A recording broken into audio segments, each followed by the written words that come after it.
State has rested. The defense has no obligation to put up any evidence. State has the burden of proving the case beyond a reasonable doubt. What say the defense? We have witnesses to present, Judge. Call them when you're ready. Ms. Suzanne Mericle. Come on up.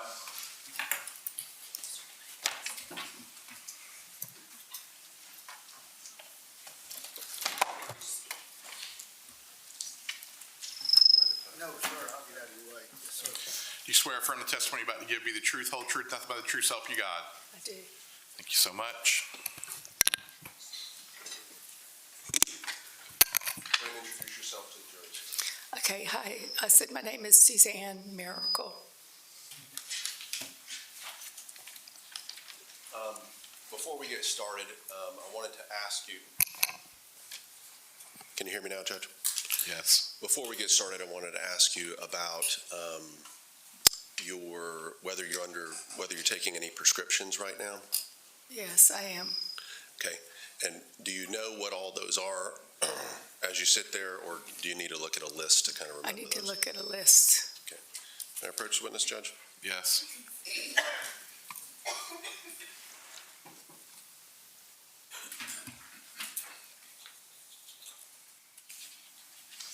Okay.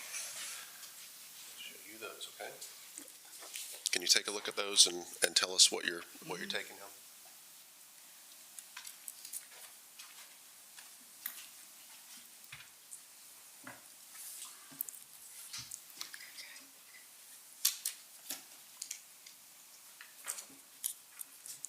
Yes.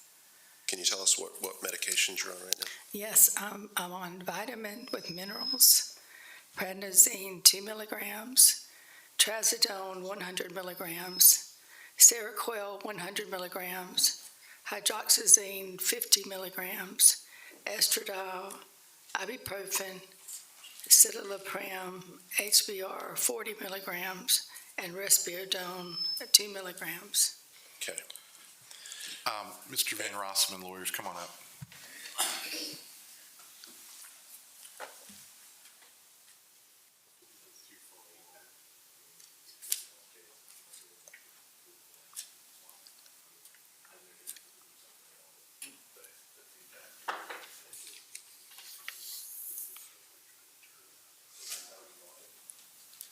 Suzanne, do you have the ability to turn down the volume on your? Turn it down. Yeah.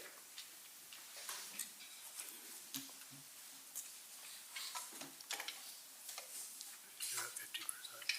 Try that. Will you see if, Okay, I'm talking now. Go ahead. Okay. can you still hear him? Yes. Is that good? okay? We getting feedback over here? Judge, is that good? We shall see. Okay. Okay. Sorry. I wanted to show you some pictures, Defendant's Exhibit 21 through 41. 21 through 41.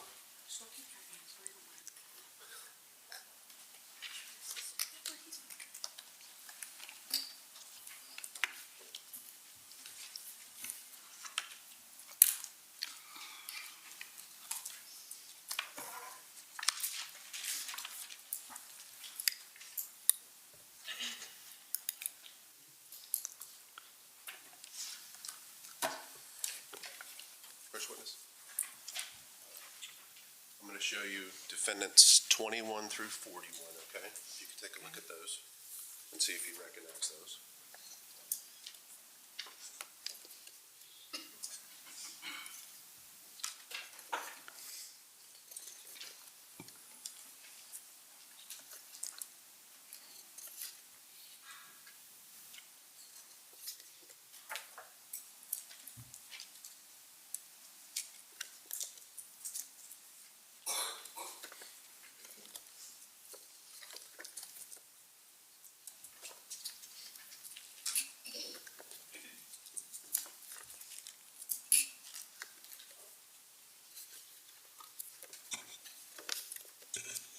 Yes, You recognize all those? I do.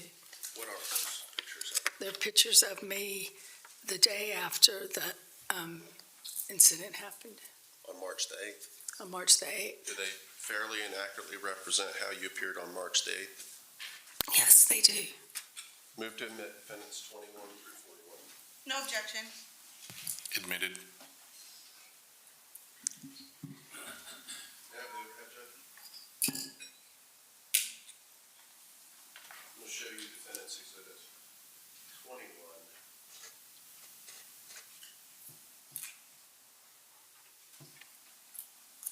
Which, can you tell us which arm that is of yours, your left or your right?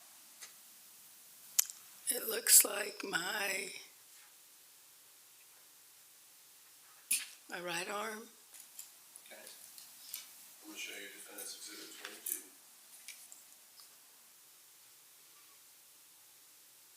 Is this another picture of that right arm? Yes, it is. Defendants 23.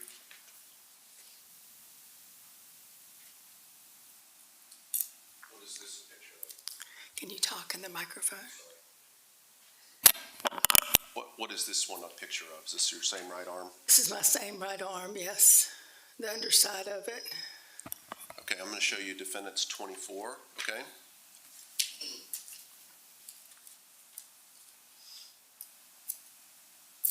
What is that? That's my left arm.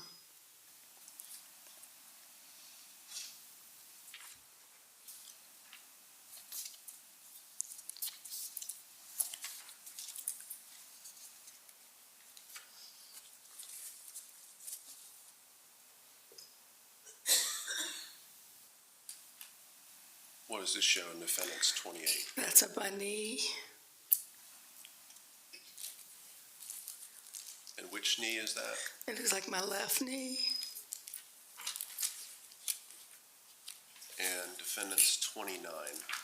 And that's my left thigh.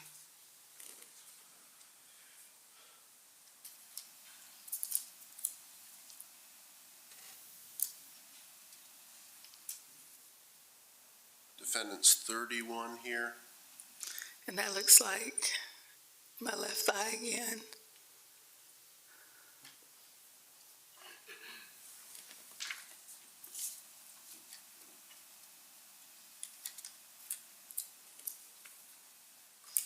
And defendants 33 here. It looks like my thigh. Is this your left or your right? It looks like my right.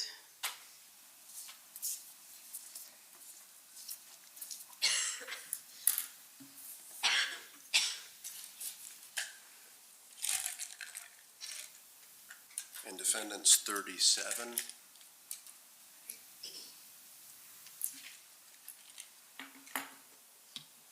What does that appear to be of? It looks like a picture of my left arm over my right arm.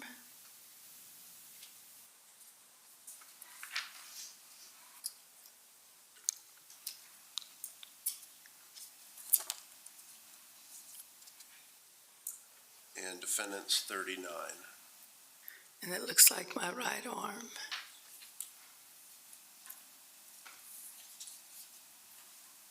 Defendants 40. And that looks like my left thigh.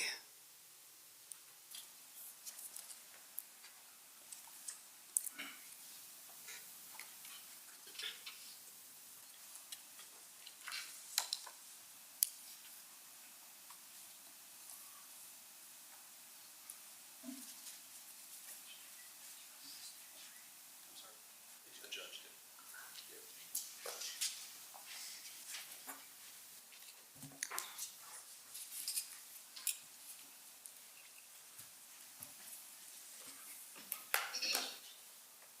How is it that you sustained the injuries that we've looked at from exhibits 21 through 41?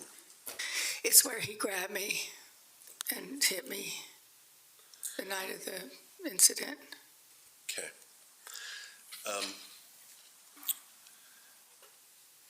I kind of wanted to go right into March 6th and March 7th, okay? Okay.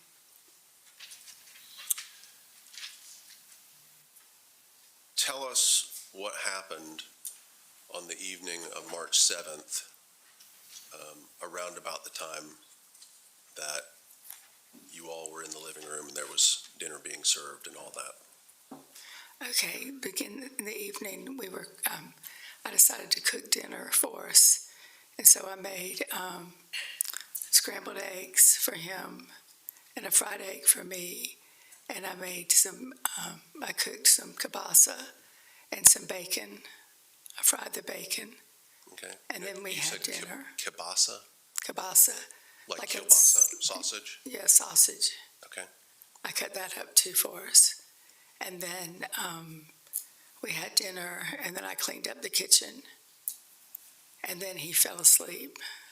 Where in the house, the jury has seen lots of photos of the house, where in the house was this, where he falls asleep?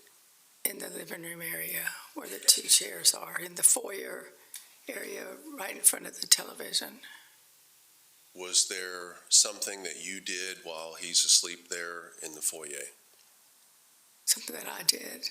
Yeah, he's asleep. What are you doing? I'm over there on my phone. At some point, does Mr. Barron wake up? Yes, he does. Okay. And what happens after it is that he gets up? After he gets up, I went to the bathroom, and I came back, and he was awake, and he had my phone in his hand. Okay. And So are we talking at that first witness? You have free reign. Thank you, I'm sorry.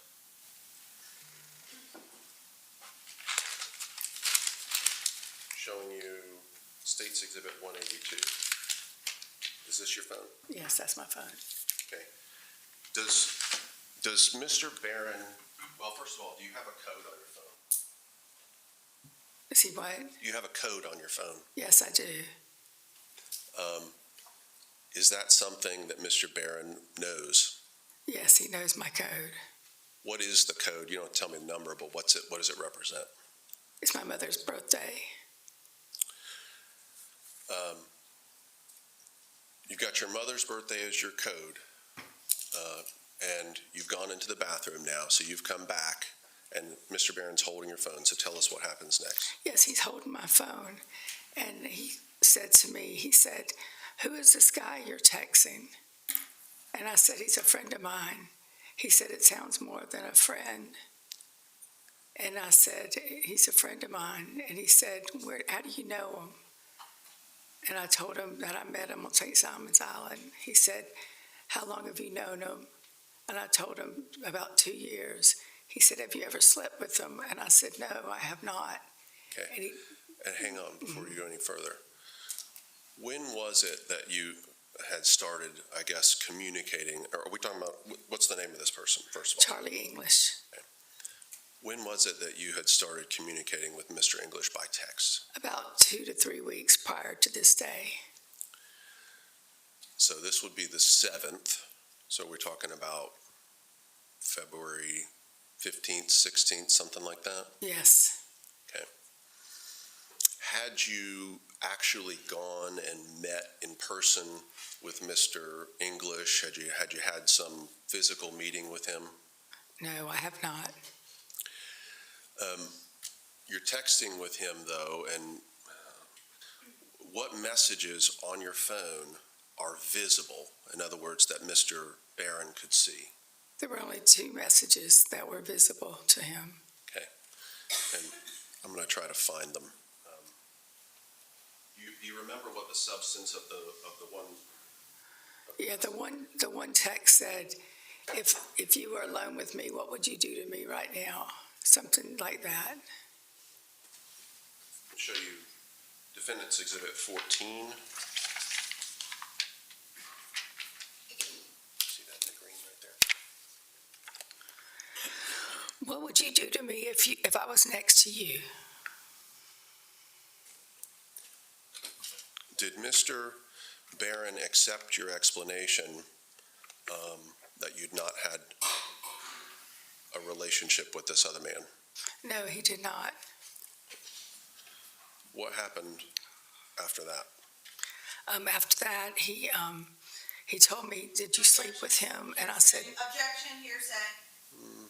It's not offered for its truth. There's statements involving the heart of this case.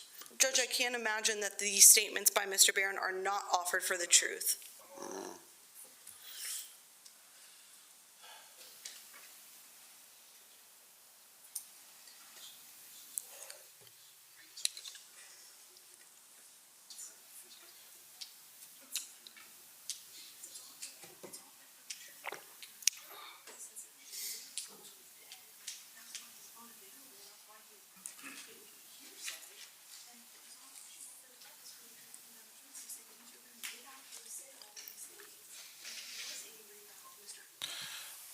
Y'all go ahead and take a break, please.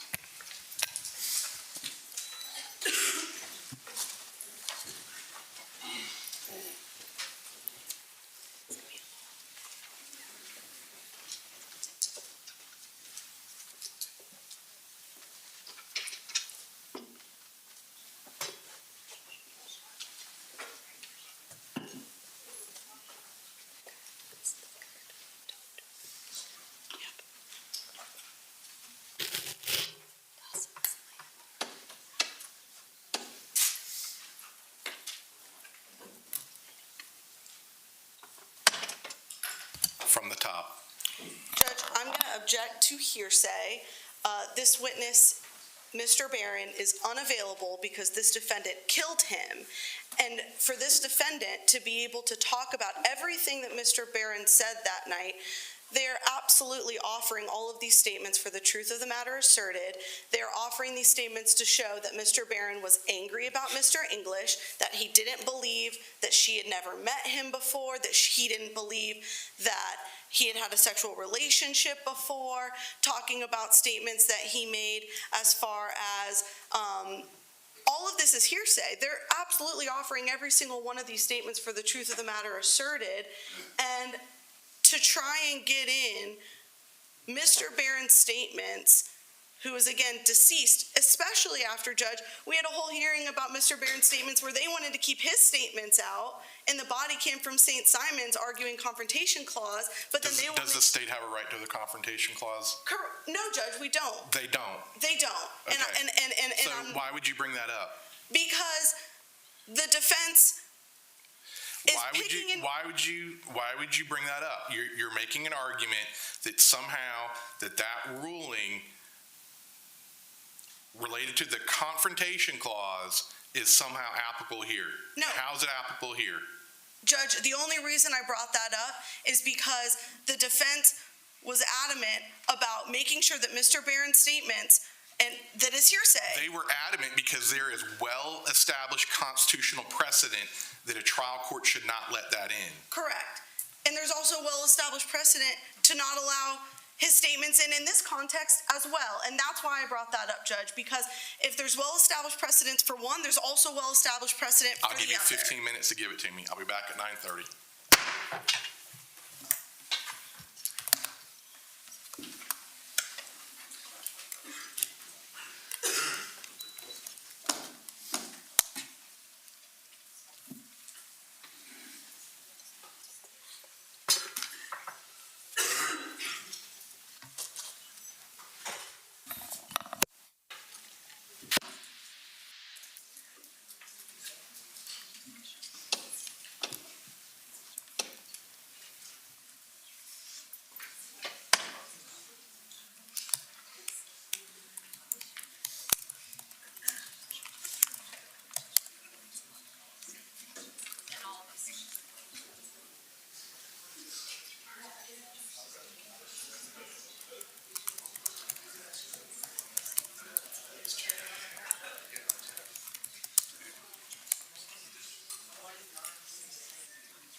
to admit Mr. Barron's statement under residual hearsay.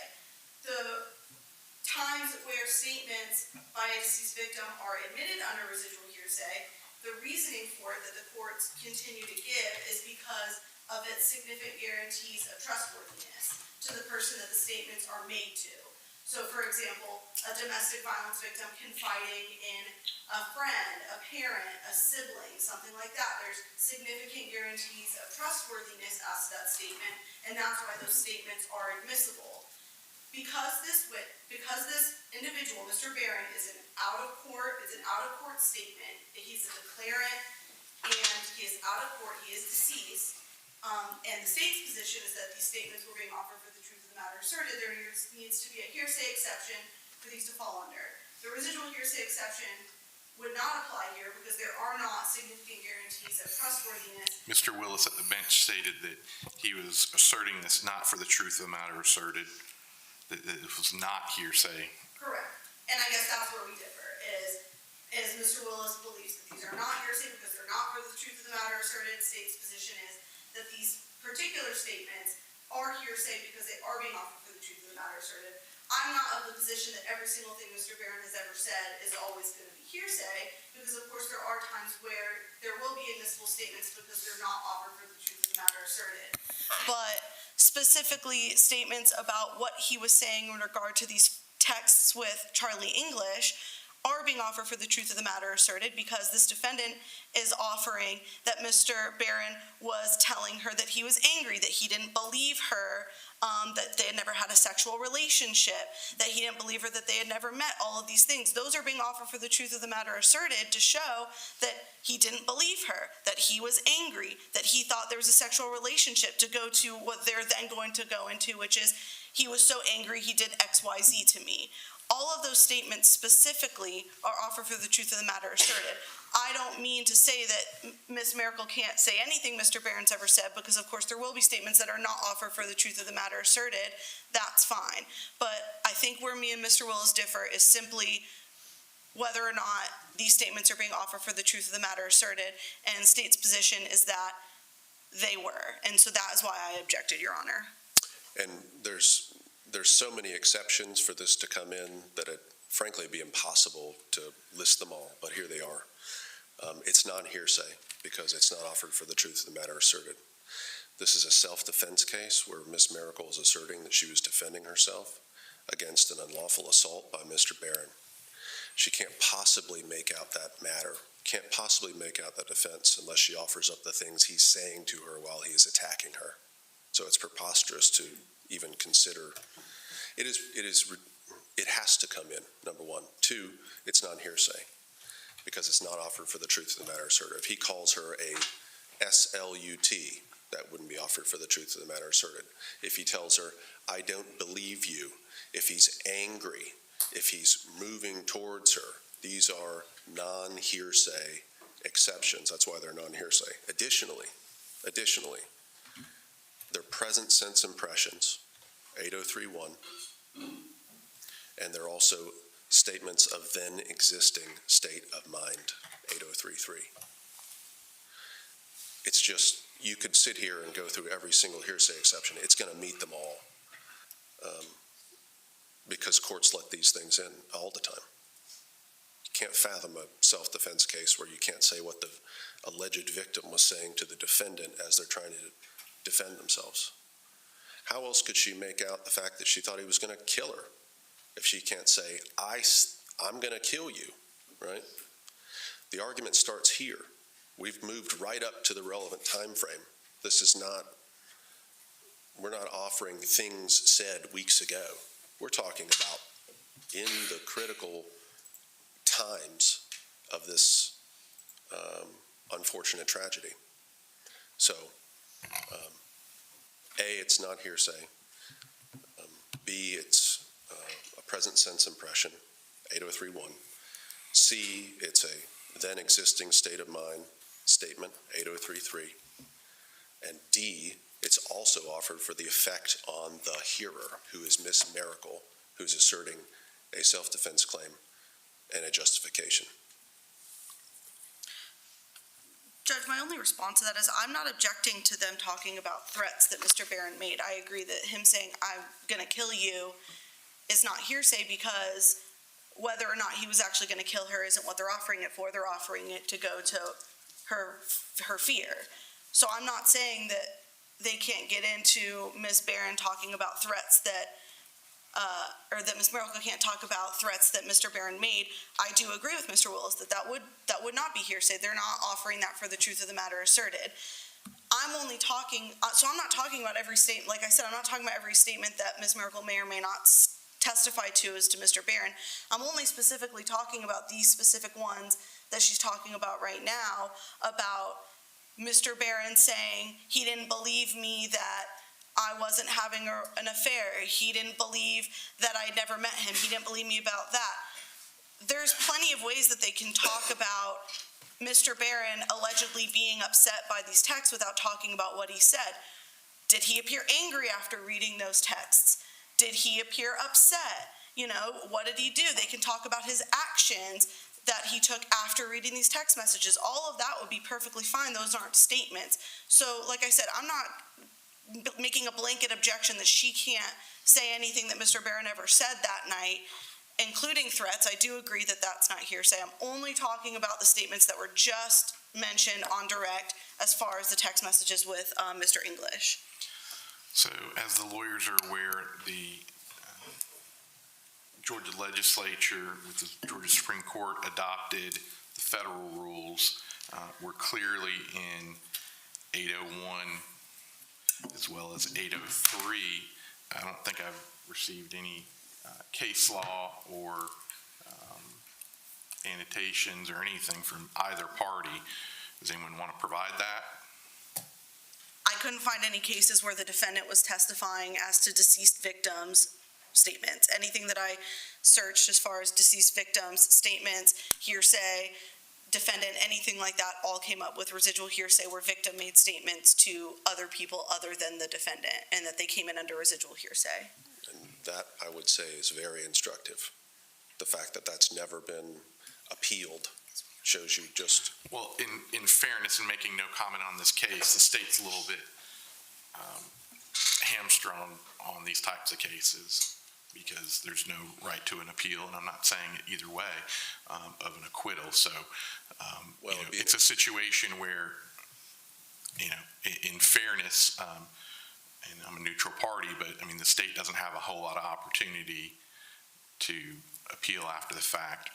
Right, but it would be a defendant where a trial court said you can't put these in, and a defendant appealed. Exactly. And there aren't any. That was my understanding as well. That's why we took a break, and it's been a half hour, and I appreciate everyone giving me argument, but I've yet to have a case, so that's why I'm asking. The court's ruling is that it is not hearsay under 801C. Even if it was hearsay, you have 803.1 and 803.3, as pointed out by the defense. That being said, I am going to give a curative instruction or an overarching instruction.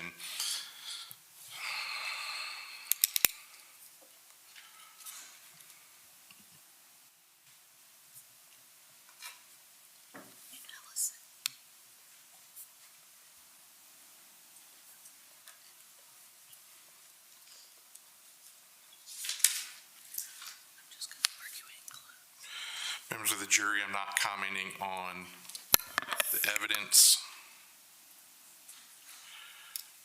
However, to be clear,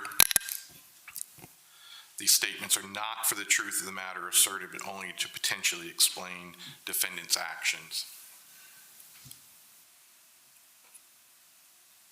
It's a pretty important instruction I'll give to the jury. Judge, I would ask the court not to give that instruction if they're missing under 803.1 and 803.3. There's no need for an instruction. Well, I'm finding that it is, it's not hearsay. So, but I'm also stating for, and appellate record's not my concern, but there's also logic in 803.1 and 803.3.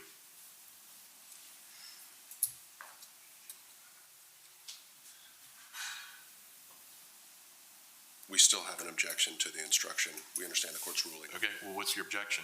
Well, we don't think that we should give an instruction about specifically Ms. Mericle's statements about Mr. Barron, because then it's the first witness. There's been loads of hearsay admitted. Mr. Barron said this, there's texts that come in, and the first person that takes the stand, respectfully, when the defendant gets up there, we Okay. say, hey, we don't believe her statements. There's been loads of hearsay admitted. Okay. What does that mean? Well, it just means the very first witness that the jury's ever told. And I know the court's, I'm not trying to say that, I know you're trying to do exactly what you think's exactly correct. And I think But the comment of loads of hearsay, see, this is something that if the difference from the court's perspective is that the state has made an objection. I see. So if you'd like to compare apples to apples, let's do that. But, and this goes for both sides, and I'm not trying to get on my high horse here, but this is not a quid pro quo. This is not, oh, well, you're entitled to 3 improper things, or you're entitled to 0 improper things. You're only entitled to what the law allows. What the law requires for both sides, if you disagree with it, then you get up on your feet and say the words objection. Judge, I have an objection. I object to this. If you don't object to it, and this goes for both sides, I don't want to hear about it 2 days later. So, loads of hearsay aside, on this objection, what would you like to talk about? I didn't mean to infer that because hearsay had been admissible, we're entitled to it. What I was trying to articulate is that out of all the witnesses who have testified, it may create an impression on the jurors that the first time they're told, hey, the things she says, in effect, aren't,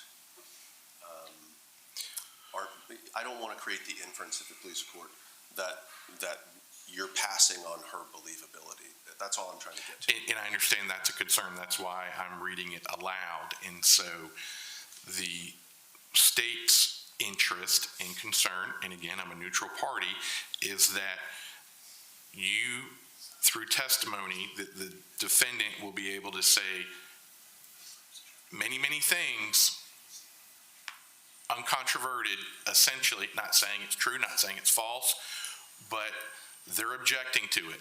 And the objection that they're making is a good one, but I'm ruling against it and saying that it's not hearsay, that it is not for the truth of the matter asserted.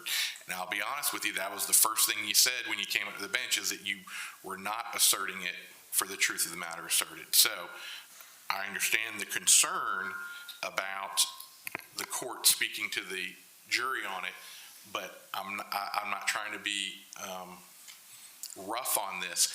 I'm going to say something to them. So I would appreciate the party's input. And if you don't, that's fine.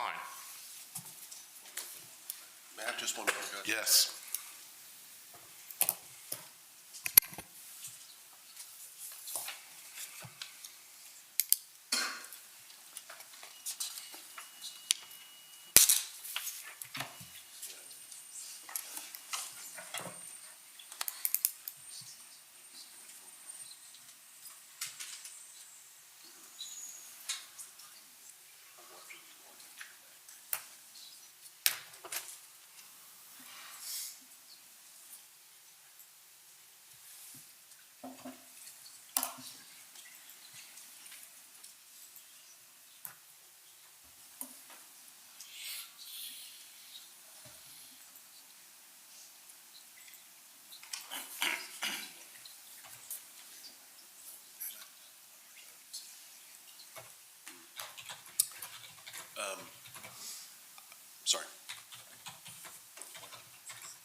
may we be excused for a brief restroom break while they're Yes. discussing? Thank you.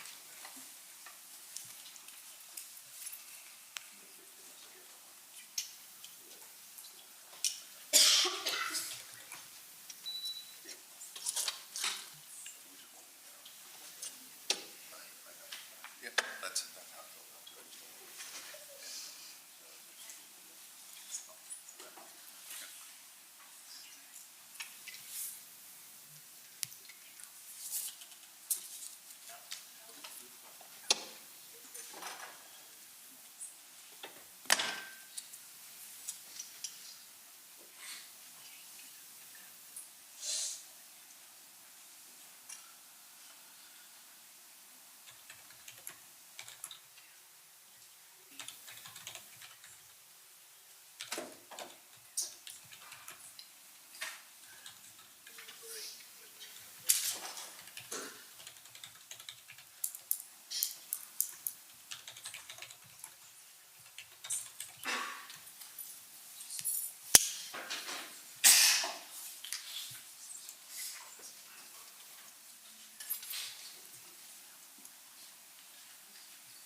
Any improvements?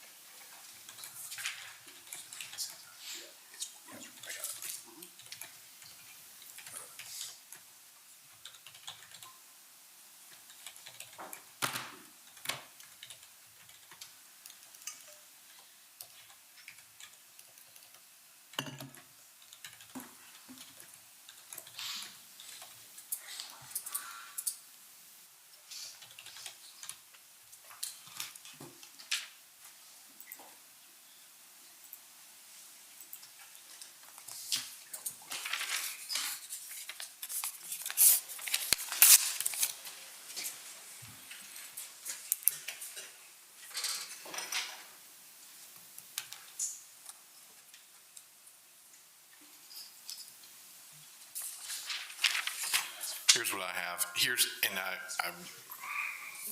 This is draft one, and this is right out of the code as far as the first part. Hearsay means a statement other than one made by the declarant while testifying at the trial or hearing offered in evidence to prove the truth of the matter asserted. And this may be too broad, I understand. The court has ruled that this line of testimony is not being offered for the truth of the matter asserted, but only to potentially explain defendant's potential actions. And I understand you may not like this, but I have this as well. As with any witness, issues of credibility are solely within your discretion. To be clear, the court is not making comment on the evidence one way or the other.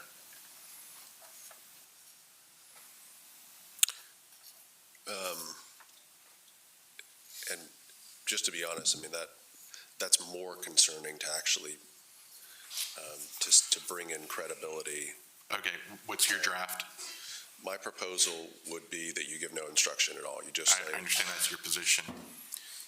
if you choose not to do that suggestion, which I understand the court is leaning towards giving an instruction of some kind. Not to be argumentative, but 5 minutes ago, 10 minutes ago, I told you that I was going to give a limiting instruction, and Yes, I sir. would appreciate any input. So your input is don't give one. No, sir. State what's your input. State what's your input. I have no objection to your limiting instruction, Judge. Back to defense.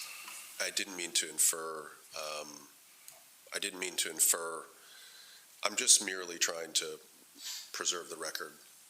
With The record is respect so preserved. You object to a limiting instruction. Yes, sir. Now that I'm giving a limiting instruction, would you like to have any input?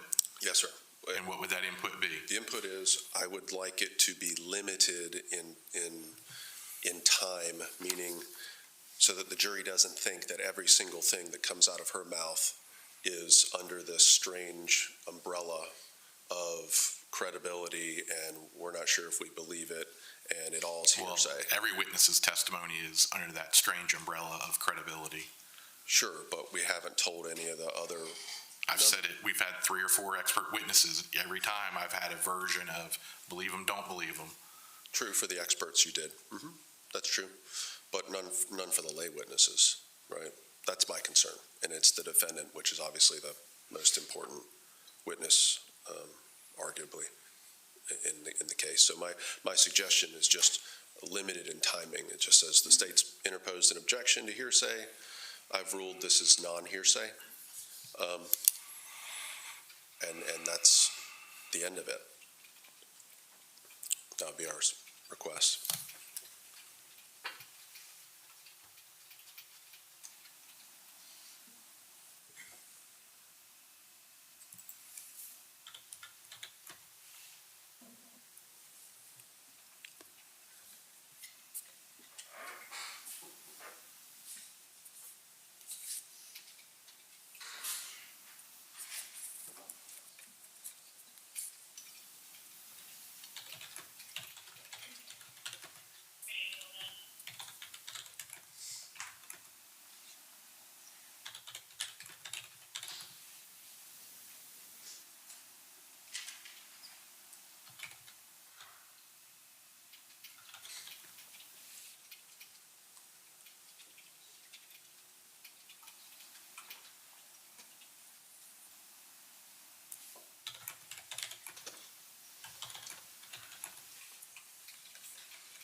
Jury comes back, the court has overruled the hearsay objection and rules that the answer is not for the truth of the matter asserted, but only to potentially explain defendant's potential actions. As with any witness, issues of credibility are solely within your discretion. To be clear, the court is making no comment on the evidence one way or the other.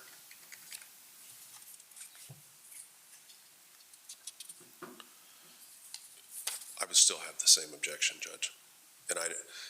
Just to be clear, and I understand if the court's going to give it, and I'm not making a comment on that one way or another.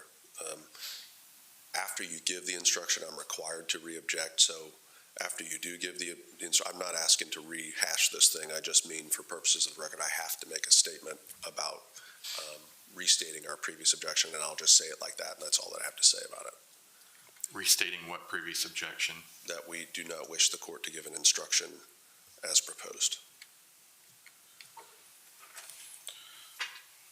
All right.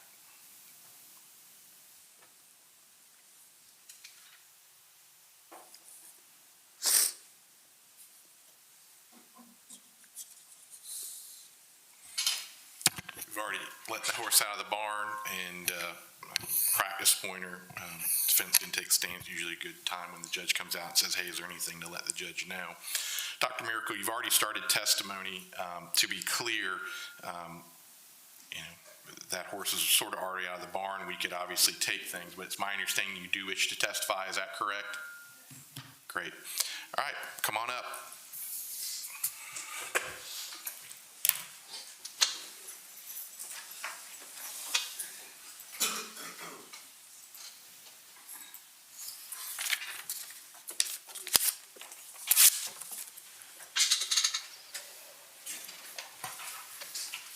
back. Thank you.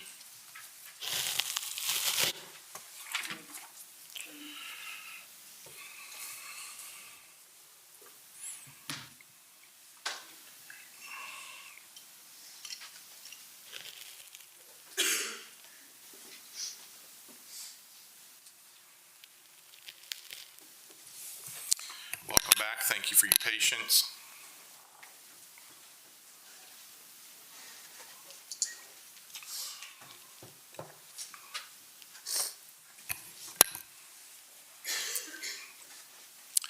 Thank you so much. Welcome back. Thank you. Y'all can be seated. Thank you. Members of the jury, I want to commend the lawyers for their advocacy. They're doing their jobs, and I appreciate them advocating for each side of their respective positions. As I stated very early in jury selection process, this is natural, and we appreciate y'all's patience with the court as we hash out some legal issues. The court has overruled the hearsay objection and rules that the answer is not for the truth of the matter asserted, but only to potentially explain defendant's potential actions. As with any witness, issues of credibility are solely within your discretion. To be clear, the court is making no comment on the evidence one way or the other, and it's my understanding that defense has an objection to that. That objection is noted. Thank you, Judge.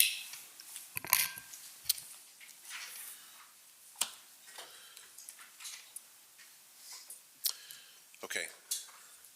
I'm going to orient you to where we were, okay? Okay. Let me show you what's been previously admitted as States 15, okay? Yes. I'll put it up on the...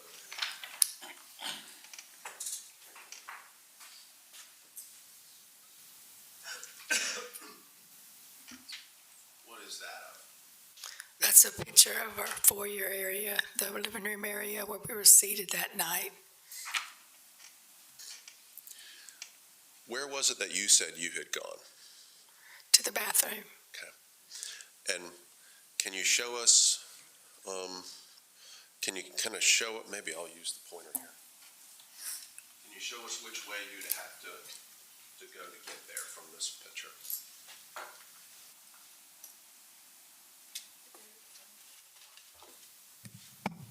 I have to go this way. Did you hear that? She couldn't hear you. I'm sorry. I have to go this way. Just for a second. Yeah, you can do whatever you want with it. Yep. I have to go this way, Okay. Which way is the bathroom on this picture? this side, right over here. The bathroom's back there. Thank you. Thanks.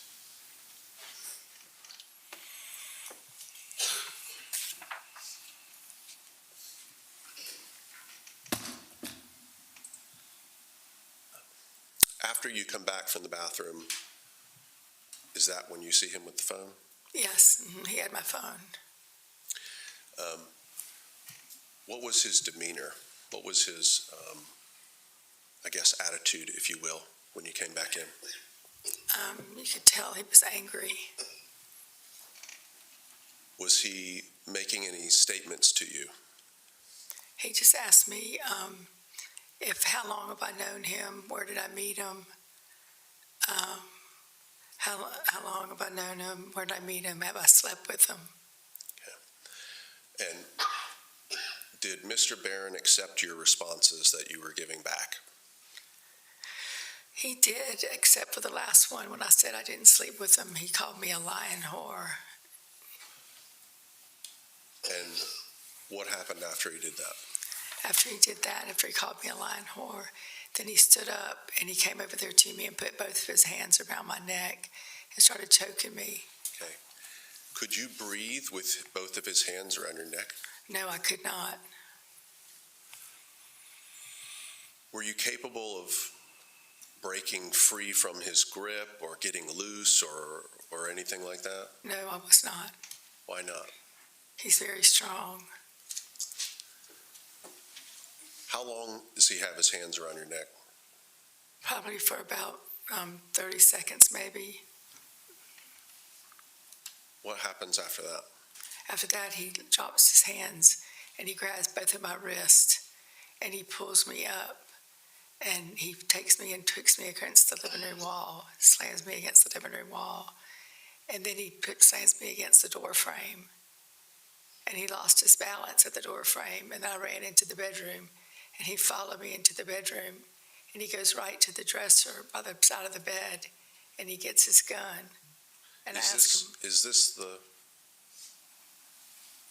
state's exhibit? When you say gets his gun, let me show you.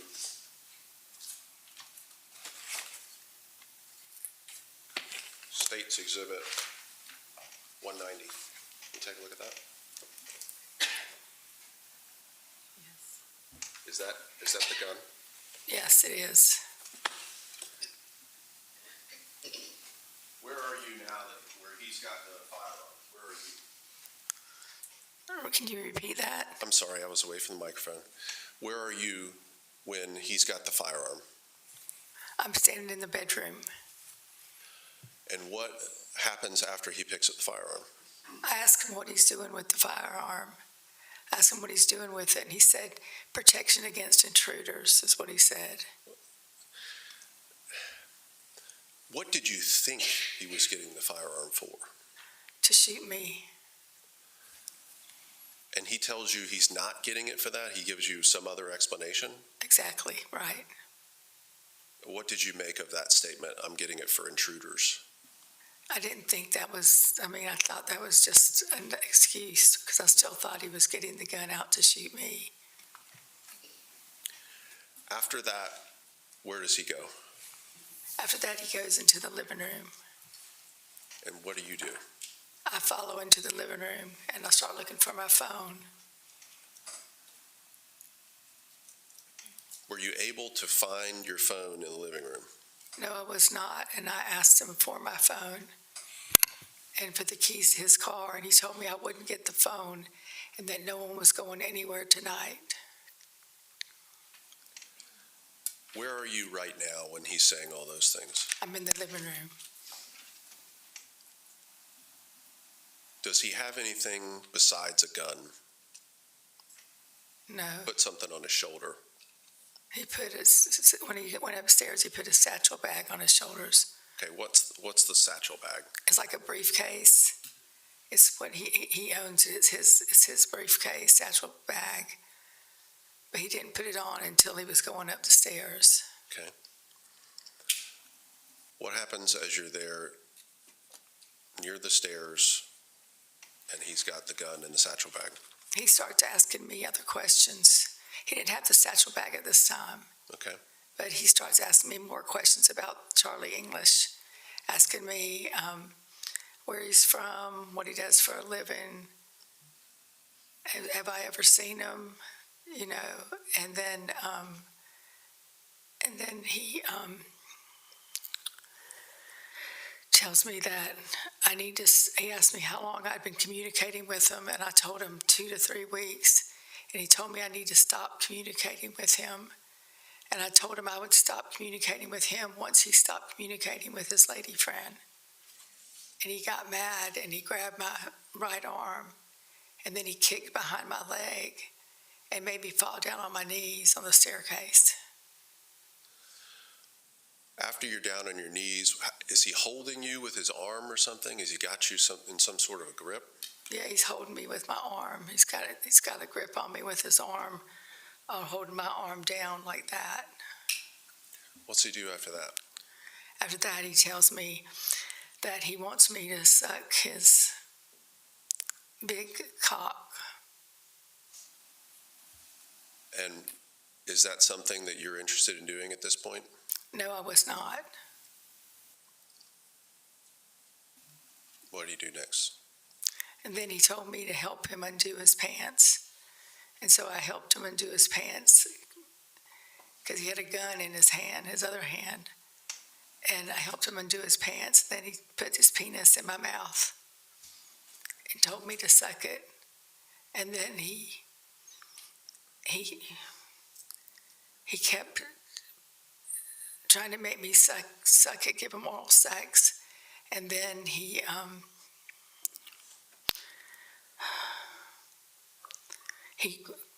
grabbed me again, and he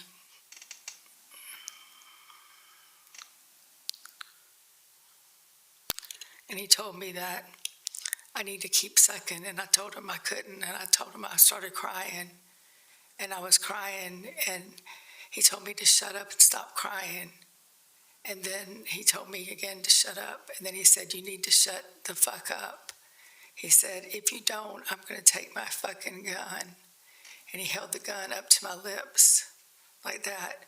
He told me he was going to take his fucking gun and shove it down my fucking throat and shoot my fucking brains out. And then he told me, you belong to me. And then he pushed me backwards. And then he told me, don't close your eyes tonight. Before you go any further, I want to show you a picture.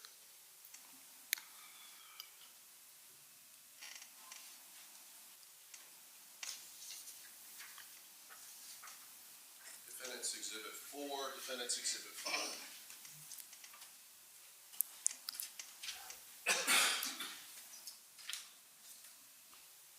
Show you Defendant's Exhibit 4.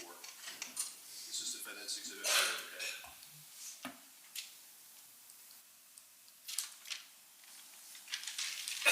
Do you recognize this area on Mr. Barron's body? Yes, I do. How is it that his genitalia, if you know, ended up looking like that? The night before, when I got there Thursday night, I was in the shower, and he got in the shower with me and told me that he wanted me to shave his genital area. Is that something that you were interested in doing, that you wanted to do for him? No, it wasn't. How was it that he got you to do it? He pushed me down on my knees. He grabbed the back of my head, back of my hair, and he pushed me down on my knees, and he told me, oops, I'm sorry.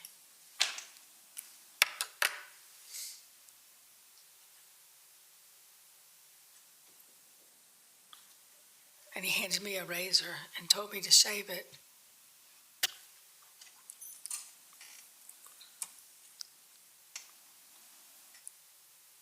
Is this the way his penis looked on March the 7th?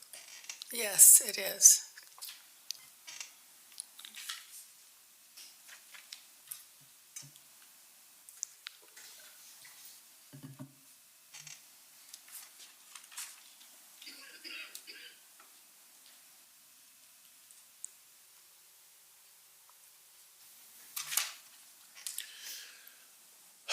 At some point, does he go up the stairs?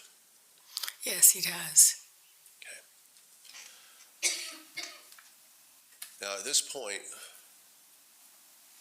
what is it that you're thinking as he's gone up the stairs? Are you thinking that you're safe? No, I'm not. I'm thinking that I need to get out of there. Has he ever, in the past, gone up the stairs to that same exact room and you not been safe? Yes, it has.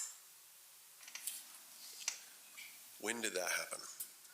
It happened on the night of February the 16th, February 15th, 16th. Is that the night you got charged with a DUI? Yes, it is.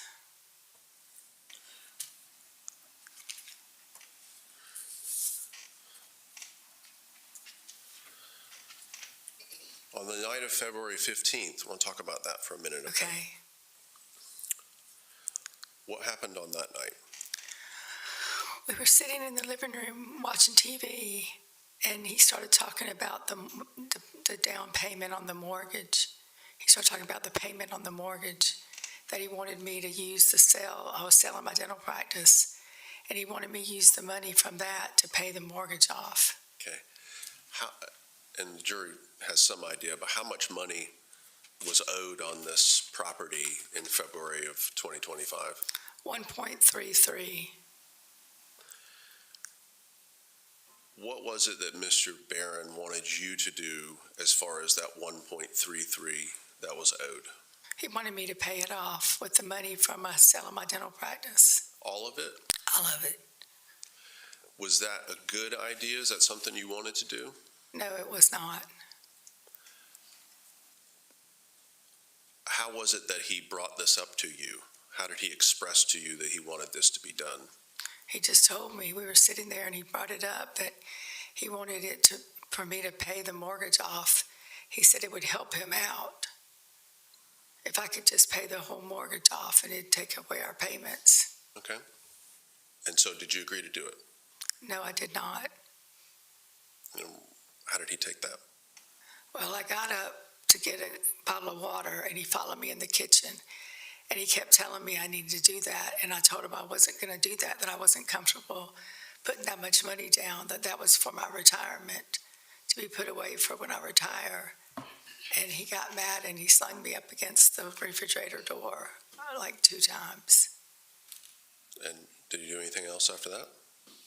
And then he went up, he got his satchel bag, his phone, his keys, his whatever, I think that's it. And he went upstairs with the satchel bag and his keys and his phone. Did he go up to the same room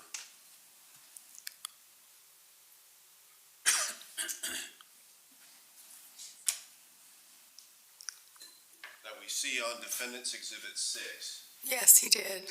This one here?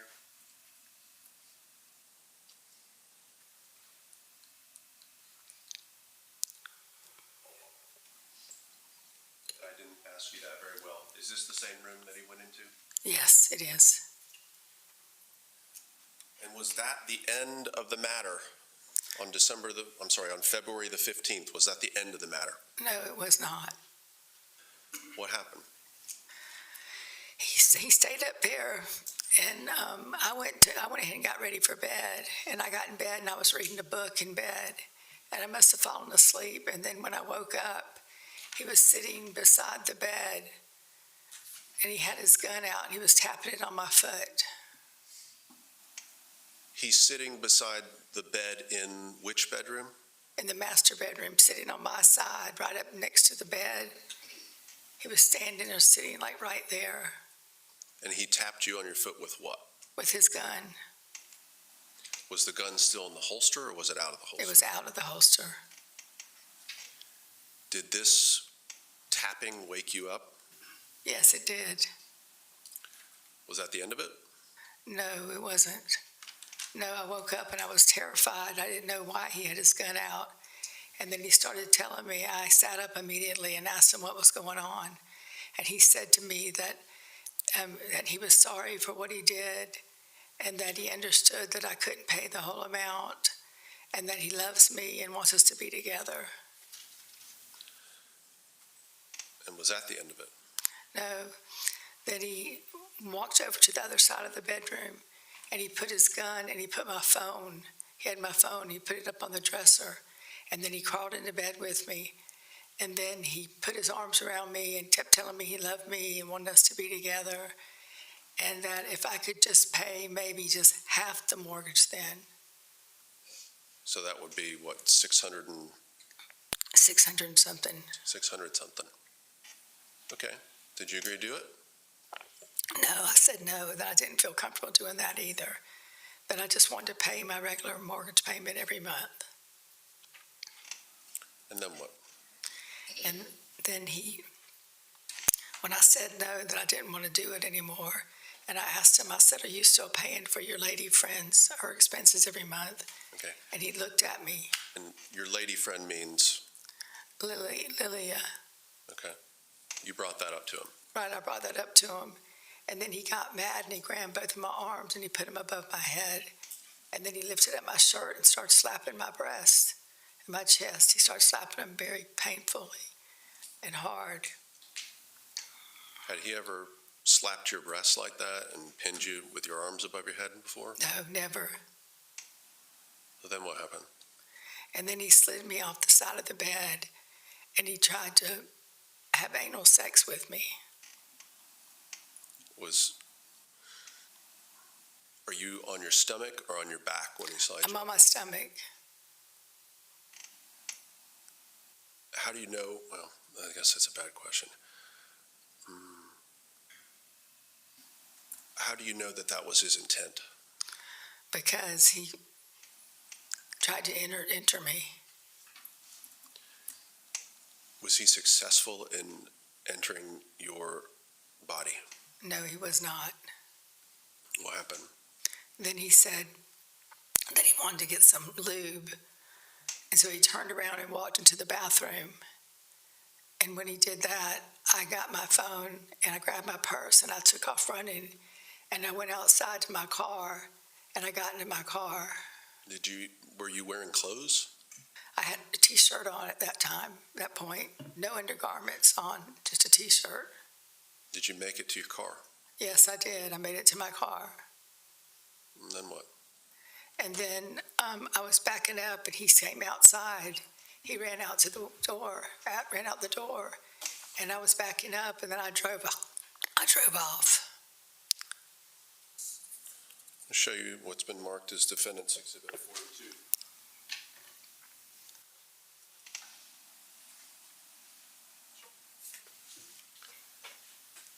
Can you take a look at that? Dates here in the columns here. Okay. You recognize that? Yes. Is that a call log from your phone? Yes. Does it fairly and accurately represent the calls that David Barron made to you on February 16th after you left the house?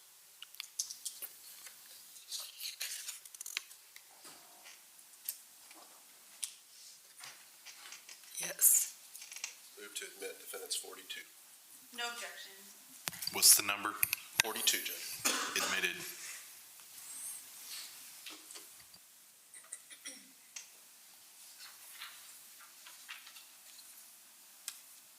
After you pulled away, did you receive any telephone calls from David Barron? From who? From David Barron. Yes, I did. Do you remember how many calls it was? He called me about maybe 5 times, 5 to 7 times. Let's take a look, okay? Defendant's 42.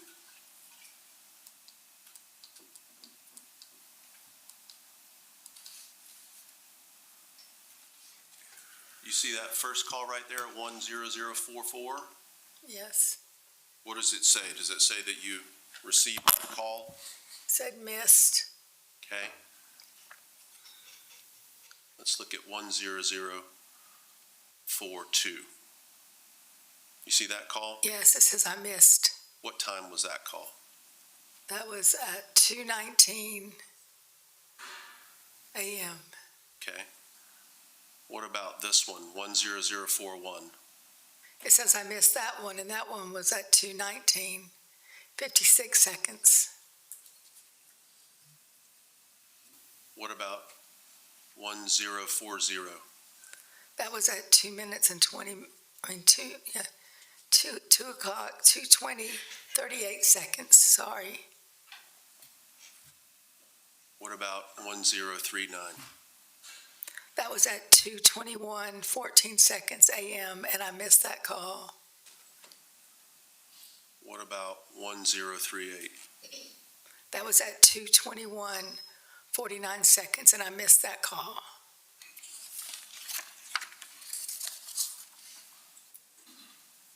What about 1037? That was at 2 o'clock, 22 minutes and 21 seconds, and I missed that call. And what about 1036? That was at 2:22, 58 seconds, and I missed that call. You keep saying you missed the call. Yeah. It was ringing, and I didn't pick it up. Right. Look at 1035. What time That's was at that? 2:23:19 a.m., 19 seconds, and it says rejected. Okay. What about 1034? That's at 2:23:57 seconds, and it said I missed it. I just wasn't answering the phone. right? What about 1033? That was at 2 o'clock, 2:24 and 33 seconds. And it said I missed that call as well. What about 1032? That was at 2:25, 10 seconds. And I missed that call as well. And it looks like you tried to place a call here at 1031, is that right? Yes, I guess so. That probably was a misdial. I don't know. Who's that? That's to my daughter, Mary Madden.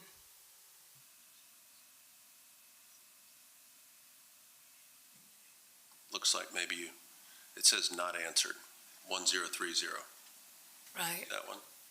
That was to David Barron? yes. And then 1029. It's at 2:39, 11 seconds, not answered. That's from you to him, right? Yes, And then 1028. that's from him at 2:40, 14 seconds, and I missed it. And then we'll have to flip to the next page to see who that's from. Let me go here.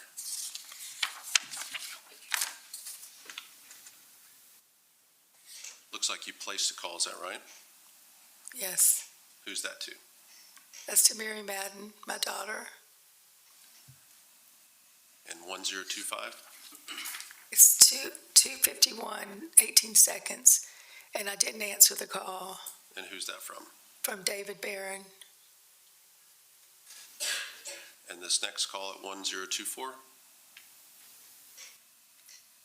It's at 3:02 and 4 seconds, and I didn't answer that call. So you probably weren't counting, but do you know how many that was? How many calls from Mr. Barron? No, I do not.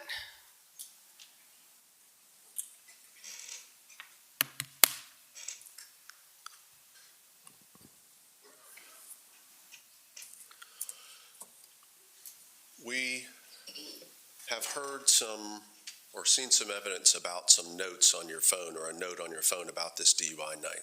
Right. Mhm.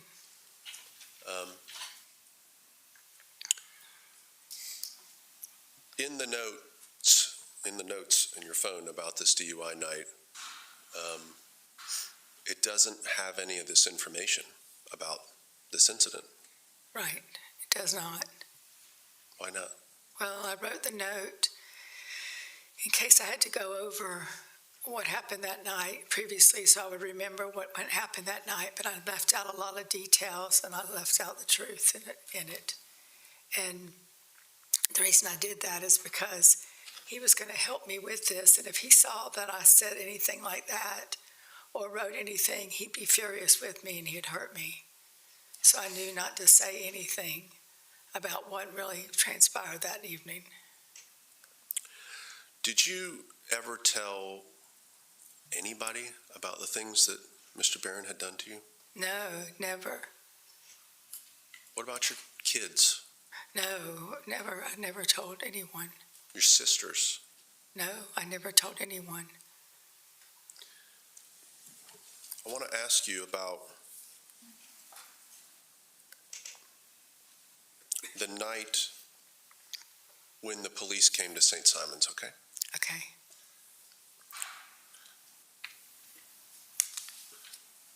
What was the place that you guys were staying, you and Mr. Barron? We were staying at Seagate Inn.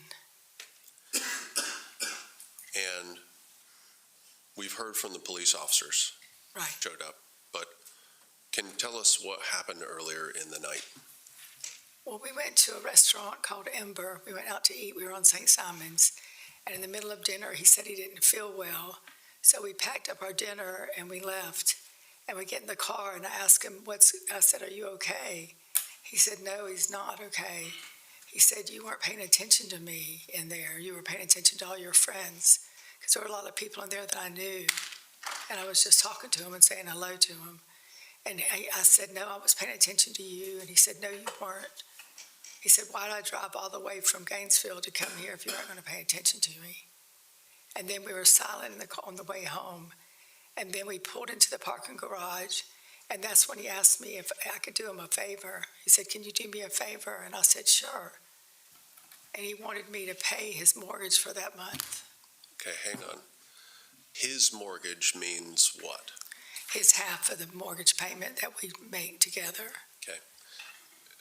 At this time, we know what the mortgage loan amount is, but what is the monthly total payment, if you know? It's about probably around 9,000. So between the two of us, it's like 4,500. I pay 4,500 and he pays 4,500. Did you agree to fund his portion of the mortgage? No, I did not.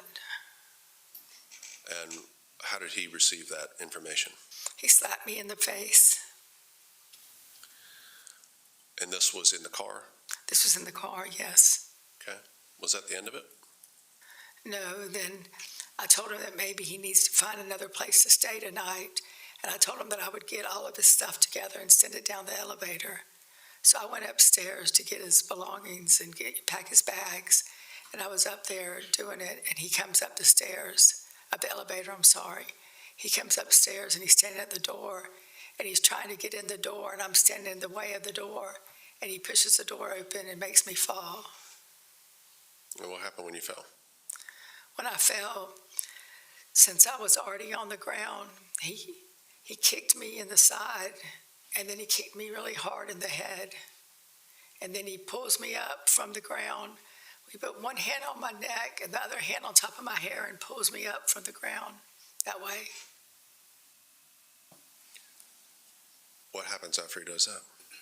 Then the police bang on the door.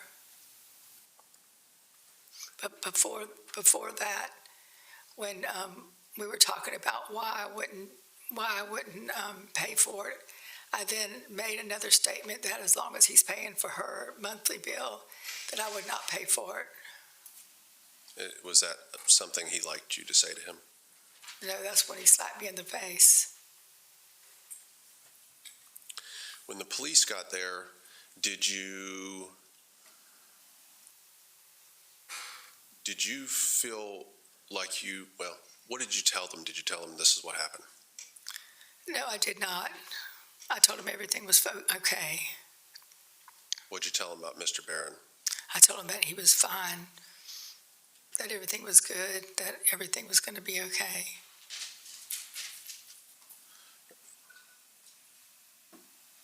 I'll show you.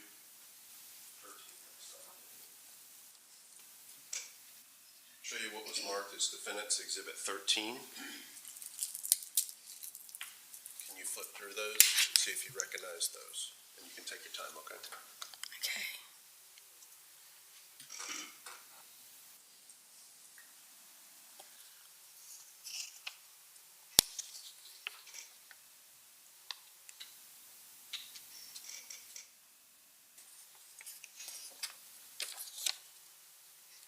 Yes, I recognize them.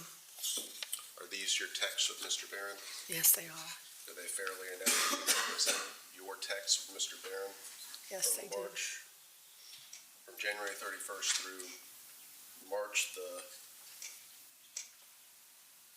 January 31st to February February the 3rd. February the 3rd. Yes.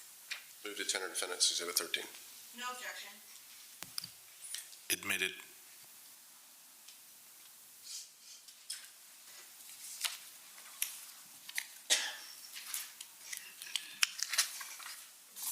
I have the element back, I'm sorry.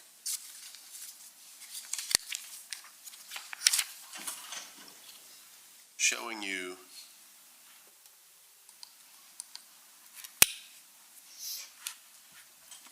second page of Defendant's 13. Who's this message from? It's from me to David. Okay. And what is it that you're telling him there? I said the EM came back and took me to the hospital and I had to spend the night for observation. You should be ashamed of yourself. Now, was it true that an EM came back to your condo? No, it was not.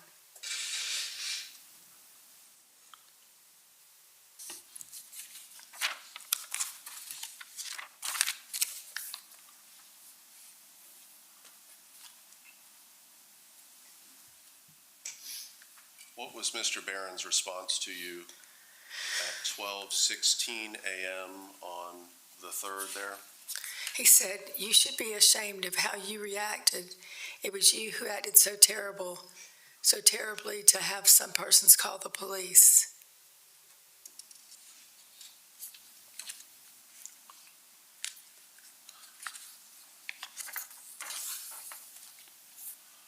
Your response to Mr. Barron is what? I fell and I hit my head and they heard me. I talked to them today. Are you inferring that you talked to the people who got called 911? Yes. But had you actually talked to them? No, I had not. I was just trying to make him feel better Feel better about what?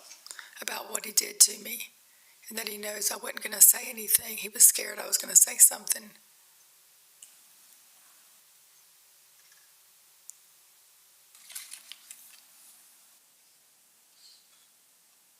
What's the next thing that you told him?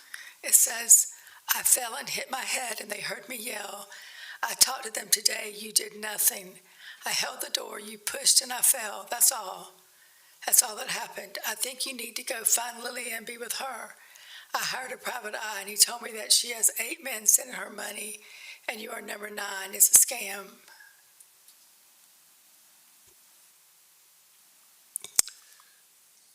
Now, had you actually hired a private investigator? No, I had not.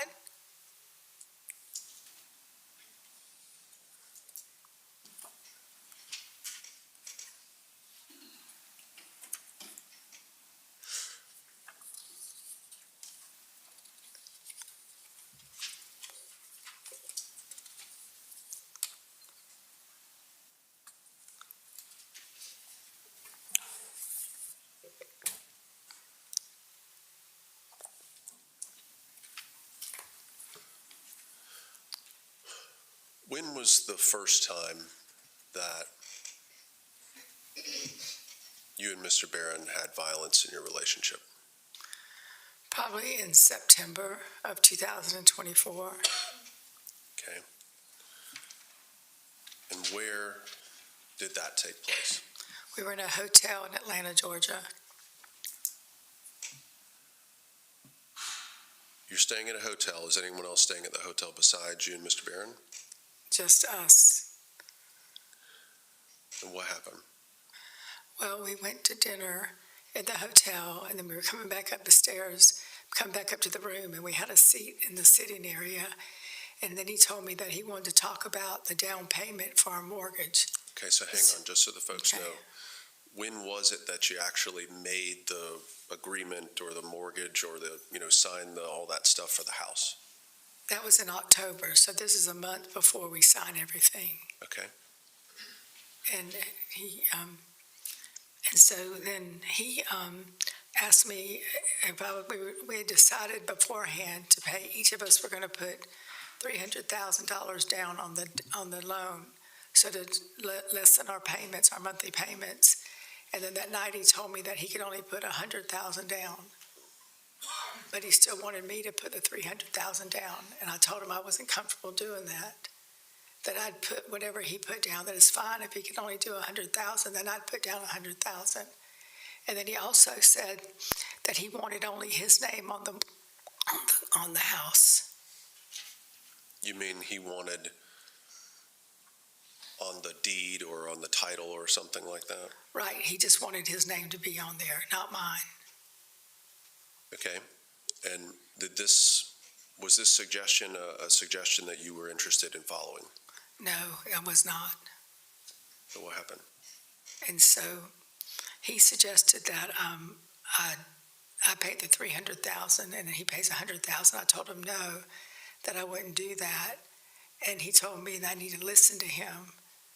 And I told him that I was listening to him. I just wasn't agreeing with him because I didn't want to have my name on the mortgage only and then his name on it without mine, without on the house, the deed and the mortgage. I wanted both of our names on it because we were both putting in equal amounts of money. And he grabbed me by the chin right here. And he grabbed me and told me that I need to learn to listen to him. And then he turned around and hit me in the side of my head. And was that the end of it? No, it was not. What happened? He left. He went, I guess, I don't know where he went. He went downstairs or somewhere. He took the elevator and left the hotel room. And then he came back probably about an hour and a half later. So hang on. He's put his hands on you, you say, Yes. and then he just leaves? Yes, he just leaves. He gets my phone He took your phone? off the table. Okay. And he takes his phone and he takes his satchel bag and he goes and leaves the room. I don't know where he went, but he left the room. And how much time passed before he shows back up? Probably about an hour, hour and a half. And is that the end of it? He just comes back and now everything's fine? No, it's not. What happens? I was in bed already, and he came in there and he pulled me out of bed with my arm. He pulled me out of bed with my arm and told me that we were going to finish this conversation and that I need to learn to know that he's the boss, not me. And then he told me again to put down $300,000, and I told him I just wanted to put down $100,000 just like he did.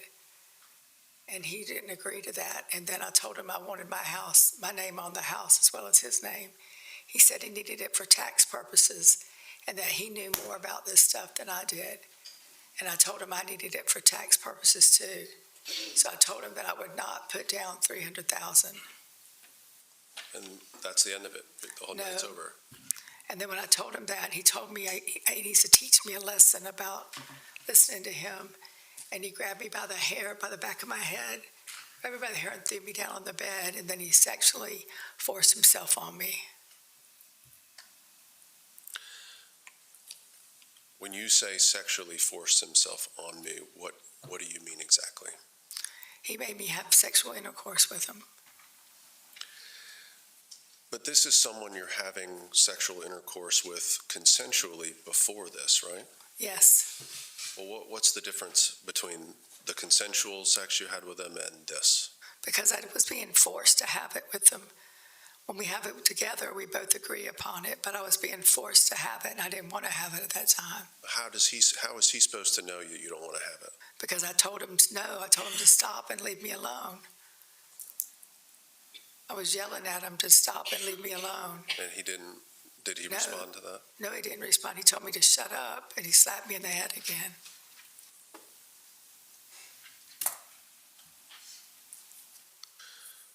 Did you think, because you said this is the first time, right?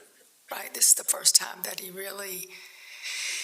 had, before, maybe a couple times, he may have pushed me maybe a little bit, or grabbed my arm, more so that way, but this is the first time he really attacked me. Did you think maybe that you should try to end this relationship? Yes, I did. Yes, Why didn't you do it? because I loved him, and I thought we could work it out.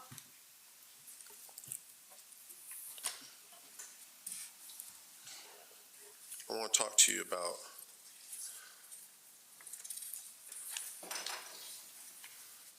another time down in St. Simons. May I approach the witness? I'm sorry. Thought I gave you this already.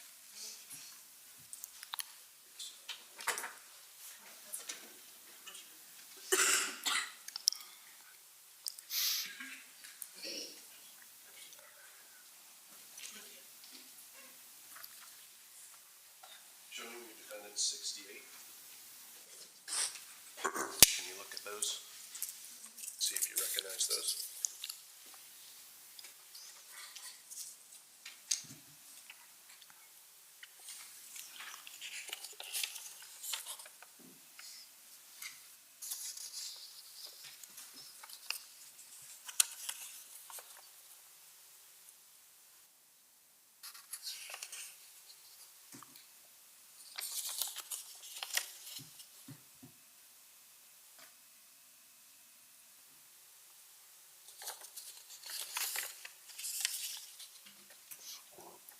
Excuse me.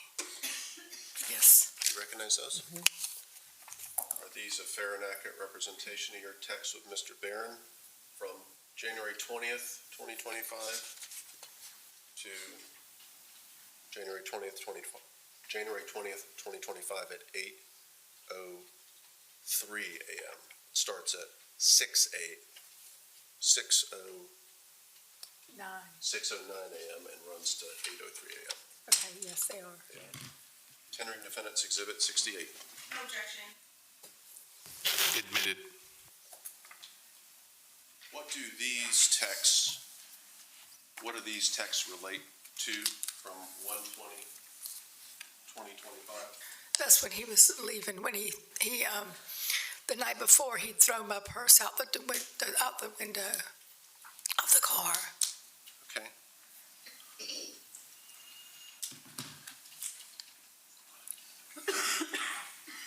What were you guys arguing about? About Lilia. Okay. Can you read this first text for us? Yes, it says, I am in such shock. I don't even know what to believe. All I know is you never, ever, ever loved me. I was such a fool. And then let's go down to this bottom one. This is where I was telling him what was still missing out of my purse when he threw the purse out the window the night before. Okay. I said my remote control for my hearing and my wallet are both missing. Those are missing. My medicine is missing from my purse when you threw my purse out the window. Okay. And to orient these folks to that, tell us exactly what happened the night that he threw your purse out the window. Well, we were at a restaurant eating dinner, and we were sitting out at the bar having dinner, and there was two other couples at the bar sitting there with us, and we were watching the Baltimore Ravens and another team they were playing, and I didn't hear what they said, but they asked them if we were Baltimore fans, and I asked David, I said, what did they say? And he said they wanted to know if we were Baltimore Ravens fans, and I said, well, I've been to a game before. I said, my son is a fan of Baltimore Ravens, like that, and they started laughing, and he started laughing, and they said, so you're a fan of Baltimore Ravens? And I said, I guess. And he said, that bitch can't even spell Baltimore, is what he said to them. And so I got kind of upset, and I asked him, I said, I'm ready to go. And so we got in the car, and I got mad at him and said, why did you say that about me in front of us? I said, you embarrassed me. And he said, oh, I was just kidding with you. It was just a joke, like that. And then we started going home, and he said, I don't want to go home if you're going to be pouting or something like that. And I said, well, you hurt my feelings like that. And I said, you shouldn't have said that in front of those people. We don't even know who they are. And he said, I was just kidding with you. And then he got mad at me, and we kept talking about other things. And then he said that he's going to open the Porsche door and ruin my car. And then he said he's going to throw out my purse. And so he threw out my purse out the window of the car. And the items that were in your purse included? The remote control for my implant ear. Okay. And this might be a good time to talk about that, okay? I meant to do it earlier. What do you have in your right ear for your ability to hear? In my right ear, I have an Envoy implant.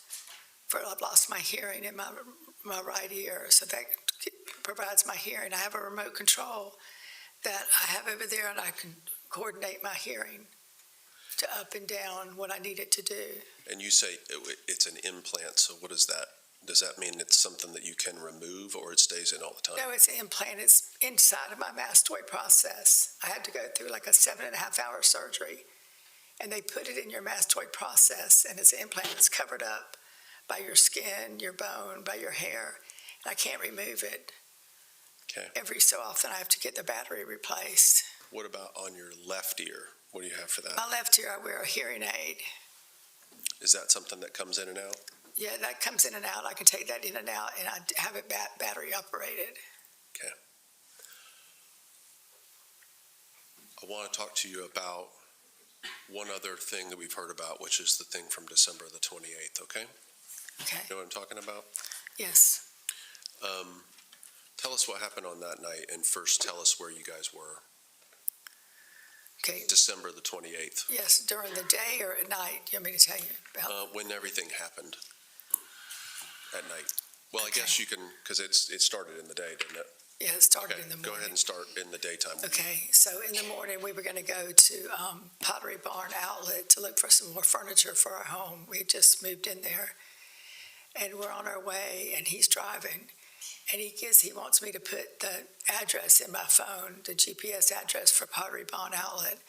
And I said, He well, why don't wants you to give- put the address in your phone to do what? to go to Pottery Barn The outlet. Outlet. Why does he want to put it into your phone? Is he driving? He's driving. Okay. Yes, so he asked me to put it into my phone and put the GPS in my phone, and I said, no, let me put it in your phone, because I'm going to be on my phone looking at more furniture and things, ideas, getting some more ideas. Mhm. So he handed me his phone, Okay, so you have possession of his cell phone. Okay. and I started to put in the address. Well, then I see a couple texts flocking, but they're coming in. There were like 3 or 4 texts that came in, and they had her name on it, Lilia Boken. Okay, before this day, had you ever heard that name before or knew anything about who that was or anything at all? No, I'd never heard her name before. I didn't know who she was. Okay. And was it a concern for you to see messages from someone, probably a female? I assume you thought it was a female? Yes, I mean, at first, I looked at it and I really kind of laughed and said, who is Lilia? I said, she's really trying to get in touch with you. And the look on his face was like shocked. And he reached over and grabbed the phone out of my hands. And that's when I knew it was something besides just some lady talking to him. And he tried to tell me that that's what it was, just some friend of his that was reaching out to him. And so I asked him to let me see the text, and he wouldn't let me see them. And he pulled off the side of the road, and we were arguing about letting me see the text and not see the text. And then he walked over to my side of the door, and he opened it up and told me to get out, that I could walk home. And We were probably- where are you now in relationship to you all's lake house? Probably about 25 miles away from the lake house. Okay. And And it did you was take misting him up on the outside. offer to get out of the car and walk home? Excuse me, say that again? Did you take him up on his offer to get out of the car and walk home? He pulled me out of the car. Okay, so did you get out? So I got out. Yes, I got out. He pulled me out of the car, and then I started walking home. And about 15 minutes later, he comes back and picks me up and tells me to get in the car. So I do. And then we just stay silent all the way home. And then I take a nap. I go in there and take a nap. And when I get up, I want to know if he'll talk about it with me. And I remember he was sitting in the chair, and I kneeled down in front of him. And he said that it was a lady friend that he met in 2019, that he went to Croatia with her for a week, and that the logistics of it didn't match for them to be together, but they just stayed friends, and they always notify each other on special holidays, things like this. So this was right after Christmas. So he's telling you, this is just somebody I saw a long time ago from a European trip, Right, and I don't ever see them, so no big deal. right. Okay? Okay, and I still asked him to let me see the text then if it was no big deal, and he told me he deleted them all. And so then we kind of stopped talking about it, and then we eat dinner, and then after dinner we started talking about it again. It brought it up, and we started talking about it again, and he didn't want to talk about it. He said he was going to leave. If I was going to continue talking about it, he was going to leave and go to a hotel. Did you want him to leave and go to a hotel? No, I didn't want him to leave. He had been drinking, and I didn't want him out there driving. So what'd you do? So I reached in his pocket. He gave me a hug, and I reached in his front pocket, and I grabbed the keys out of his pocket. And then I took off, and I ran to the closet. You're in the closet, you've got his keys, what happens after that? Well, I didn't have his keys, really. I threw them up on the bathroom counter when I ran in there. I threw his keys up on the bathroom counter. But I ran in the closet away from him, and then he pushed me down in the closet, and all the clothes that I had folded up, He took all those and threw them on top of me and then took out some hanging clothes and put those on top of me as well. And he kicked me when I was down there on the ground. Did you place a phone call to his son, Evan? I placed a phone call to his son after when he pushed me down, and then he walked out of the closet, and then I walked out of the closet and I looked over there and he was getting his gun out of the drawer in the bedroom. So then I locked myself in the bathroom, Okay. and then I called his son, Evan, You called from the bathroom while he's outside with the firearm. right? He was beating on the door with it. Had you pulled a gun on Mr. Barron that night? No, I did not.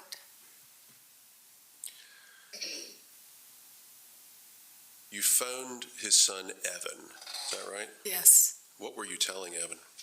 That I said, is this normal behavior for your dad? And he said, who's that screaming? I said, that's your dad. He said he could hear him screaming, and he said, and then he put his wife on the phone, and they were telling me how sorry they were and that I didn't deserve to hear this, and that he was going to come over.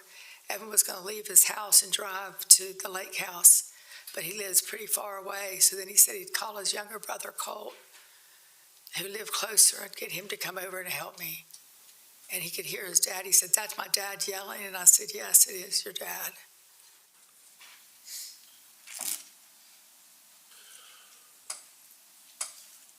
Was there a point after, we're going to go back for a second, okay? We're going to talk about that September incident, the first incident that took place, the one in the hotel. Okay, you know which one I'm talking about? Yes. Was there a point after that September incident that things changed for you in your ability to sleep? Yes, I began having nightmares. And who was the content, or what was the content of the nightmares you had after that September incident? David was. Meaning he's in the nightmares that you're having? He's in my nightmares, yes. Was there an effect on your ability to sleep after you started having those nightmares? Yes, I couldn't sleep at night.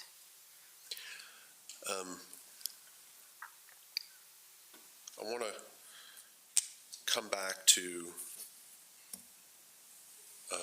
March 7th, okay? Okay.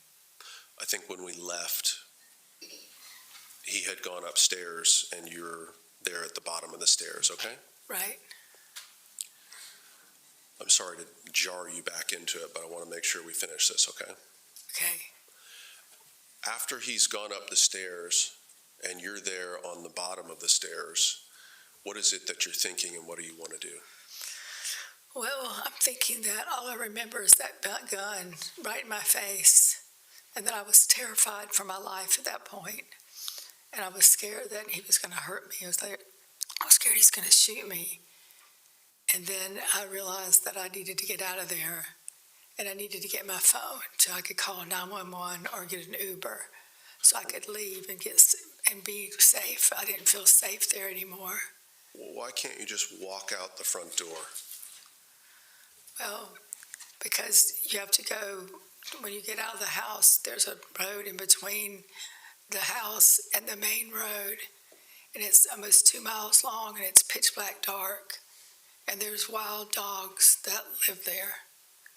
There's loose dogs that live on the road. They live on a bunch of small little farms, and there's a lot of loose dogs running around. Is that road that leaves out of your house, is that a well-lit road? No, there's no street lights on it at all. Why don't you just use your phone and call 911 right then? Because he had my phone. Did you think about maybe going to the neighbor's house and beating on their door? I thought about it, but I don't know any of the neighbors. We had not lived there very long, and I only waved at one neighbor one time, that's all. And I didn't even know who'd be home. What did you do after he went up to the upstairs? Where did you go?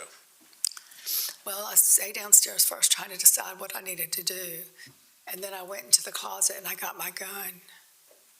And I walked back out.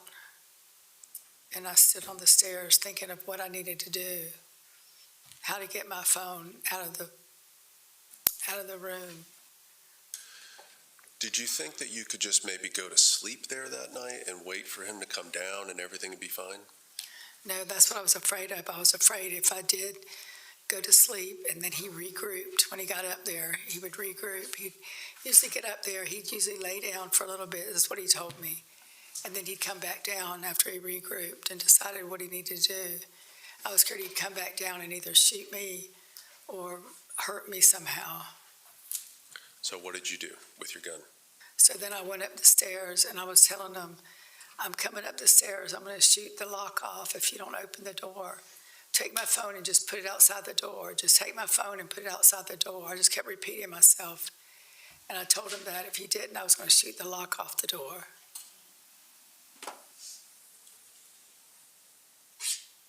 Show you defendants 5 again, or 6. Chris, do you have that over there? 6.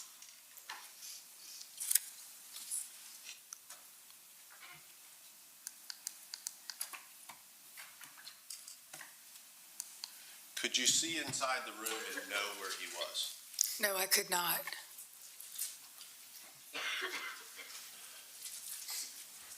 Could you hear inside the room? In other words, was he responding to you and letting you know or giving you some general idea where he was? He only answered yes to me one time when I asked him if he had my phone, and he said yes. The other times, he would not respond. And when he did answer, it sounded like he was back in the corner by the bed, like laying on the bed, deep in the room. You're standing outside the door, and tell me how you're feeling and explain to them what's going through your mind and how your body feels and all that. Well, what's going through my mind is that I want him to open the door so I can get my phone so I can leave. I just wanted to get out of there. I was frightened. I was terrified for my life, really, at this point. I just wanted to get out of there. And then he asked me, what else did you ask me? What else I just did you wanted ask you to describe how you're feeling for them. Okay. It's okay. And then I was feeling like I could hardly breathe at this point, and my hands were shaking so bad. They were just shaking uncontrollably, and my heart was about to pop out of my chest. I was so scared. Did you intend to shoot Mr. Barron when you pulled that trigger? No, I did not. Were you afraid for your life when you pulled that trigger?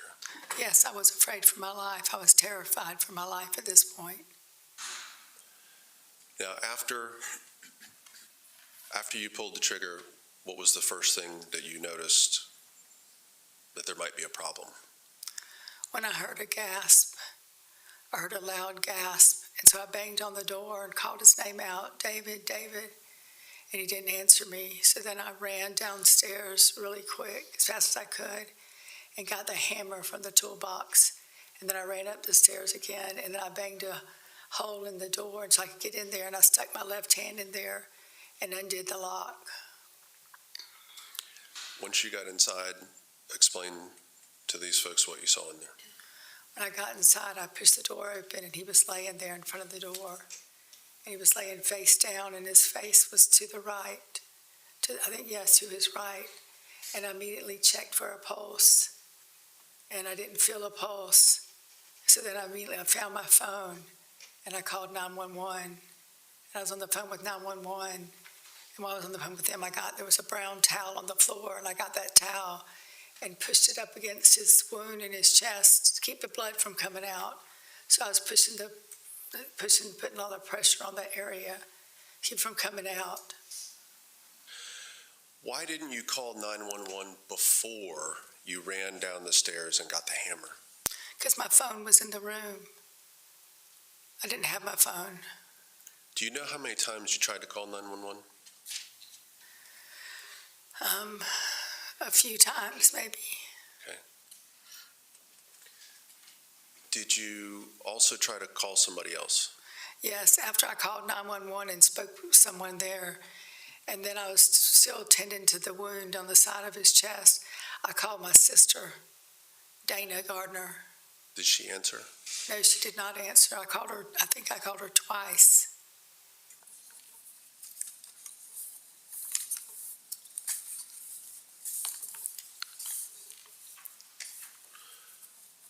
You're in the room now. You've called 911. Did you say you made contact with them?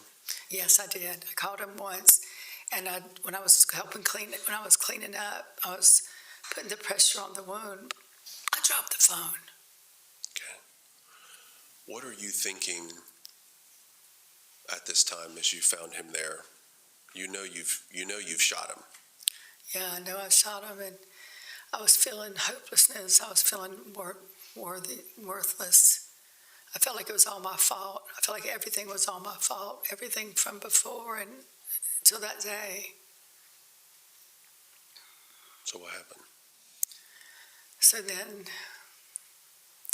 I decided to get his gun, and I put it up under my chin. I was going to take my life, and then I put it up there, and I couldn't get it to stay under my chin.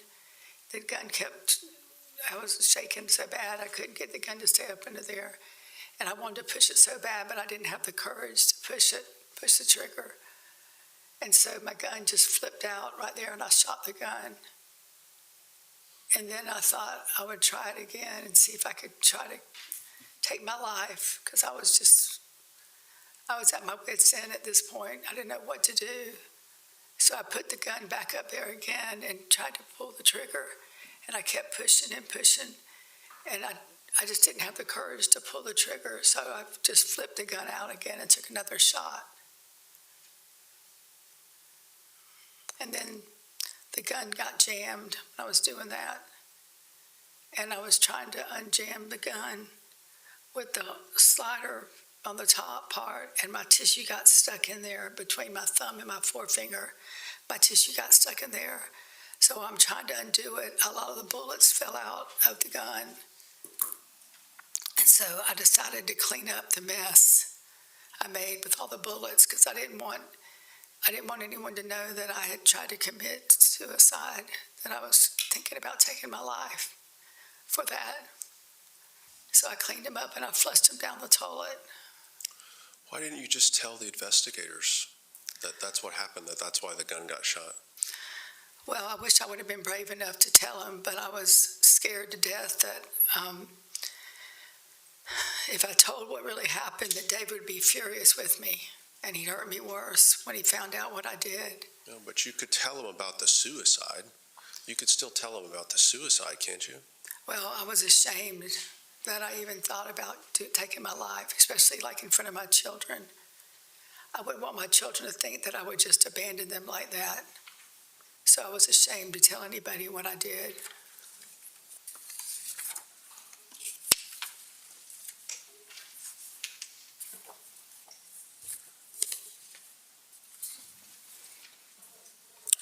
Approach the witness. Sorry. Defendants 43 through 67.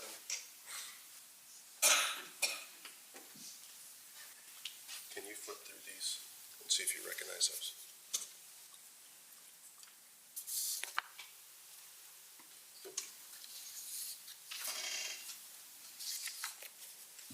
What number is that Facebook? The Facebook photo that Yes.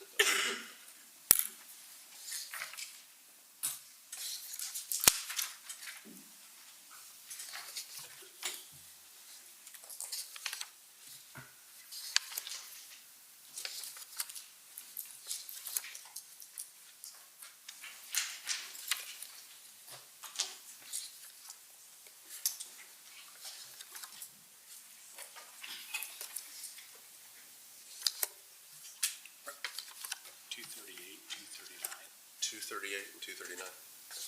Thank you.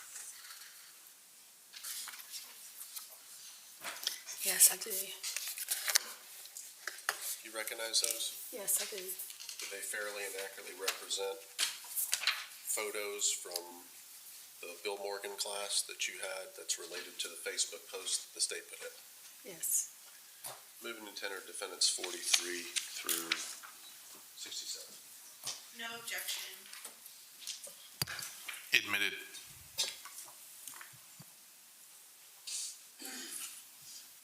You remember the state putting in a photo of you and Mr.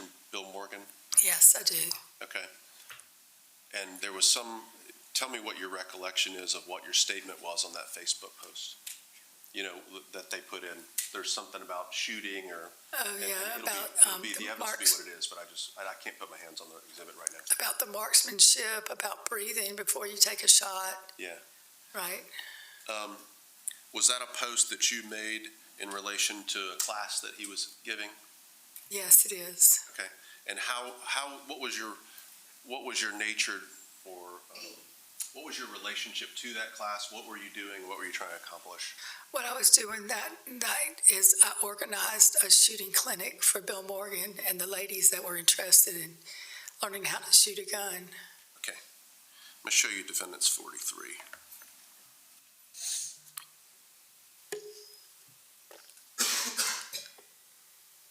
Okay.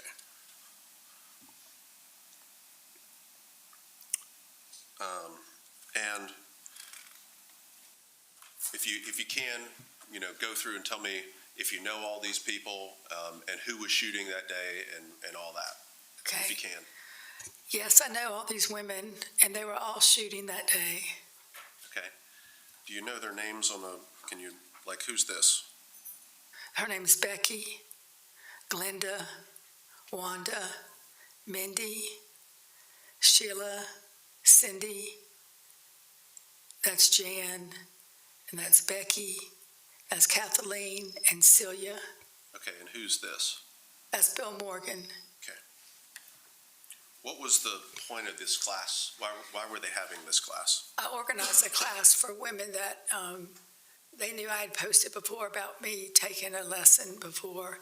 And so they were ladies that were interested in learning how to use a gun. And Bill Morgan was the instructor, and so I wanted to get him some classes. Okay. Are you in any of these photographs that we have here? No, I'm not in any of I'm not. Are you in any of the photographs shooting a gun? No, I'm not. I didn't shoot that day. I just organized and took photos.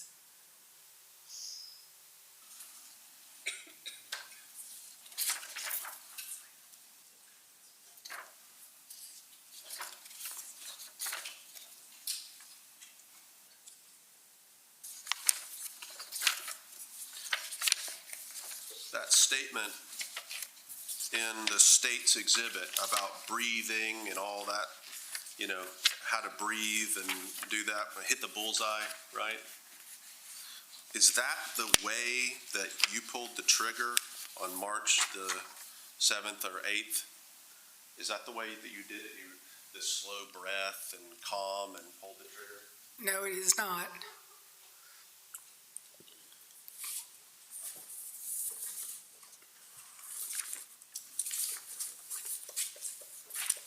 Those are all my questions. Thank you.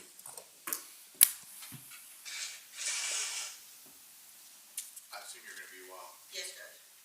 We're going to take I apologize.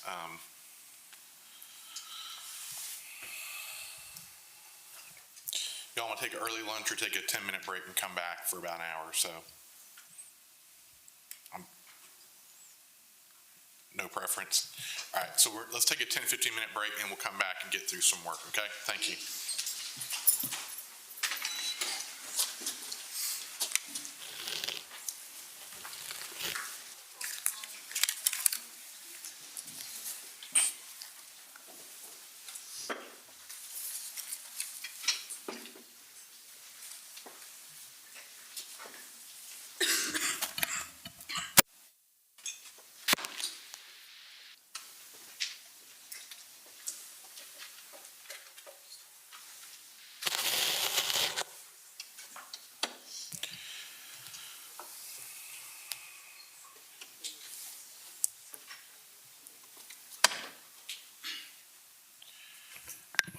Thank y'all so much. We're going to take a 15-minute break, come back. Depending on the demeanor of the jury, we'll probably go to about 12:30. roughly.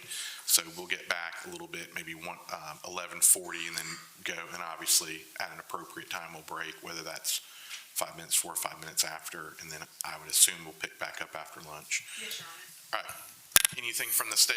No, Your Honor. Anything from the defense? No, sir. All right. Brief recess. Thank you.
So David Barron,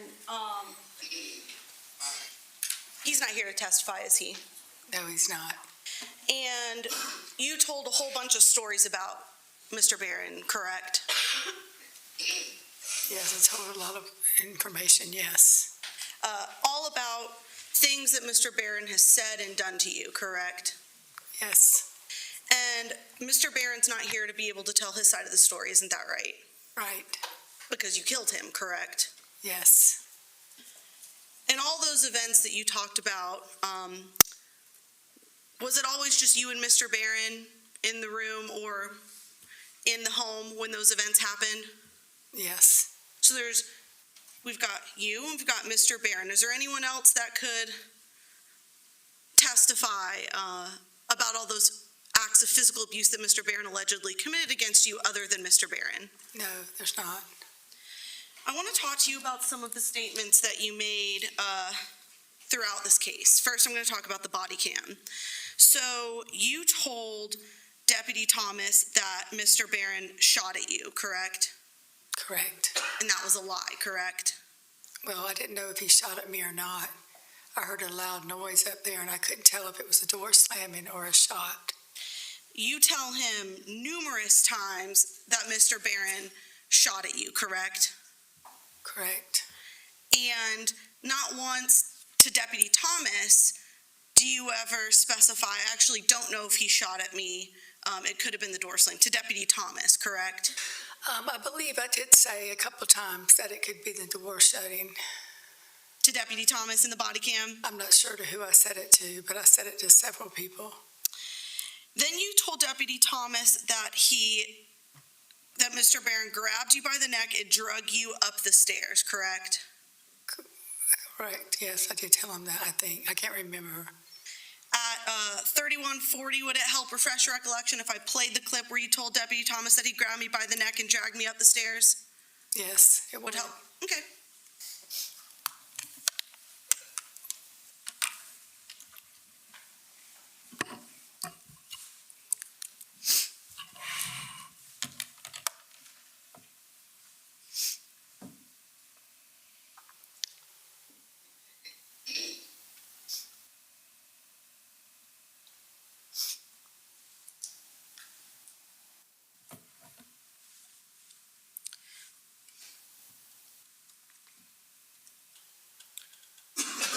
Gonna get as close to 3140 as possible.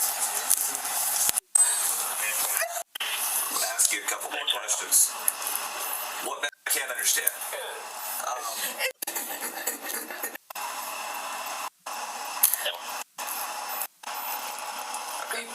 Upstairs. The little one. The wrong way. The police pulled me over. I got put in jail. I'm gonna start it at 30:02. And they put me on this. I had to sleep on cement all night. But I didn't know my license. All because of this affair.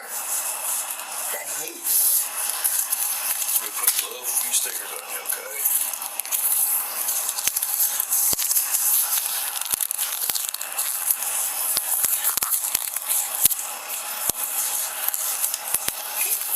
You alive. You're taking him to the hospital right now, okay? What is that? He's dead, isn't he? They don't transport if they don't have anything. So when he left, he was alive. He was? Yes. Oh my God. Still out. Oh, baby. Listen, you need to breathe, okay? You keep focusing on No, I you. can't. Focus on you. I was trying to, I want to work this out, and he doesn't love me, I know, but I don't know. Right now, let's focus on you, okay? I don't know, he's oh my God. I love him. You don't understand. I love him. We bought this house together. I'm gonna put this back on you, okay? Alright, can you sit still as possible for me so I can get accurate readings on you, okay? We gotta make sure you're okay, alright? That's my job right now, make sure you're okay. He's email subject, writing our signatures on a case. He grabbed me by the neck and dragged me upstairs. Did you hear that, Miss Mericle? Yes, I did. He grabbed me by the neck and dragged me upstairs. Yes, correct. And that was a lie, correct?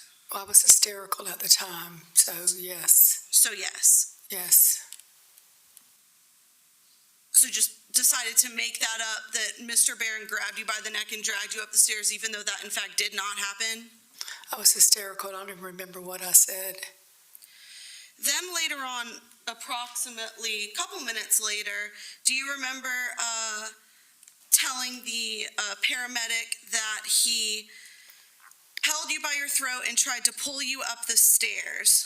Do you remember telling him that a couple minutes later?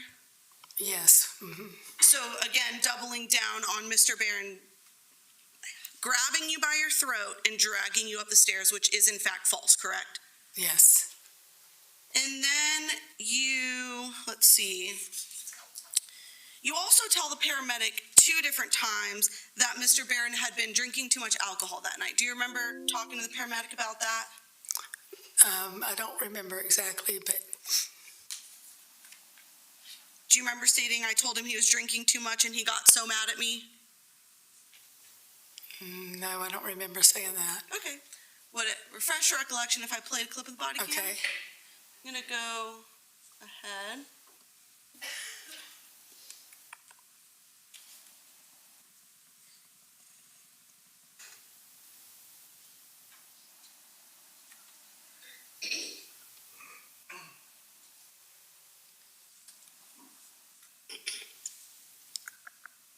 I'm gonna hit play at 52:19.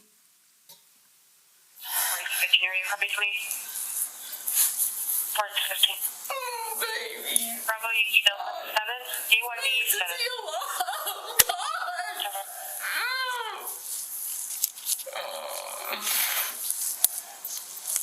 I told him he was drinking too much and he got so mad at me. Did you hear that, Miss Mericle? Yes, I did. So was that you saying that I told him he was drinking too much and he got so mad at me? Yes, I did say that. Mr. Barron had in fact not been drinking alcohol that night, correct? Correct. So that was also a lie. Well, he was drinking it during the day, but not at night. So when you told I guess this is to the officers, when you told the deputies that one of the reasons that Mr. Barron got angry at you that night was because you told him he was drinking too much alcohol, that was in fact a lie. No, I may have told him that because I thought he was, but he wasn't. You thought he was drinking, but he wasn't? No, he was drinking earlier in the daytime. So he was mad at you earlier in the day as well then, it sounds like. Yes. So I thought that, isn't it correct that you had stated that the day was actually perfectly fine, correct? Part of the day was, yes. You guys went and got your provisional license, correct? Right, Went to Olive Garden for lunch, correct? right. You were watching a movie earlier in the night, correct? Well, I was watching the movie. He was sleeping. He was sleeping. So at some point, apparently, he was drinking too much and got mad at you for calling him out for it, sounds like? During the afternoon. Okay.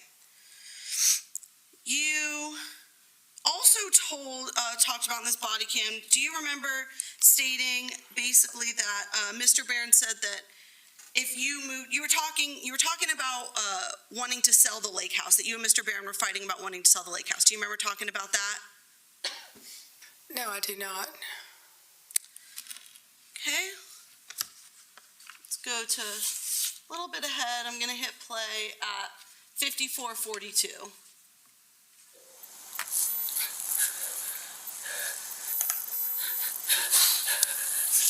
That I was just gonna move forward, that I was couldn't deal with it. And he got so mad at me.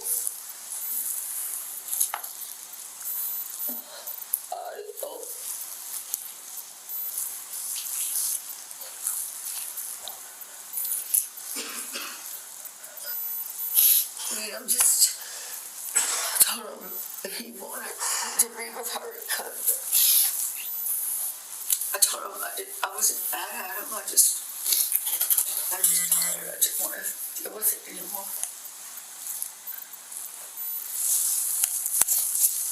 I just said if I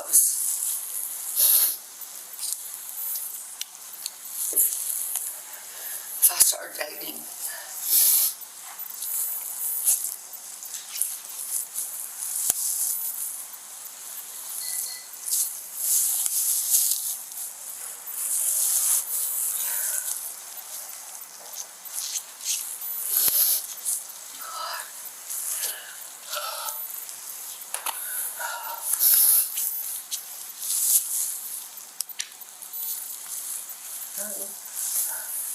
we had a nice night.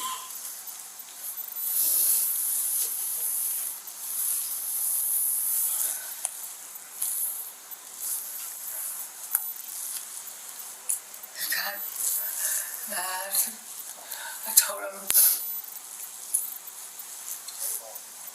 that I didn't want this house anymore. That he told me he didn't want the house.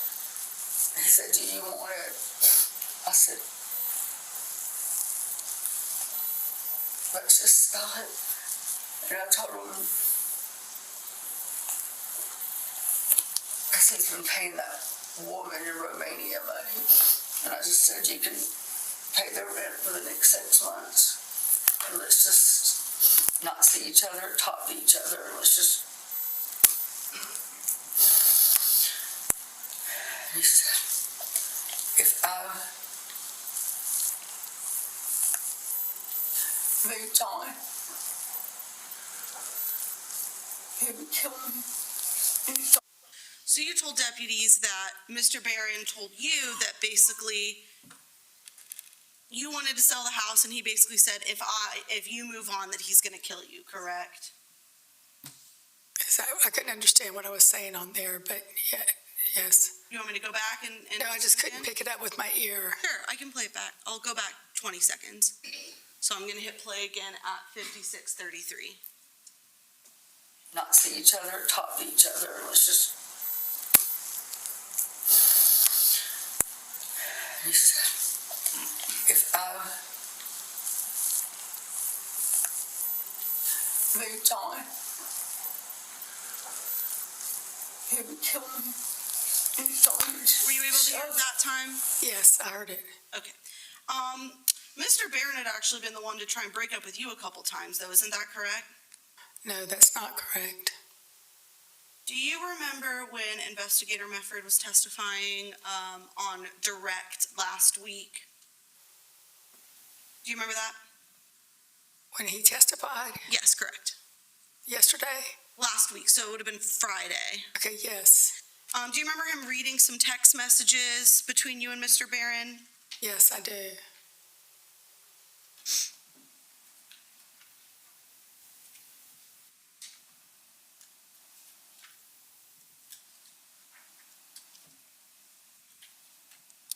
I'm gonna show you, oh goodness, I guess I need to figure out what exhibit number this is. Let's see if I can figure this out. This is text from January 13th.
So I believe I'm gonna triple check. Yep, this is State's Exhibit 249. So this is text between you and Mr. Barron from January 13th, and you sent him, how many women are you texting? Why did you delete if there was nothing to see? I feel so unwanted by you. Is that correct? Yes, You said, I feel like I am not enough for you, correct? yes, And he says, wow, correct? right, yes, So then you send some more texts, talking about you're very sad. I thought I wanted everything for you, or I thought I was everything for you, correct? This is all you in the green. yes, it is, And then you say, what does Lilia have, Laura? If you want them, go find them, correct? yes, And then he asks if you're drinking, correct? yes, he did. And you say, no, I'm not enough for you, correct? No, what? I'm not enough for you. Yes, And then you keep responding, you keep texting, you keep texting. Then right here at 8:39 p.m., Mr. Barron says, okay, let's end this. You will never trust me no matter what I tell or say to you. There's nothing that can satisfy you, correct? correct. And then you respond, I feel all alone. I know you will never understand. I thought you loved me with all of your heart, but you don't. You care for Lilia, Laura, and I don't know who else. I am tired. I am not at my waterfront condo trying to figure out what to do, correct? Yes, And he says, I don't care for anyone but you can't understand that, correct? right, And then he says, I will not come down this weekend and will hire an attorney on our house situation, correct? correct, And you say, please call me. You don't have to hire an attorney, correct? correct. So you're asking Mr. Barron not to hire an attorney because you don't want him to basically get out of this house situation with you, correct? No, because we can handle it without an attorney. Okay, so you are fine with breaking up. You just don't want an attorney to get involved. Well, he never really said break up. We were just, it would be just like a short little break when he said, okay, I'm never going to make you, you'll never trust me no matter what I tell or say. He didn't actually say he was breaking up, but it was just the beginning of it. So he said, okay, let's end this. Right, You will never trust me no matter what I say, tell you or say. There's nothing that I can do to satisfy you. right, that time we did, yes. Okay, so this is him attempting to break up with you, correct? Yes, So, I want to talk about, well, I guess first, also in Deputy Thomas's body cam, you talk about the DUI, correct? The DUI arrest. yes, And you told the deputy that you decided to drive home because you leave around 3 or 4 o'clock in the morning anyway, pretty much, correct? correct, And then at some point, you kind of switch that a little bit and you tell the deputy, well, he made me leave, correct? correct, And then later on in your interview with Investigator Mefford, you also talk about your DUI arrest, correct? correct, And you give him this like long elaborate story about how you guys got into a fight that night, correct? correct, And that Mr. Barron went up into the room and locked the door to go to sleep, correct? I don't remember exactly, but Sure. Would you like to listen to a clip of your interview? Would you like no, to I listen? remember what he said, but I just don't remember that vividly right now. That's what I mean. Okay. I remember I said it to him. Let's see. Here's your interview. I'm going to go to about 38 minutes. I leave between 3 and 4 anyway. So I got up, got dressed. I was lucky. I'm going to go back about 20 seconds and I'm going to hit play at 38:31.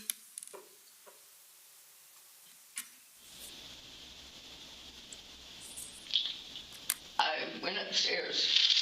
He said I laid there for about 3 hours. I couldn't go to sleep, so I thought I was going to go on to St. Simon's because I usually get up I leave between 3 and 4 anyway. So I got up, got dressed, got all my stuff and put it in my car.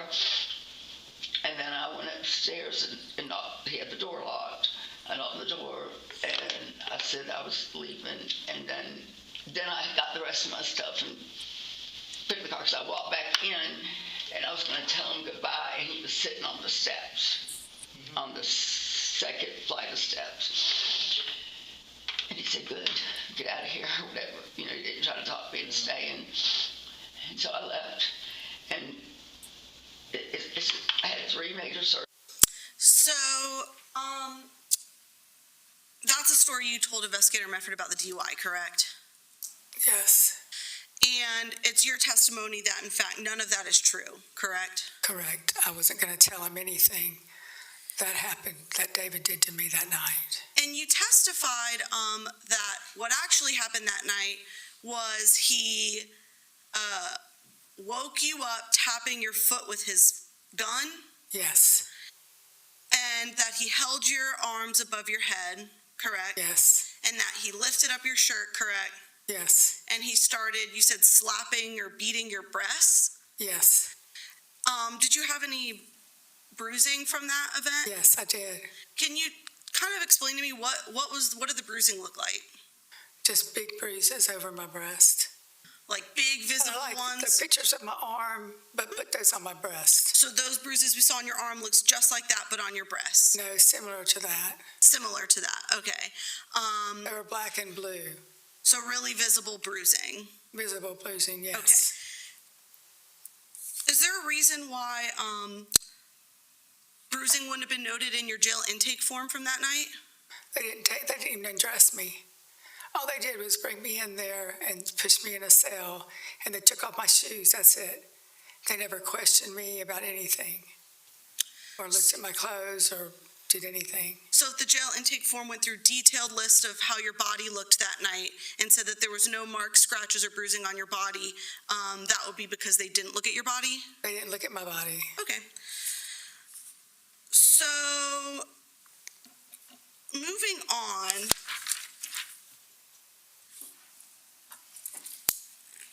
You repeatedly told Investigator Mefford that you did not shoot Mr. Barron's gun, correct? Correct, But then your testimony was that you did shoot Mr. Barron's gun. correct.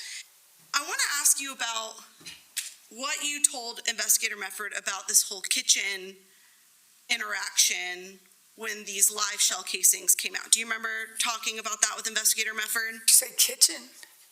When you were in the kitchen with Mr. Barron and he was having you play with his gun. Do you remember telling that Yes. story? Yes, I do remember that. Was that whole entire story a complete lie? It was not true. The story was not true, because I didn't want to let him know that I was ashamed to admit that I tried to take my life. Because you were worried that your fingerprints might be found on his gun, correct? No, that's not correct, because I was afraid my children would see that I tried to commit suicide. So walk me through how making up that story about you playing with Mr. Barron's gun in the kitchen would be a cover for you attempting to commit suicide. What do you mean? Say that again? So the story that you made up to Investigator Mefford about you playing with Mr. Barron's gun in the kitchen was a lie, correct? Yes. Help me understand how that story was the story that you came up with to cover up your suicide attempt. The story I came up with to cover up my suicide attempt. Is that what that story was, I the purpose? think my hand got jammed in the gun, Correct. and that was the reason I said that. So all I'm asking is for you to help me understand where you got this story about playing with Mr. Barron's gun in the kitchen from. I just made that up Why? because I got the gun jammed in my finger right here, and I didn't want to have to explain that I tried to commit suicide, and that's how it got jammed. So the story you gave Investigator Mefford, actually, I'm just going to play it. I'm going to go to 44.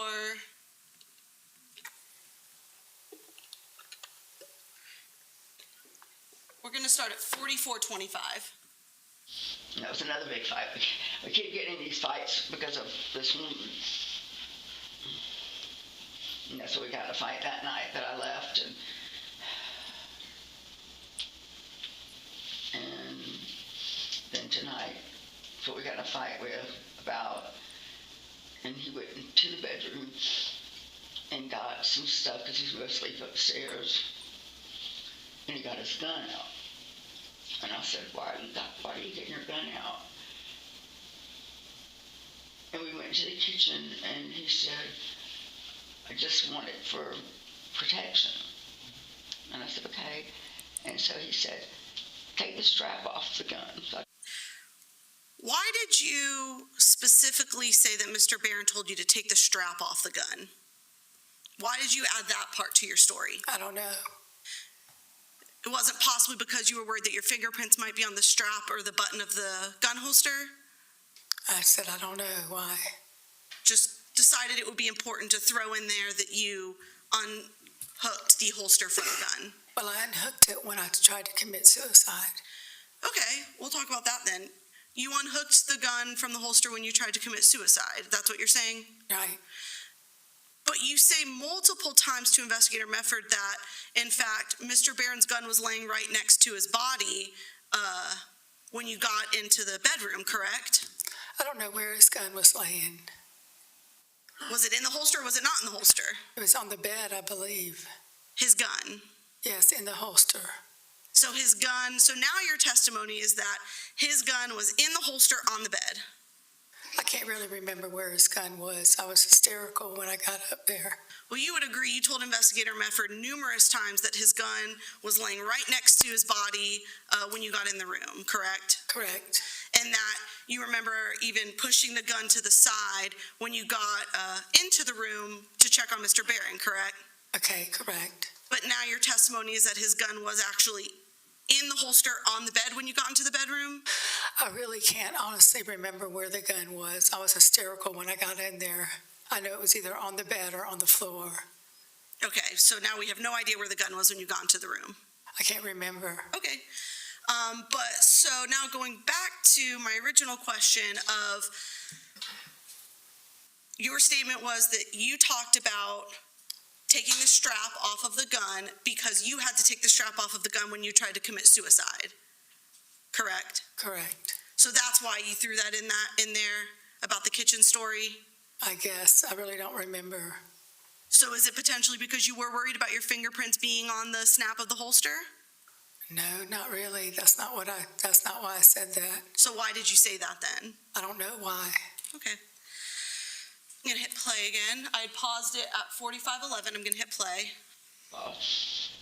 He said, this is what you need to get on your gun, because I don't have a strap around my gun. And then he said, is this gun cheap? He said, put it in your hands and hold it, because, I mean, I got to take lessons. And he told me if that gun fits my hand. And then he took the gun in his hand, and he took his briefcase and took it on his shoulder.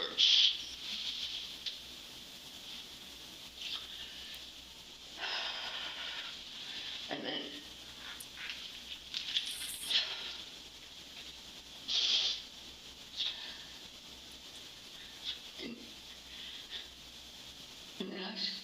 I asked him to come, don't go upstairs, just talk about it and try to not be mad at each other and just talk about it normal. So why did you add in the part in that story about how the gun fit just nicely in your hand? What was the point in throwing that false detail into that story?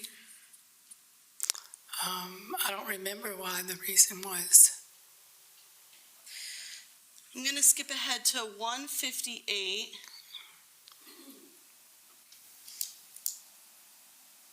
Am I at 150? Yeah, 130. Oh, I'm way off. Okay. Thank you.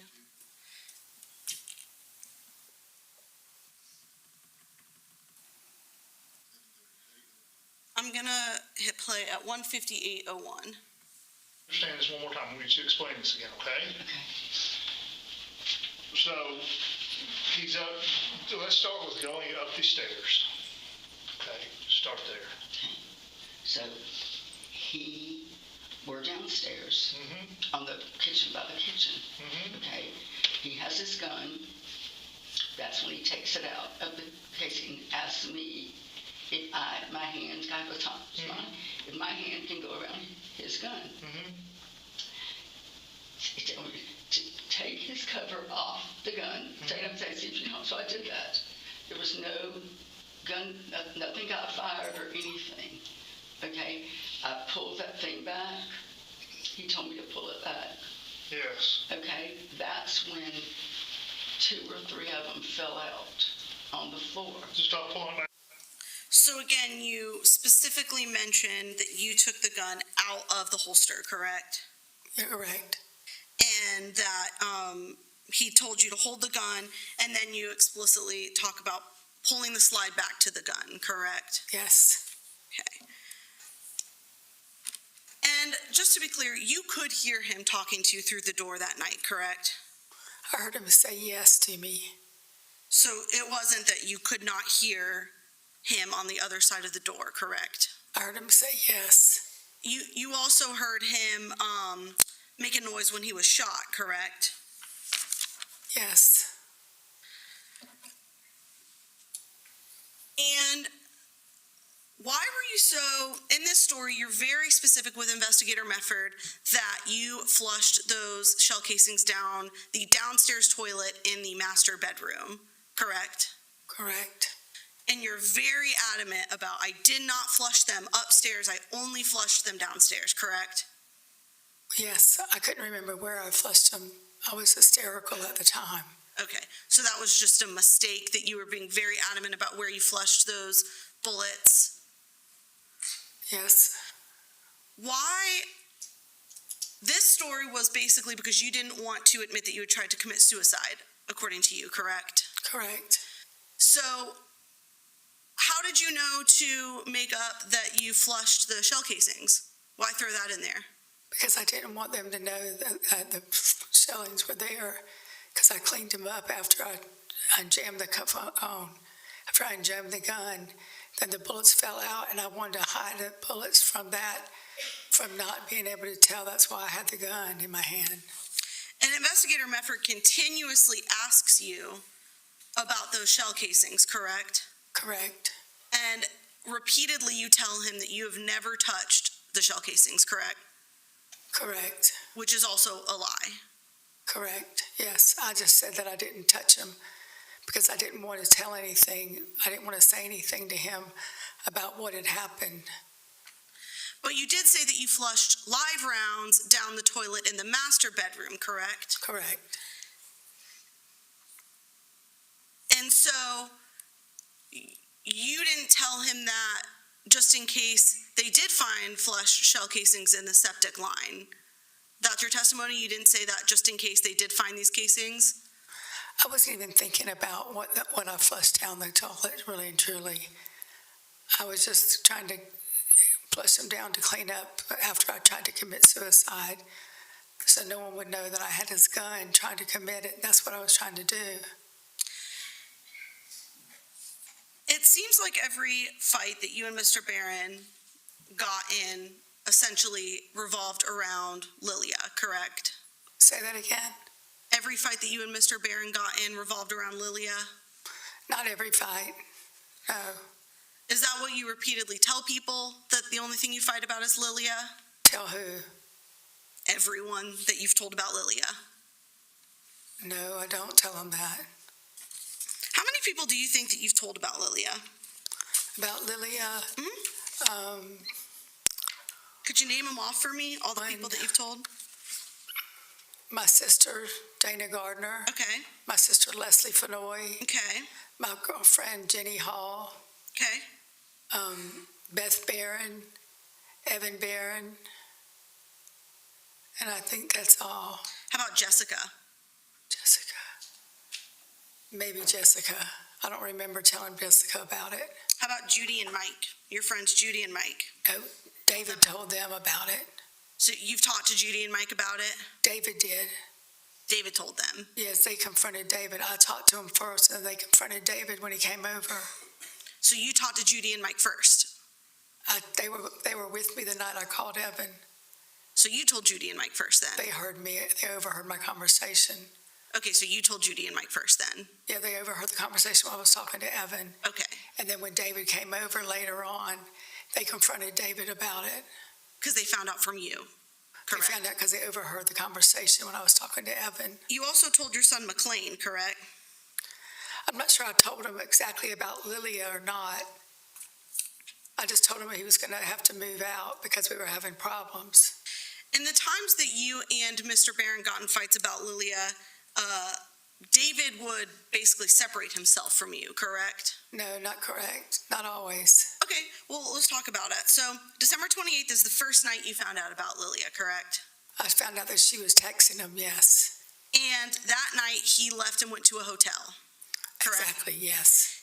And you disagree with Evan's testimony that you pointed the gun at Mr. Barron that night, correct? Correct. But Evan's testimony was that you called him frantic, saying that you pointed the gun at Mr. Barron, correct?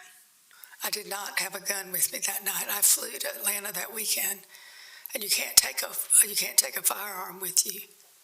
Okay, and Mr. Barron was yelling because he wanted to get his keys so that he could leave, correct? The keys were on the bathroom counter. And you had locked yourself in the bathroom. I locked myself in the bathroom in the commode. There's a separate part of the commode area, and that's where I locked myself. But the keys were right out there. He was right there beside him. I kept telling him the keys were right there, and he wouldn't listen. So he's yelling for his keys because he wants to leave to go to a hotel, but his keys are sitting right there? His keys are right there on the vanity, yes. And then January 4th, you get into another fight about Lilia, correct? Yes. And David, again, leaves and goes to a hotel, correct? Well, no, that's the night. He didn't know I found out about her that night. That's the night he threw my purse out the window of my car, and then I had his stuff, and he didn't come pick it up. I left his stuff at Seagate Inn for him to pick up, and he didn't pick it up. So I took it with me in my car, and then I found out that I read through his briefcase. I was looking through a satchel bag, and I saw where he was sending family. It said family support on the letters to the money for Lilia. But he didn't know I found out that night. So that's the night, January 4th is the night where you went through his briefcase, correct? I went through his, the satchel bag. Satchel I got it out. But he was already at a hotel. And Got in a fight earlier. so he was already at the hotel. Right, because I told him he couldn't stay with me that night. So he left and went to a hotel. That was my original question. I told him he couldn't stay with me, so that he had no choice but to leave. Okay, so he left that time too. Then on February 1st, this is the St. Simon's incident. Yes. He was also trying to leave the condo in St. Simon's, correct? I asked him again to leave because he slapped me. So all of these are because you are asking him to leave, apparently. Well, he didn't have a place to stay, so he had to go find a hotel. So he's trying to leave, correct? Not trying to leave, he left. He's trying to get in to get his belongings so that he can leave that night, correct? I already put his belongings outside the door. Well, earlier you testified that you said that you were going to go up and get his stuff, but then he followed you up and then he was trying to push his way into the condo to get his things. I was putting the stuff out the door, and he comes in the door. I was putting the stuff out the front door, and he comes up to it, and that's when he pushes me backwards. So when the police came, all of his stuff should be outside the door? It was right there by the door. It was right there by the kitchen door. Inside or outside? Part of it was outside, and part of it was inside. So again, on body cam that we have, some of his stuff should be waiting outside for him. No, it wasn't waiting out there for him. I'd put it right by the kitchen door, so it was still inside. Okay, so it was still inside, Well, correct? because he came up there and banged the door open, that's why. Okay, so I'm just confused because 2 seconds ago you testified that all of his stuff was already outside and the reason that you wouldn't let him in was because he was trying to come in anyway. No, all of his stuff was not outside. Well, then you said some of his stuff was outside and some of his stuff was inside. Some of it was inside by the kitchen and some was by the door. But all of it was inside of the It was condo. inside, right. Okay, so he could not leave until he was able to get inside the condo to get his belongings, Right, correct? and I was trying to get him out to the door for him. Okay. February 16th, that's the night you get arrested for DUI, correct? Yes, And he has locked himself up in the guest bedroom, correct? yes, And March 7th, get in a fight about Lilia again, correct? March Yes. 7th.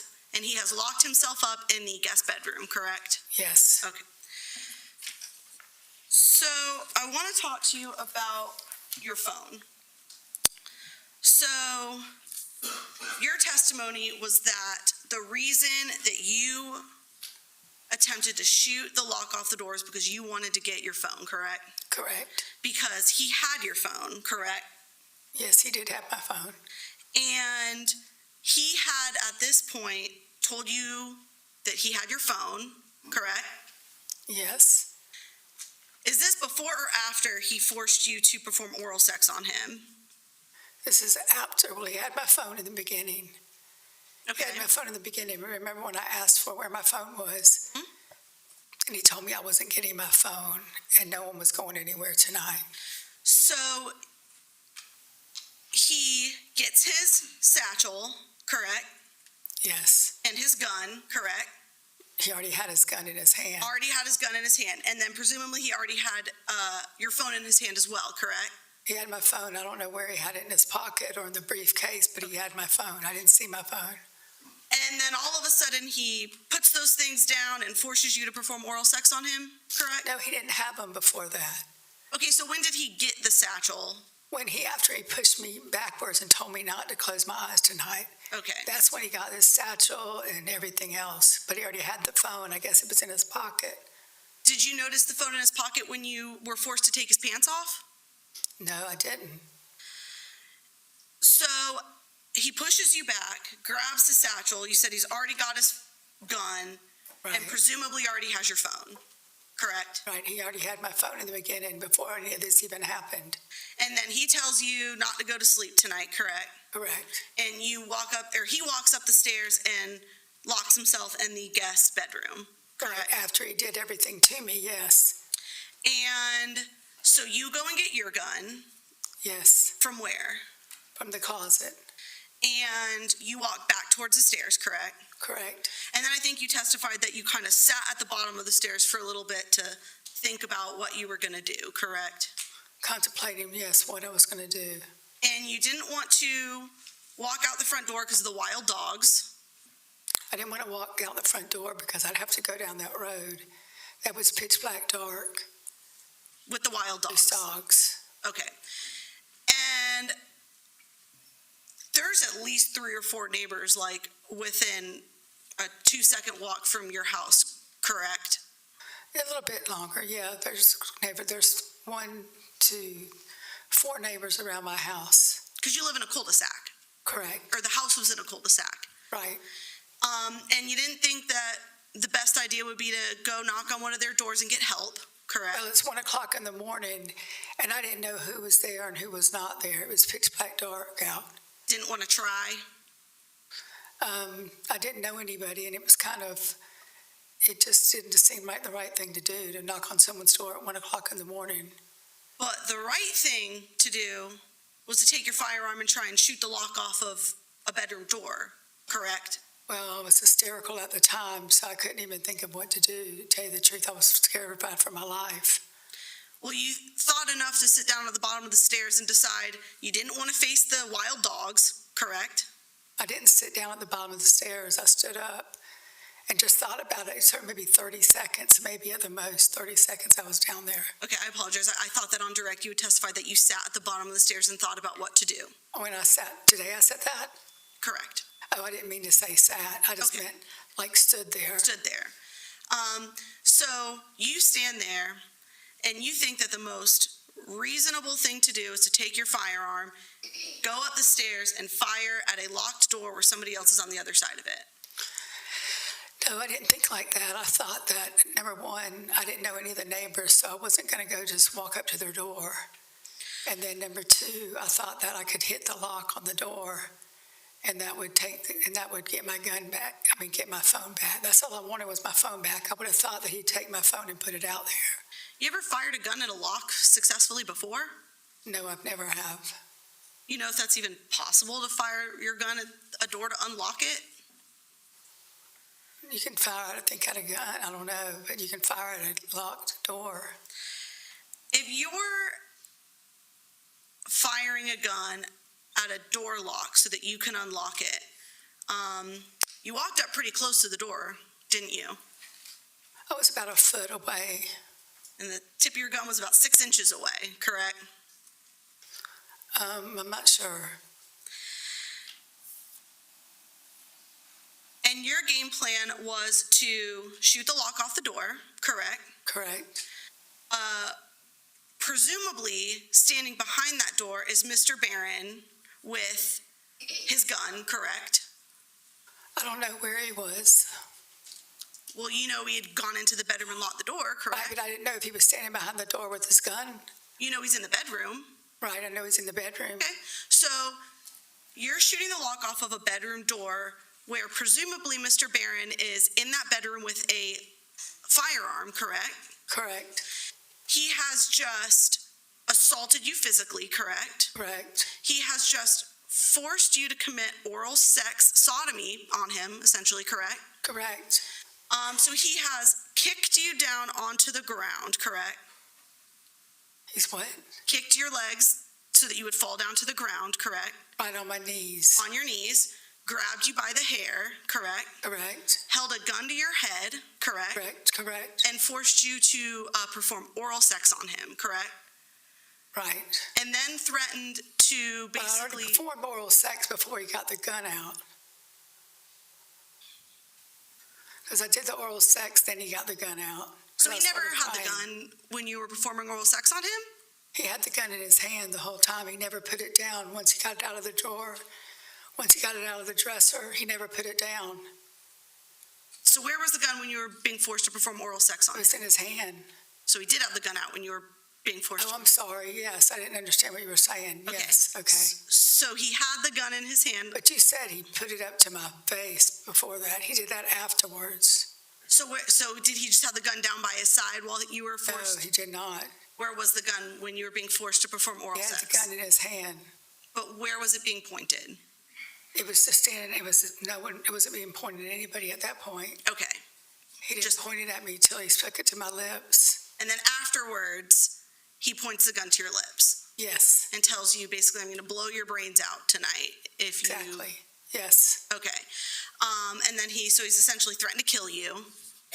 yes, And then he's gone up with that gun that he's just pointed at your mouth, correct? yes, And locked himself in the bedroom door. yes, And you said 30 seconds later, you follow him up the stairs, correct?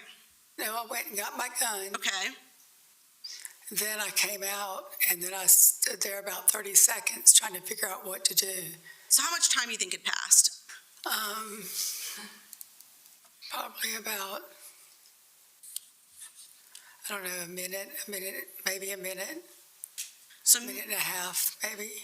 maybe a minute to a minute and a half at most, since he has pointed a firearm at you, forced you to commit sodomy, and threatened to kill you, correct?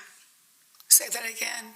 Only between a minute and a half had passed since all those things happened, and you're upstairs with your firearm. Yes. Correct. And your game plan is to shoot the lock off of the door, correct? Yes, Get inside of the bedroom, correct? yes. What was your game plan from there?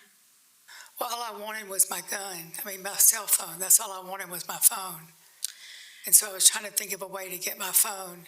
If he would have just put it outside the door, I wouldn't have had to do anything. And you testified that before you went up the stairs, you were terrified for your life, correct? Correct. You thought that if you stayed in that house, Mr. Barron was going to kill you that night. Yes, I was terrified for my life. But you were not too terrified to fire a gun at a locked door where Mr. Barron's standing behind it with a loaded gun, correct? Well, my choices were very few. I needed my phone to get out of there so I could call 911 or an Uber. I didn't have transportation to leave because his car was the only one working. And I didn't want to walk down that dark road, in 2 miles. And I didn't want to go to a neighbor's house because I didn't know any of them. So I thought, number one, I thought that when I walked up there that he would put my phone out the door. That's what I was hoping he would do. And So- at this time, I was hysterical.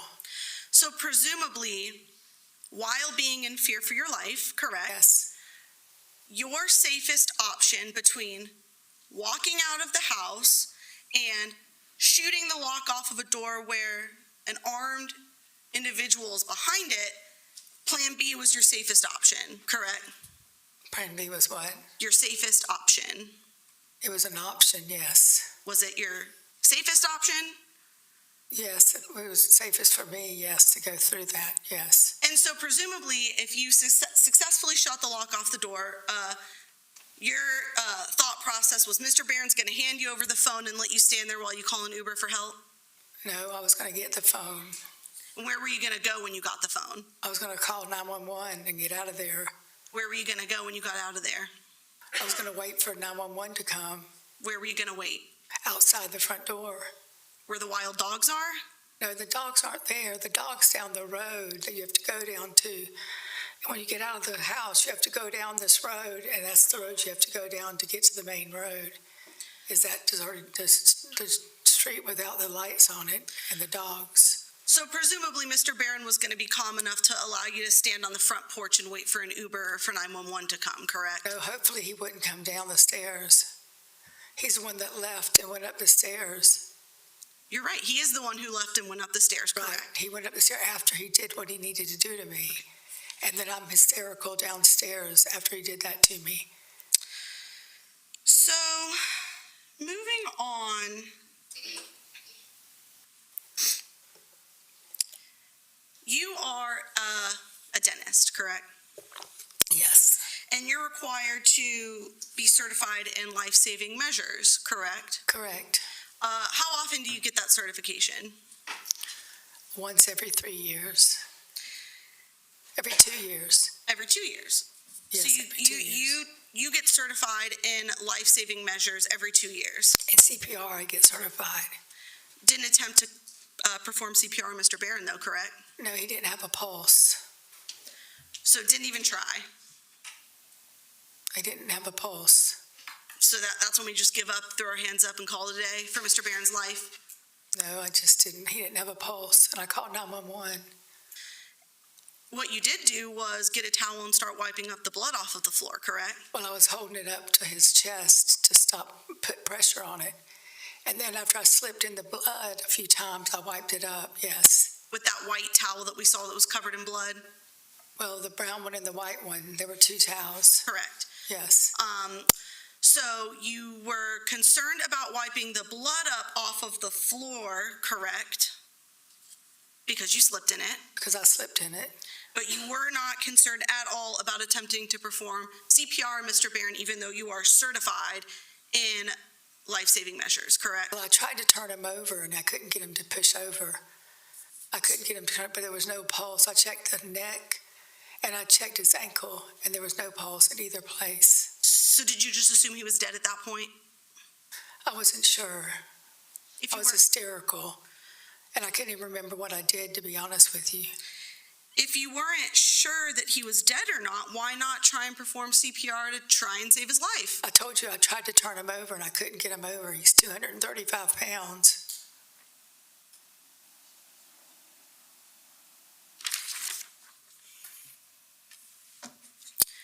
You left your car with Mr. Barron when you drove back to St. Simon's on March 3rd of 2025, correct? Yes. And at that time, your car was working perfectly fine, correct? No, it wasn't. The interlock device was messing up on us. That's why I didn't drive it. You didn't text Mr. Barron, or Mr. Barron didn't text you telling you that the car was working perfectly fine on March 3rd, 2025? What day's March 3rd? That would be, I don't know what day of the week it is.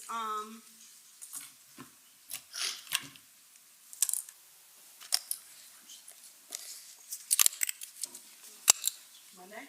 It's a Monday. Okay, on Monday, the car was working fine. And then Tuesday, it wasn't working fine when I left. That's why I didn't drive the car home. Because we were having trouble with it blowing in the machine. So he told me he'd keep the car for me. And Monday, he used it and went to work. But then Tuesday, I think it was Tuesday morning, it could have been Monday morning, he got up and the car wouldn't start. So the car wouldn't start when you were going to leave, but then it magically started before you had gotten home? No, I didn't say it wouldn't start then. When I left the weekend, when I left on Sunday, the car wouldn't start. This is 270. This is 270. No. You put, you did, I want to put this in.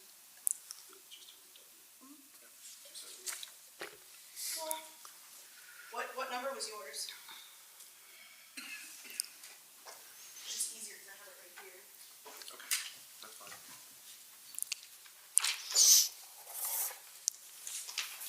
What, is the state tendering that? I was going to, but I know that defense, well, yes, Judge. I'm going to show you what's been marked as states 270. Do you recognize who's texting in that? Yes. Is that you and Mr. Barron? Yeah, that's the day I was leaving. Okay, And at first it wouldn't start, but then he got it running. okay. Judge, I move to tender states 270 in evidence. No objection, 270. Admitted. So, Mr. Willis is correct that he had admitted, I can't remember what exhibit number his was, but he had admitted text from this date as well yesterday. And I just wanted to pull it up again. So this is states 270. What we saw yesterday was this text from you and Green saying, "I'm getting on the causeway," correct? Correct. And then that was at 3:45. Mr. Barron replies first with a photo, and then at 3:51 says the car is running fine, correct? Yes. So you hadn't even made it home yet, but Mr. Barron's telling you the car's running fine. Yeah, he was blowing in it, and he could blow in it better than I could. I could not make the car. When I would blow in it, it would not start. But when he blew in it, that's why he kept it. That's why I drove home in his car. Because you actually respond to Mr. Barron, you say, "I gave you the card that with the guy's name on it. Can you call him or send me the number?" And I'll call him. It's like a violation was made. I wonder if they know that is you breathing, correct? Right. So Mr. Barron is breathing into the intoxilizer that you're supposed to be breathing into to drive your vehicle, correct? Well, I haven't got my provisional license yet, so I went in and got the interlock device early. So I didn't have the provisional license, so my attorney said that he could drive the car until I get my license. But you were driving Mr. Barron's car. Right, that I could drive it with, because I didn't have my provisional license yet. Okay. Why don't we break now? It's now 12:35. We'll continue with testimony at 1:45. 1:45, please. Thank you. Please do not discuss the case with anyone. Do not perform any research. Thank you.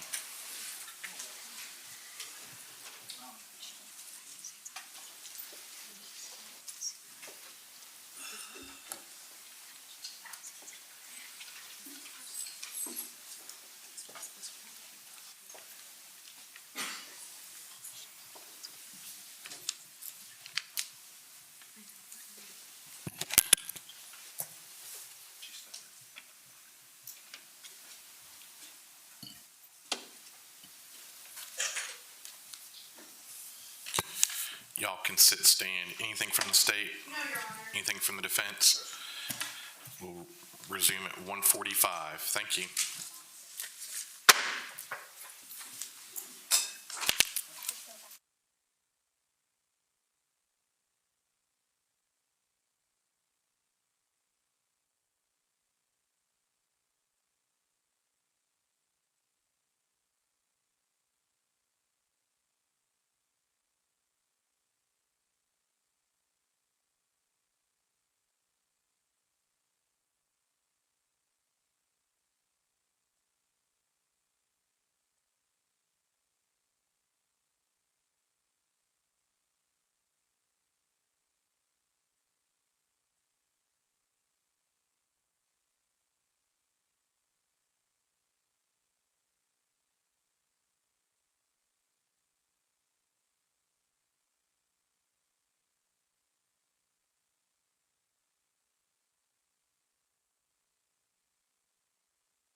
have the witness retake the stand. We'll bring the jury back.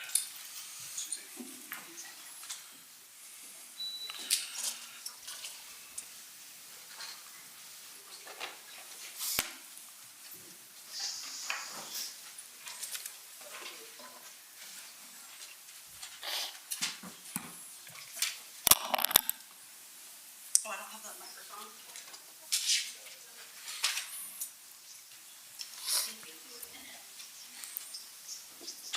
Welcome back. Thank you.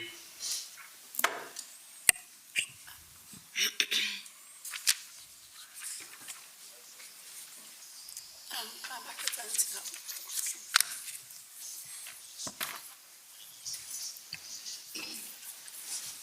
I'm getting somebody.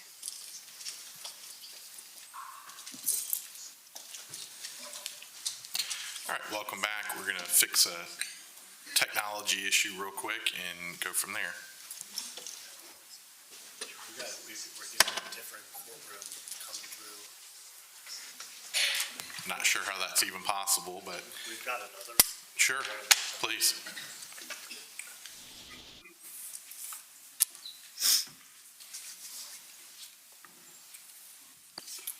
Thank you.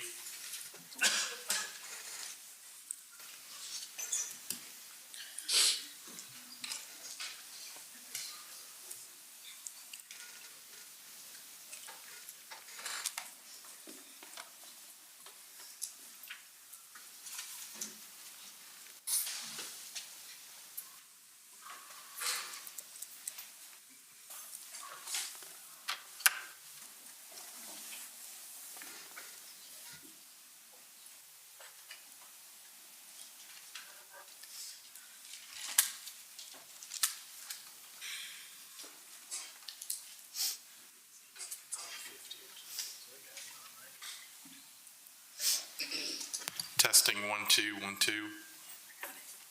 Yes. Thank you for your assistance. May I continue, Judge?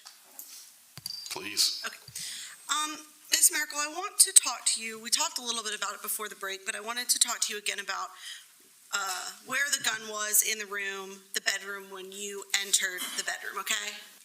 Yes. So, I want to, Volume again. Chris, we'll get it, Judge. We'll get it. No worries. Thank you. 50. I put the volume down. 50.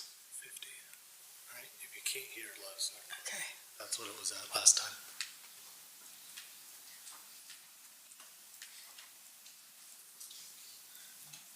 we good to go?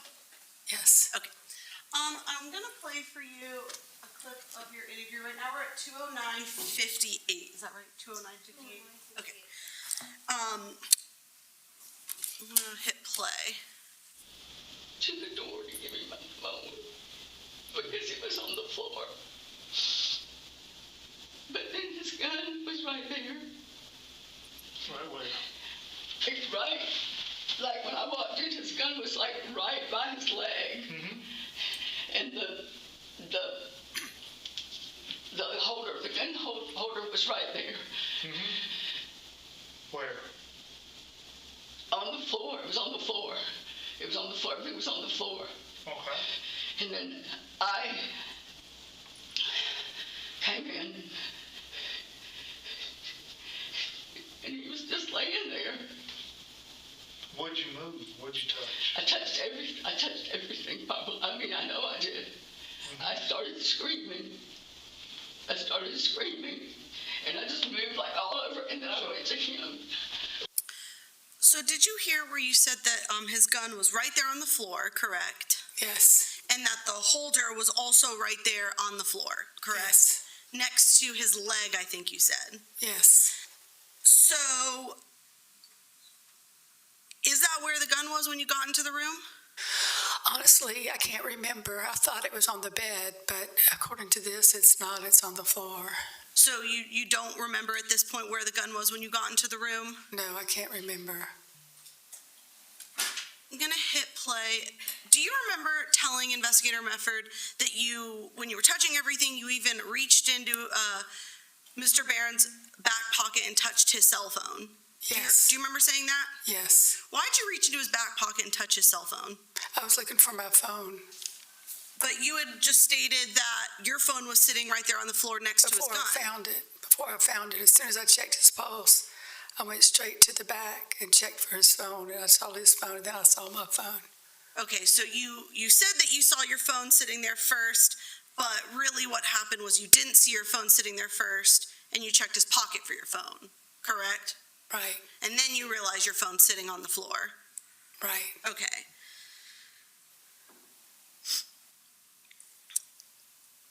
Do you remember telling Investigator Mefford that you saw your phone and the gun sitting on the ground and that you think you even slid the gun away from Mr. Barron's body? I don't remember it exactly, but I heard it on the tape. Do you remember if that's true or false? I can't remember. Okay.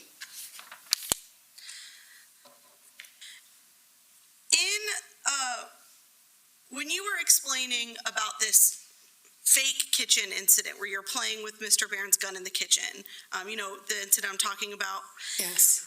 do you remember explicitly telling Investigator Mefford that you touched the trigger because Mr. Barron wanted to see if your finger would reach the trigger? Do you remember saying that to Investigator Mefford? Yes.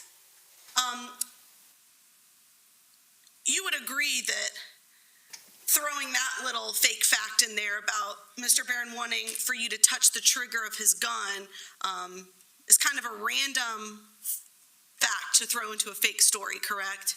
Well, it had happened before. I had tried on his gun before. So why explicitly tell Investigator Mefford that your finger touched the trigger of Mr. Barron's gun that night? I don't know. You don't know why you told him that specifically? No, I don't. Mm-mm.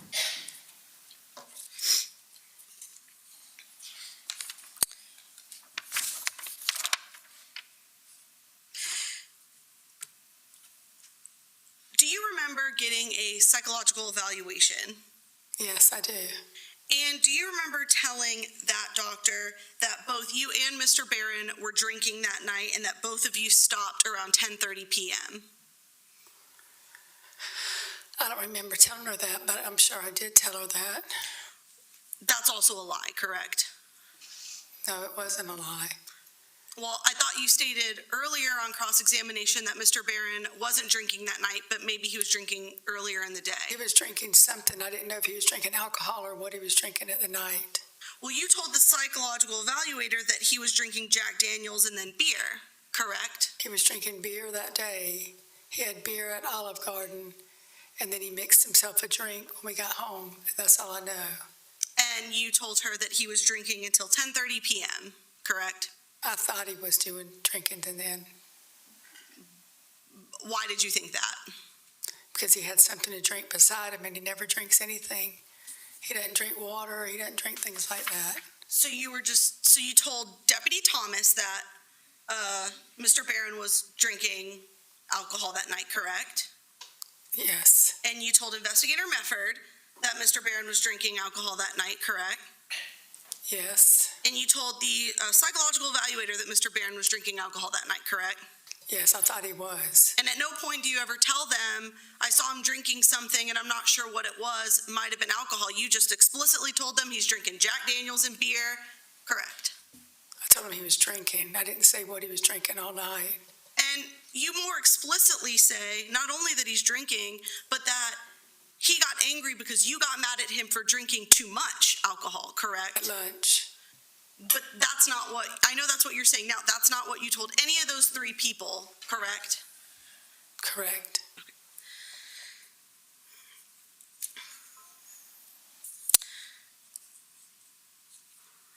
You testified that the physical abuse with Mr. Barron started in about September of 2024, correct? Correct.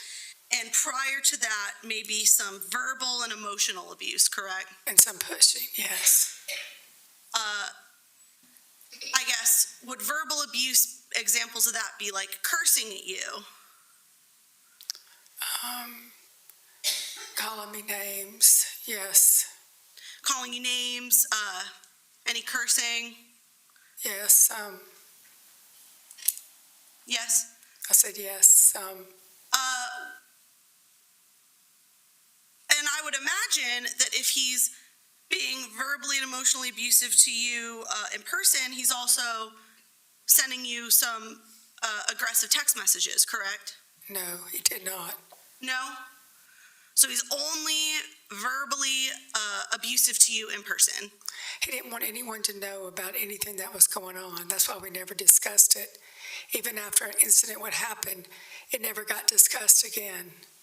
Even between the two of you. Even between the two of us, we would rarely ever bring something up So, that happened, except once in a while. so to him, you acted like absolutely nothing was wrong. For what reason? I was scared of him. And he just had the self-control to be completely and totally normal to you over text, but then horribly verbally abusive to you in person? Yes. Okay. So, can you think of one single example of a time where this victim, Mr. Barron, ever said something mean or abusive to you over text? Not that I can think of right now. And you would agree, like, you both had passwords on your phone, correct? Right. And you wouldn't just go around showing everyone your personal text messages between you and Mr. Barron, correct? No. And presumably Mr. Barron wasn't going around showing everyone his personal text between the two of you, correct? I don't know. Maybe. I don't know. So you would agree that it's one thing not to tell other people about physical abuse, but no one's reading the text between you and Mr. Barron other than you and Mr. Barron, correct? He told me he didn't want anything written down. That's why I put that one note in there about what happened the night of the DUI. It wasn't true. And it's because he said he didn't want anything written down. So you wrote down a lie about the DUI? No, I didn't write down a lie. I just wrote down the details. I just left out information. So you didn't write down a lie, so then what you wrote down about the DUI in your notes is the truth? Well, I told the truth. I just didn't give the absolute all specific details. Let's pull up that note then.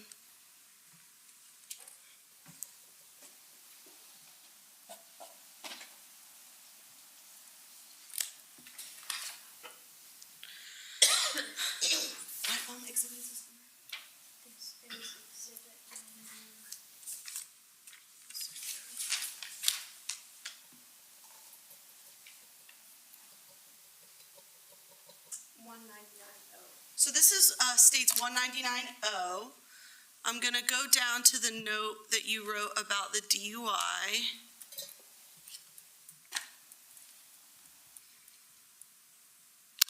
Zoom in a little bit.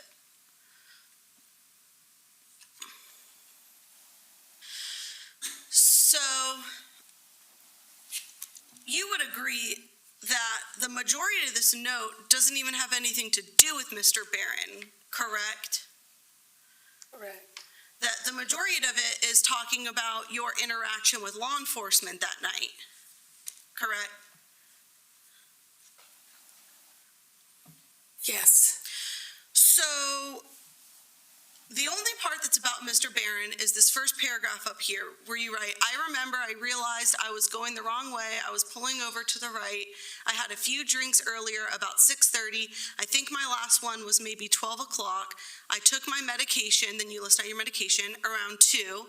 We've been watching a movie and I was headed to bed. We've gotten in an argument and I decided I couldn't sleep, so I would get up and leave and head back home because I had a lot of work to do at my office. I left at 4, but I decided to leave around 3. That is really the only mention of like what could have possibly gone on between you and Mr. Barron, correct? Yes. And if you need time to sit here and read it, let me know. But the rest of this looks like this is all about, again, your interaction with law enforcement. Yeah, scroll to the end of it. Keep going. This is the end of that one. Yeah, that's the note. I wasn't talking about that note. So, talking about this note, I'm a little confused. So you're saying that you wrote this note because Mr. Barron told you, I don't want anything about us to be written down in writing, so you'd go to your notes and write down an untrue statement about Mr. Barron and your interactions with law enforcement. For what reason? What statement did I write about him in here? That you guys got into a fight, and that you went in bed, or you're watching a movie, and that you got into an argument, and that you decided you couldn't sleep, and so you would just get up and leave to go back to your office to do some work. No, some of it's right. So which part of that is correct? Got into and which a part? fight. You got into a fight. That's the only true part. No, and I took my medicine, Okay. and I got up to leave when I remember feeling disoriented. I didn't have that much alcohol. All that's the truth. So why write all the rest of this stuff about your interactions with law enforcement if the only reason you wrote this note was apparently to not document physical abuse between you and Mr. Barron? It was to document what happened the night of the DUI Okay, so the purpose of this note is to document what happened the night of the DUI. between me and the officers, Okay. For what reason? so I could have it just to make sure I knew what was going on that day. But you just, the beginning part, lied about? Correct? Let me see the beginning again. Starting at, I remember, ending at leave around 3. Oh, that's true. The first part's true. The medicine's true.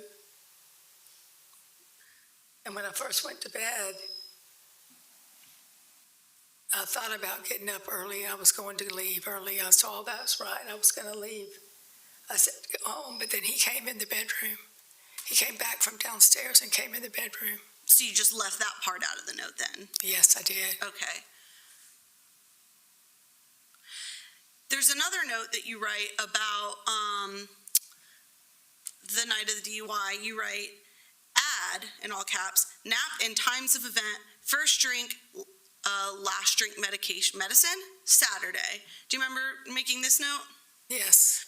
Was this note not so that you could help remember what happened that day when you spoke with your DUI attorney?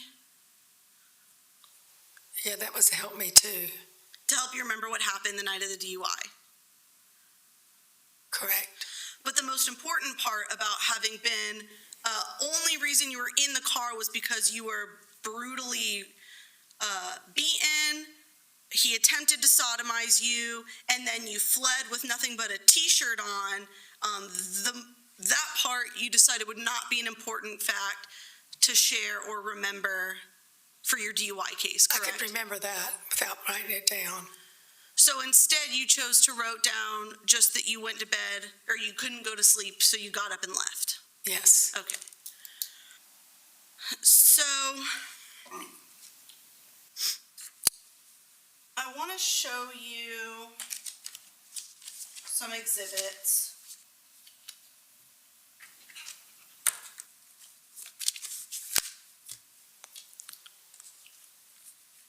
States 253 through 263.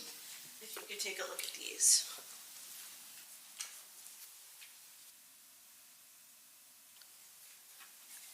Is 253 text messages between you and David? Yes, they are. Okay, what about 254?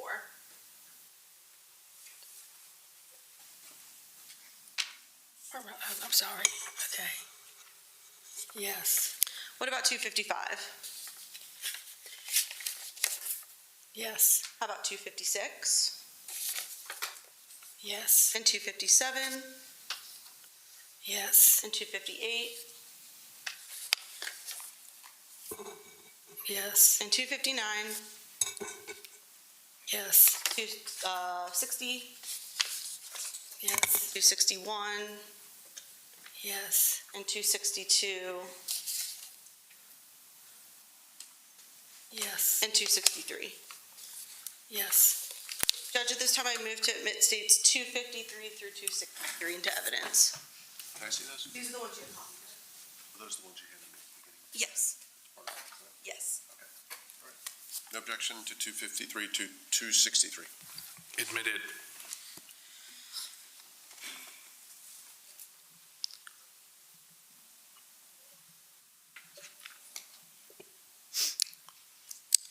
gonna show you first. States 253.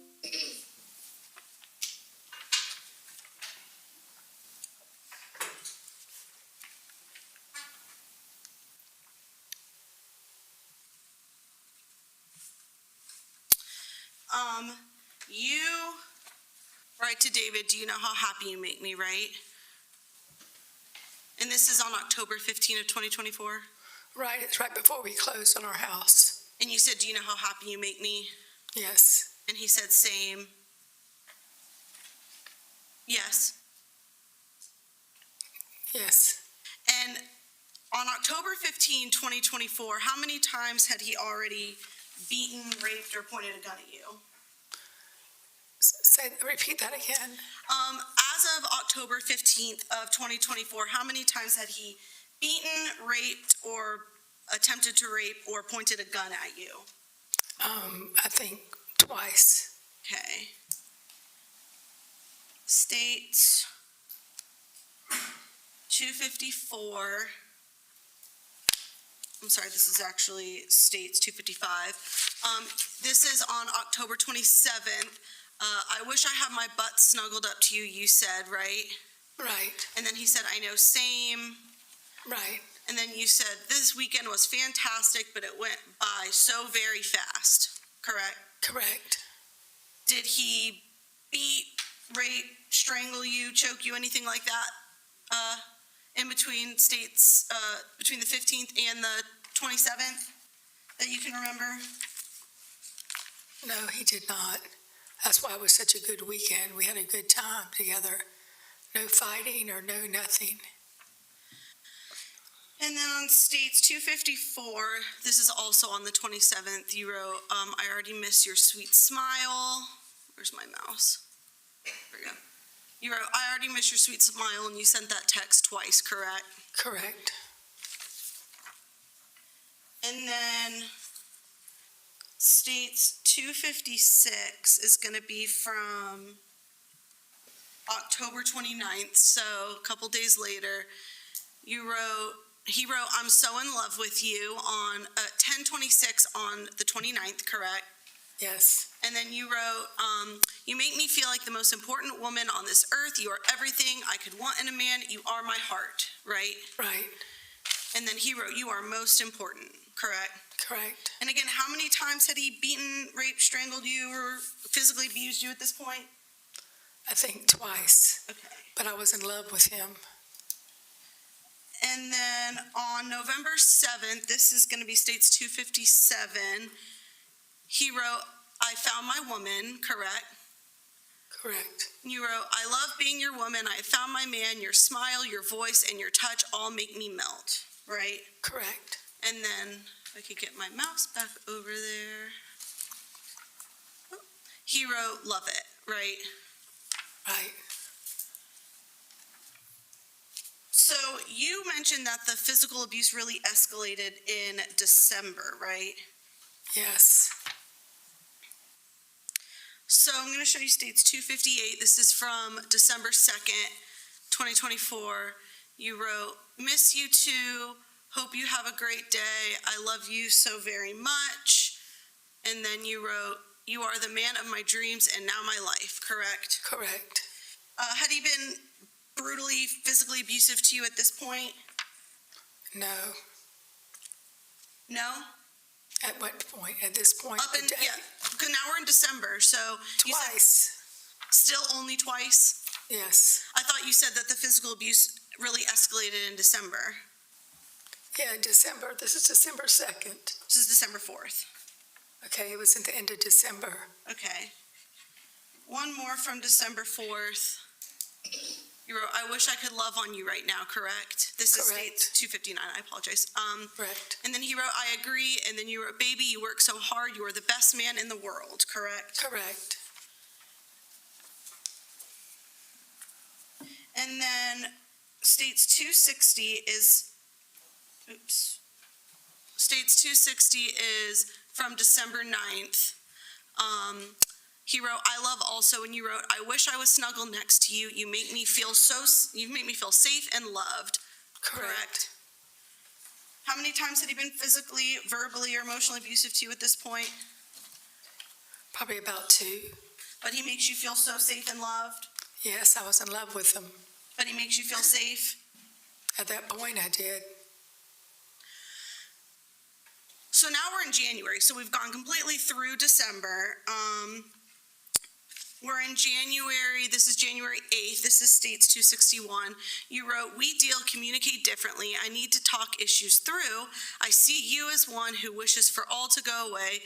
Good to both compromise. I unfortunately need constant assurance of your respect, love, and caring for me. That probably drives you crazy," correct? Correct. And then he wrote, "Doesn't drive me crazy," correct? Correct. So here you didn't say, "We deal and communicate differently. I need to talk issues through and you need to beat and rape me," correct? Correct. You're talking about your issues with David, but you didn't feel the need to bring up that he's beaten you, attempted to rape you, strangled you, pointed a gun at No, I you? wasn't going to bring it up on those texts. We talked about it sometimes, but usually we just let it go. Usually it was just forgotten. Once it happened, it was gone. It was forgotten. Are you good at letting things go with David? Sometimes I am. How about other times? When I'm in love with him and it jeopardizes my love, if he'd leave me or not because I said anything, no. Did you find that he would do little things that would frustrate you? No. You never felt the need to text him about all these things that would do, or something that he would do that would annoy you or upset you?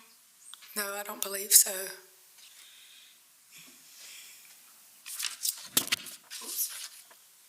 We text so many times. And then lastly, I want to show you States 263, which is February 16th. So February 15th is the night that David woke you up by tapping your foot with a gun, correct? Yes. And then attempted to anally sodomize you, correct? Correct. And then slapped your breast to the point of pretty extensive bruising, correct? Correct. And then on the afternoon of the 17th, you wrote, "Thank you for keeping me calm and wanting to help me. I feel safe and loved by you." Correct. Did all those things that he did to you make you feel safe and loved? After it happened, after I got the DUI, I was upset when I got back home, and he was very calming to me and told me we were going to work it out together, not to worry. Okay. I'm now going to, so earlier on direct, you mentioned that on the night of the DUI, you and David fought about the mortgage, correct? Correct. You also mentioned that David was trying to force you to allow him to put only his name on the deed to the house, correct? Correct. And that he was basically trying to force you to put down a lot more money than him in the house, correct? Correct. So I'm going to show you, it's been marked as States 271 through 275. If you could take a look at these. Is States 271 text between you and David? Yes. How about 272? Yes. How about 273? Yes. How about 274?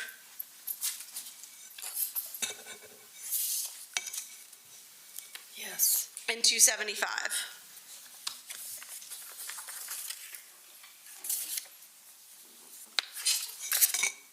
Yes. Judge, at this time I move to admit States 271 to 275 into evidence. No objection to 271 through 275. Admitted. I gotta use this for these, because I don't have these on my computer. Thank you.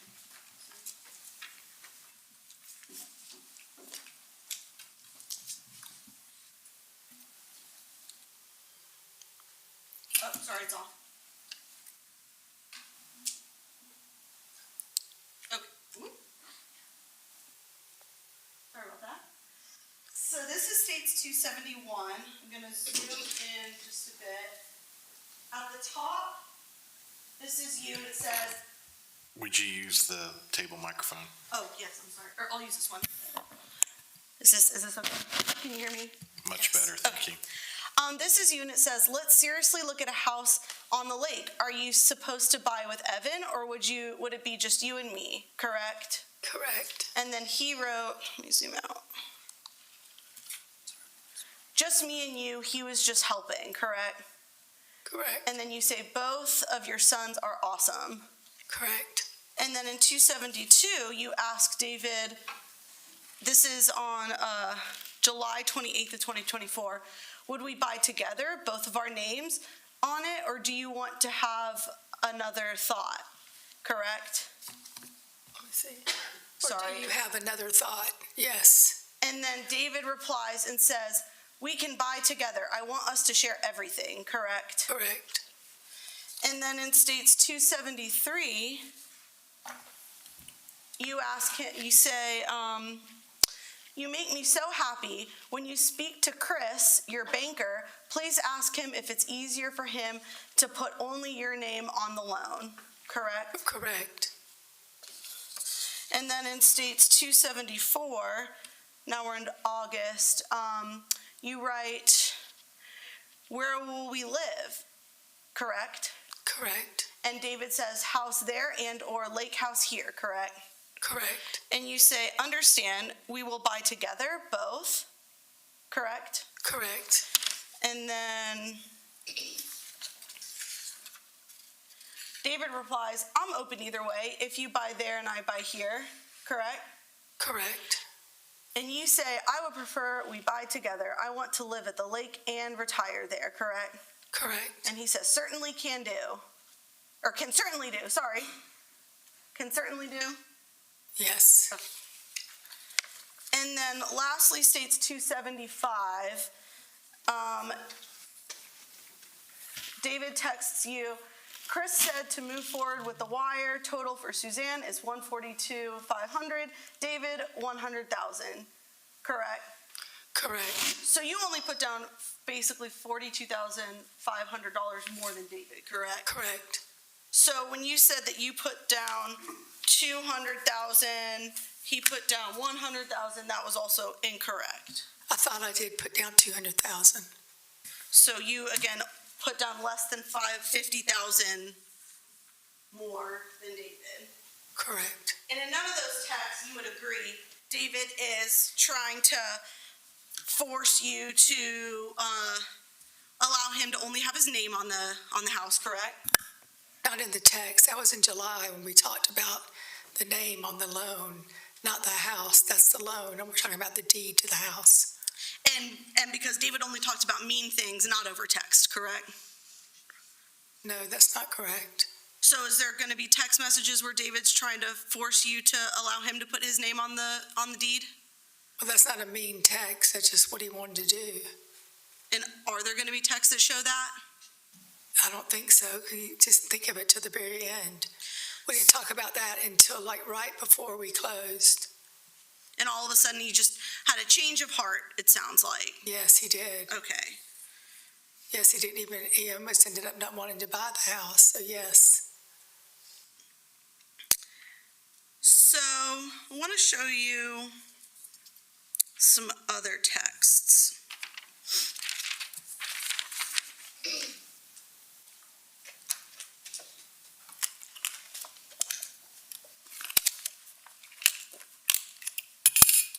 I'm showing you states 264 through 269.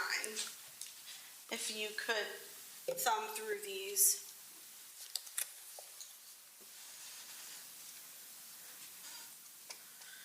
States 264 text between you and David? Yes. How about 265? Yes. 266? Yes. 267? Yes. 268?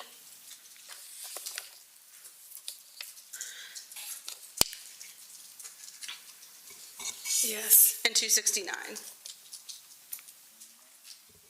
Okay. Yes? Yes. Okay. Judge, this time I move to admit states 264 through 269 into evidence. No objection, 264 through 269. admitted.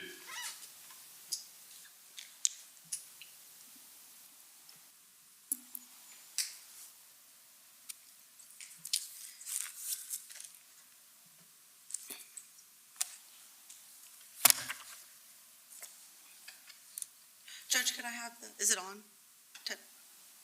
You want the laptop? Yes, please. I apologize, Judge. This is states 264. States 264 is on October 28th, 2024. Let's see. You say at 9 a.m., please enjoy your grandchildren trick-or-treating. I know they will be adorable. Do you remember this conversation? I remember reading it now, yes, vaguely. Who is Meg? Who's Meg? Meg is his daughter-in-law's sister. You got really jealous about something he did with Meg, correct? I was what?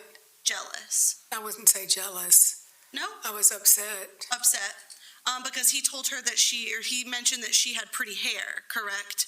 Well, yes, that, and they were hanging around each other at the birthday party the whole time. And it was a birthday party for Evan's twins, correct? Correct, yes. In September. Correct. And Meg so Evan again is David's son, correct? Right. And Evan is married to Brittany, correct? Right, is his sister-in-law. And Meg is Brittany's sister-in-law. No, Evan's sister-in-law. So Colt is married to Allie, correct? Correct. And so Meg is married to presumably Brittany's brother. No, she's not married to anyone. So She's divorced. Okay, so who is Meg in this? Meg is Evan's sister-in-law. Evan's sister-in-law, right. Okay, so Evan's sister-in-law is at the birthday party for his twins, correct? Correct. With the whole family, correct? Correct. And he mentioned that Meg had pretty hair. Correct. Okay, so you say do not say anything to Evan about this, correct? Right. What are you talking about? Oh, about saying about the pretty hair. Okay, so you didn't want for David, you're telling David over text that you don't want him to tell Evan something, correct? Correct. He responds, I love you, correct? Correct. And then you say, I love you. Please be respectful of me before you comment or reach out / hug another woman, as I will respect you with other men, correct? Correct. We're talking about his son's sister-in-law, correct? Correct. And then you send a screenshot. We can't see what that is, but he responds, will do, correct? Correct. Then you say, please understand, I do trust you. Sometimes people misinterpret comments and gesture, correct? Correct. Then he says, sorry, I missed call, was an elevator, I tried you back, and you say, sorry, I missed your call, correct? Correct. So now y'all are kind of playing phone tag a little bit. Yes. And then you say, hey there, sorry, I missed your call, Judy, Mike, and I are at the lodge, correct? Correct. He just says, pardon, tell them hello for me, and then you say, excusez-moi in French, correct? Yes.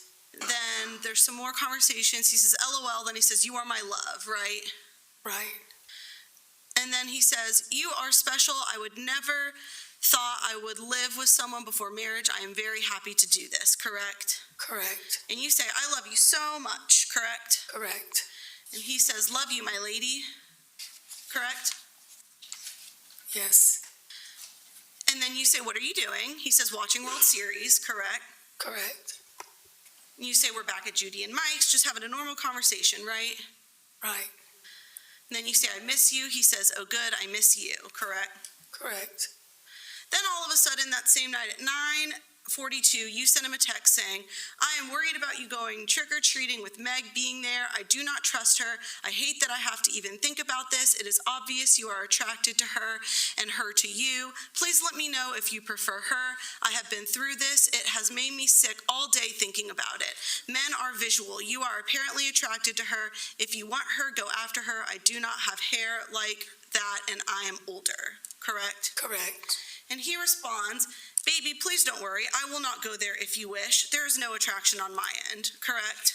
Correct. And David did not go trick-or-treating with his grandkids in October of 2024, correct? I'm not sure. You don't know if he ended up going trick-or-treating? No, I don't know. Okay.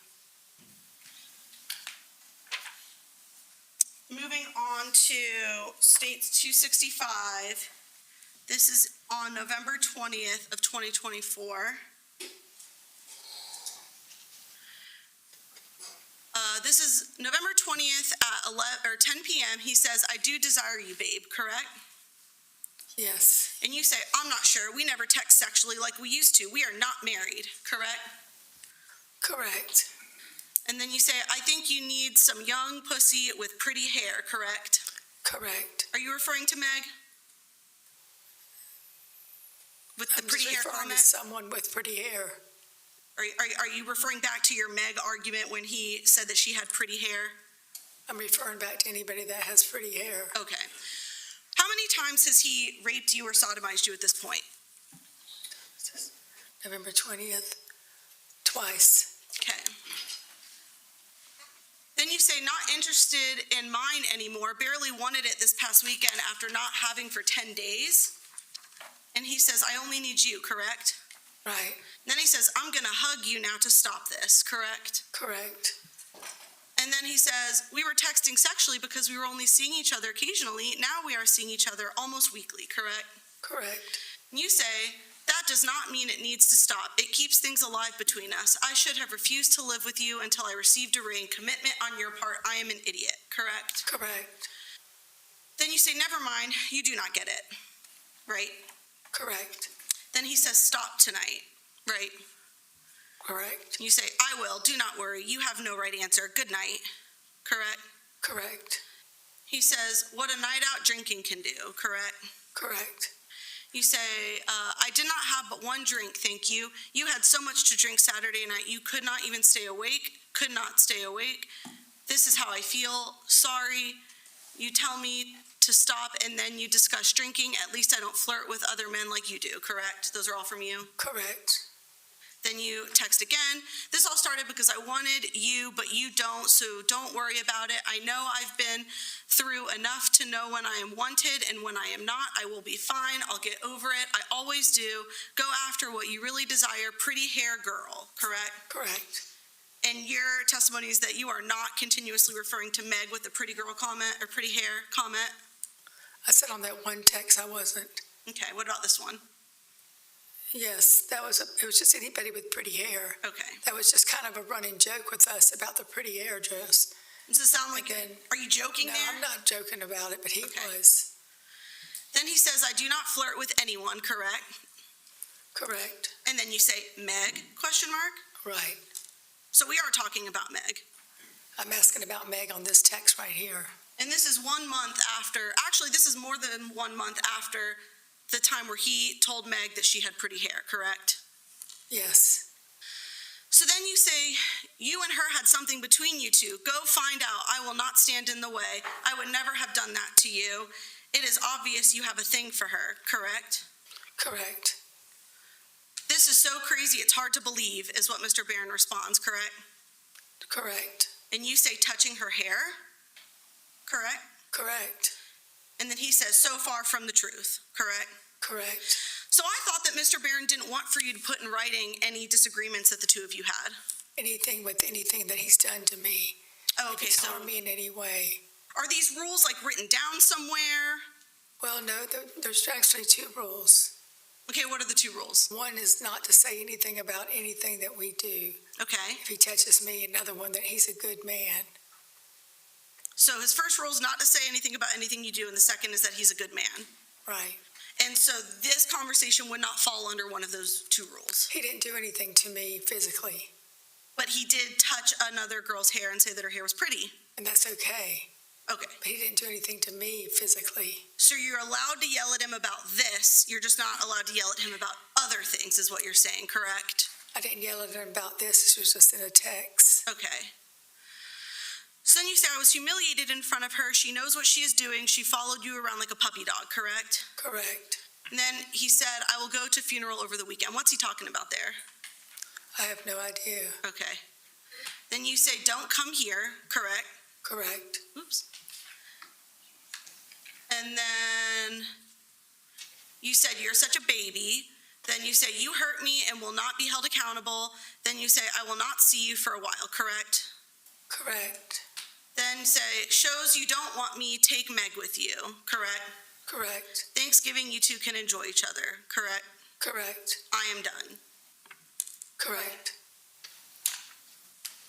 Moving on to States 266, this is from December 5th. You sent him a message, correct, or I'm sorry, an address, correct? Correct. He says, let me make sure for last names, correct? Then you say, baby, I have left you 2 messages, correct? Correct. And then you say, do not manipulate me and make this my fault. I am so happy as can be, called you 2 and 3 times, left you a few messages. I'm almost an hour ago. We specifically discussed the tree, and I asked you to wait for me, but you do not respect me. You went ahead and did it anyway. Why do you need me? You are so good by yourself. Then you hang up on me. You are so immature. Is this an argument where he put up Christmas tree decorations without you? No, it's a tree that he was working on, Okay, that he finished, that he started decorating it. we'll keep reading. So then you say, never mind, you need a young woman that has no brain, correct? Correct. Then you text again, this is our first Christmas together and it should be special. I only wanted to decorate the tree with you. I wanted us to have a fire room, put on some music and just relax and have fun together. We obviously want different things. I love you so much. I need us to be on the same page, not against each other. This is my last time getting married and being deeply involved with someone. I need to be happy and rewarding for both of us, correct? Correct. So do you think that you are, in fact, arguing, or you're angry with him because he put up decorations on a Christmas tree?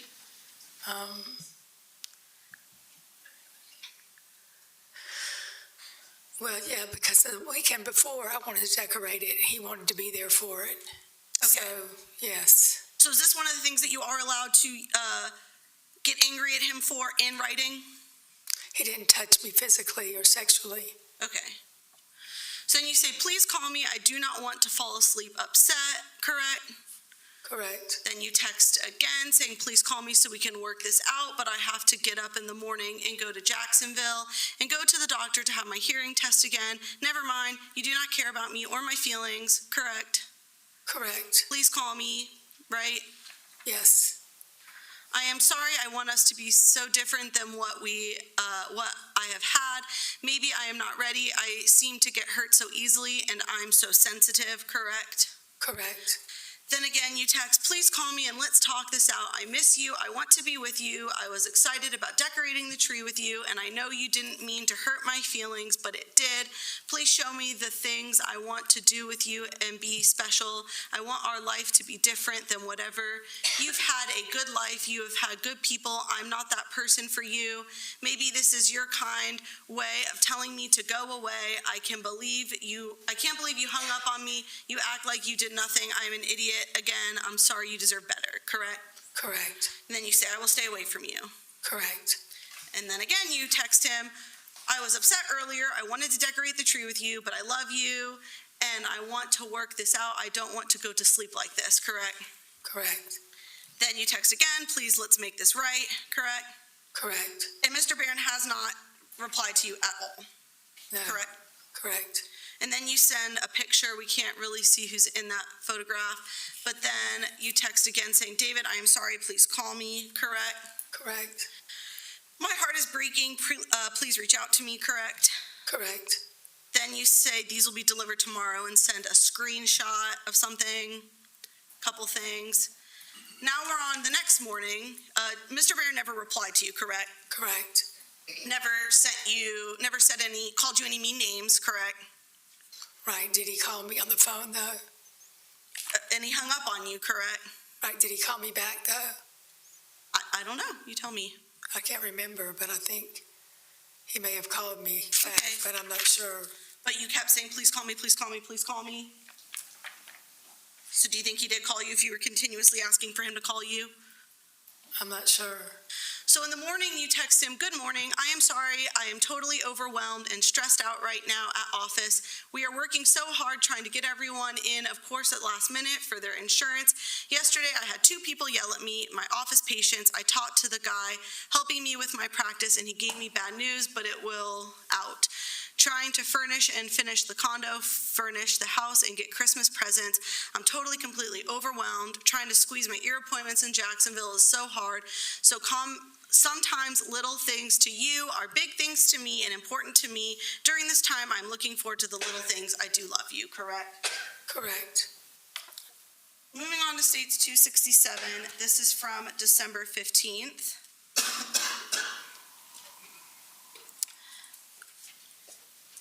You say, "Did you fall asleep on me," correct? Yes. And David said, "I love to feel you squirting," correct? Yes. Then he said, "No, I'm awake putting things up around the kitchen," correct? Correct. And this is at 11:58 p.m., right? Yes. So then you reply and say, "Never mind, I cannot seem to keep you interested in me, finish the kitchen," correct? Correct. And he says, "I'm very interested, but I thought you were going to sleep. After trying to find your daughter's present, I started to rewrap the 2 presents," correct? Correct. And then you say, "We are in the middle of a conversation and you leave. You will never understand my heart, my soul, or my thoughts," correct? Correct, because we were in a conversation and then he ignored me before these is before And then he didn't these reply. texts. So then he said, "I left when you closed the conversation," correct? Correct. And then you said, "How did I close the conversation? My last comment was, yes, I would be writing your whole hard cock squirting all over us. That is not closing the conversation. Where do you get this stuff? How did I close the conversation?"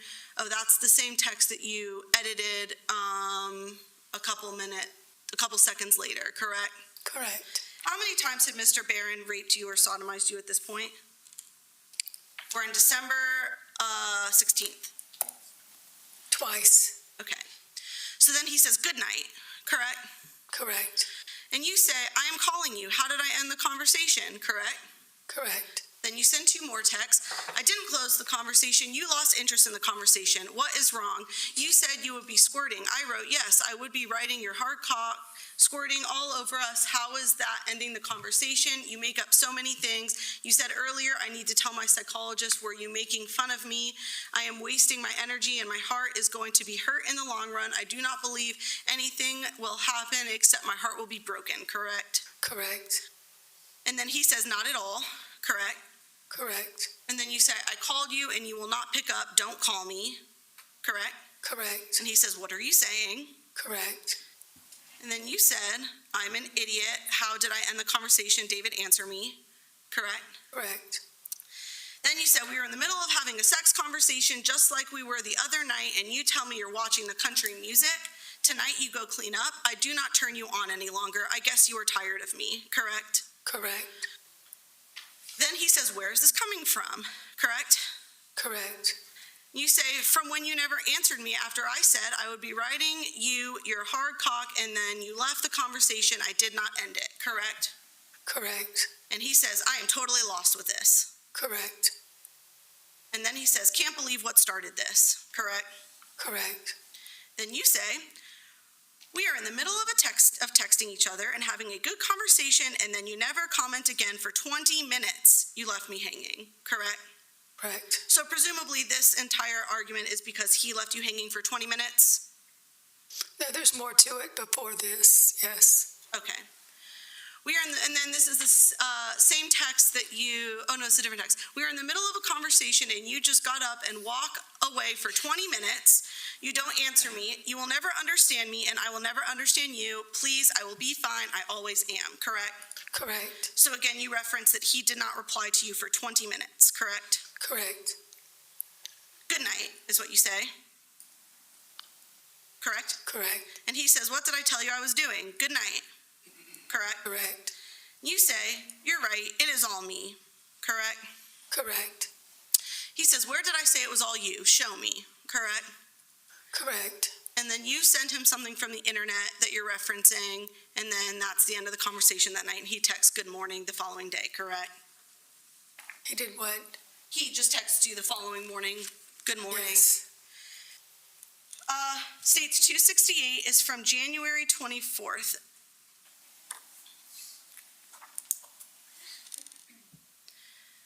So at this point, you know about Lilia, correct? Because we're into January of 2025. Yes, I do. So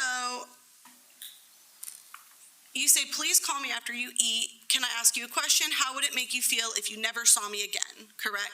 Correct. He says, very lonely. Correct? Correct. You say, well, your decision to not call and tell me what's going on tells me that you are prepared to be lonely without me. If you love me and want to work this out, you need to come see me. I deserve face-to-face with you. Correct? Correct. And then he says, good night. Correct. Then he says, I miss you. Now we're into January 25th. Correct? Correct.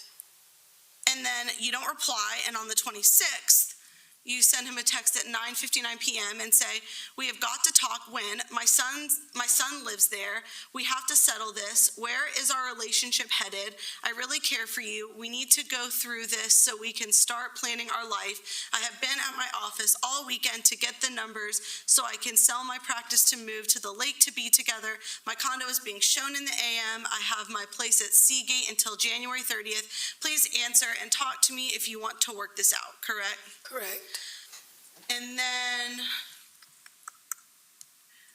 you say, please call me on the Yes. 26th. And then now we're in the 27th. You say, what is so sad is that only God knows how much I've cried for you to save our relationship, correct? Correct. And then you reply to his, I miss you. And you say, why? I don't understand. I could have understood what you were doing. You did not trust me. I wanted to be your safe place. I wanted to be your wife. I am too old for this. I don't even know what to do forever. I honestly thought you were my forever. I'm so stupid. I believed in you. I loved you. Please call me and just let me go. I have to hear you say those words to me. I will never bother you again. I wanted us to be together forever, correct? Correct. And then you text him again on January 27th. I wish I could fall asleep. Miss you, correct? Correct. Then you say, please call me. I love and miss you. I want to work this out. Please be honest with me and tell me what is going on so we're both on the same page. If I need to keep a secret with you, then I will, but we can't keep secrets from each other, correct? Correct. And then you say, I miss the man who used to make me feel like I was his world. What happened to us? I truly don't understand, correct? Correct. And then he sends you pictures of a bunch of boxes, it looks like, correct? Correct. And then he says, many boxes, right? Yes. And then he says, McLean should stay here with me to save money until we decide to sell our house or buy out. And is McLean your son?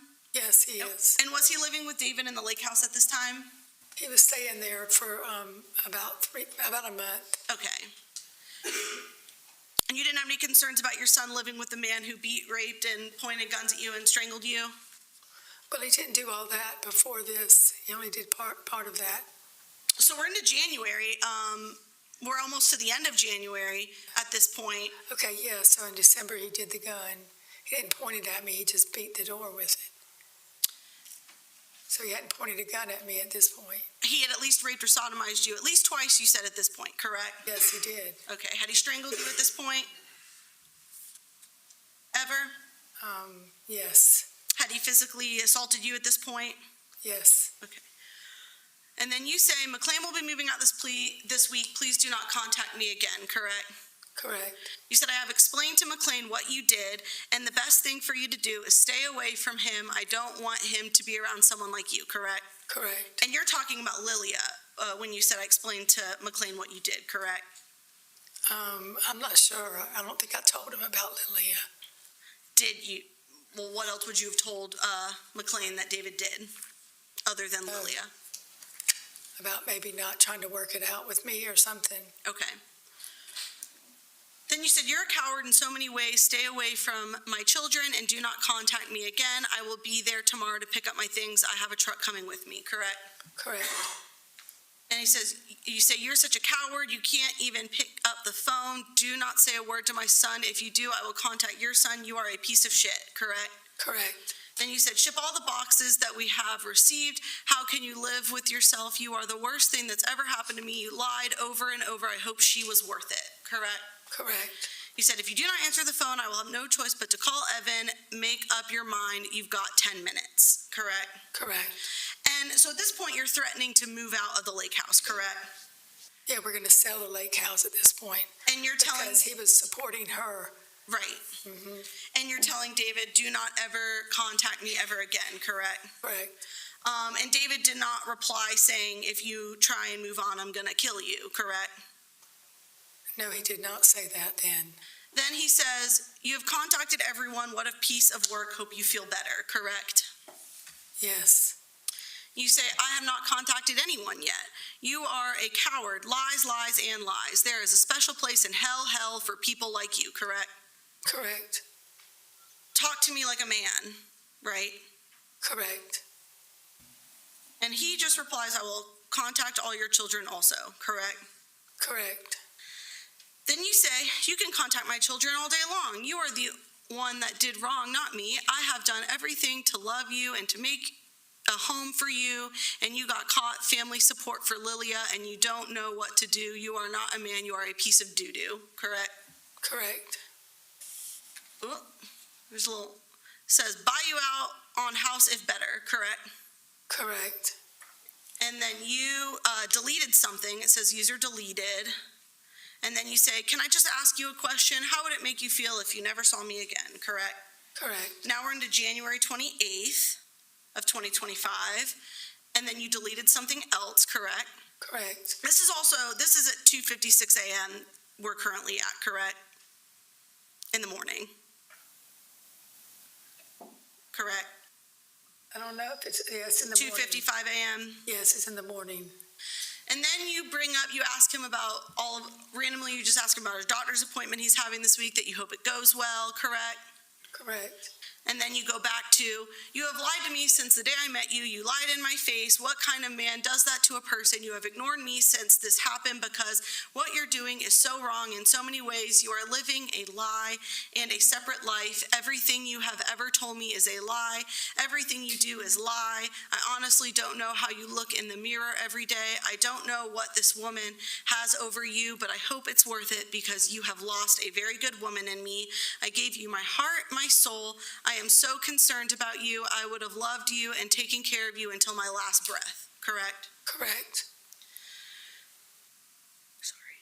And then you say, I do want you to know that my heart is broken. I will always love you and be there for you. If you needed me, I did not deserve this, correct? Correct. And then he says, Suzanne, I'm so very sorry. Correct. And then you deleted something right there, so we can't see that. And you also deleted something there. And then you say, can we talk? Correct? Correct. Then you send this text. Jen, can you take me to the hospital tomorrow morning? I have to be there by 6:30 a.m. Thanks, Suze. Who is Jen? A friend of mine. Was this text meant for David? No, it was meant for Jen. Did you ever actually text Jen and ask her to take you to the hospital? Yes. You did? Yes. When was this? January 28th of 2025. 28th. Yeah, I think that was for my, I can't remember what I was doing then. How about, so tomorrow would be January 29th of 2025. Did you go to the hospital on January 29th of 2025? I can't remember. Okay, well, we'll keep reading. We'll find out. He says, what? Why are you going to the hospital? Correct? Correct. You say, how do you know I'm going to the hospital? Correct? Correct. He says, you sent me the message to Jen, correct? Correct. And you say, I am sorry, please do not mention to McLean, correct? Correct. And he says, what happened, correct? Correct. And you say, I have to have a procedure, nothing really, correct? Correct. Remember what procedure you had on the 29th? It could have been my biopsy for my breast. Okay. So then you say, discussing boxes, you talk about you paid your half of the mortgage, correct? Correct. And then you say, please give me a call, thank you. Correct. Please call me, we have much to discuss, correct? Yes, correct. I may want to keep the lake house, so I may want to keep the furniture. You say that, correct? Correct.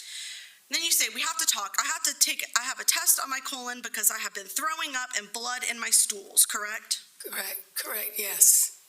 And you say, we have to talk about the house. I'm under so much stress. I told my doctor, but he thinks it's more than that. I have to have a test on my colon because I have been throwing up and blood in my stool, correct?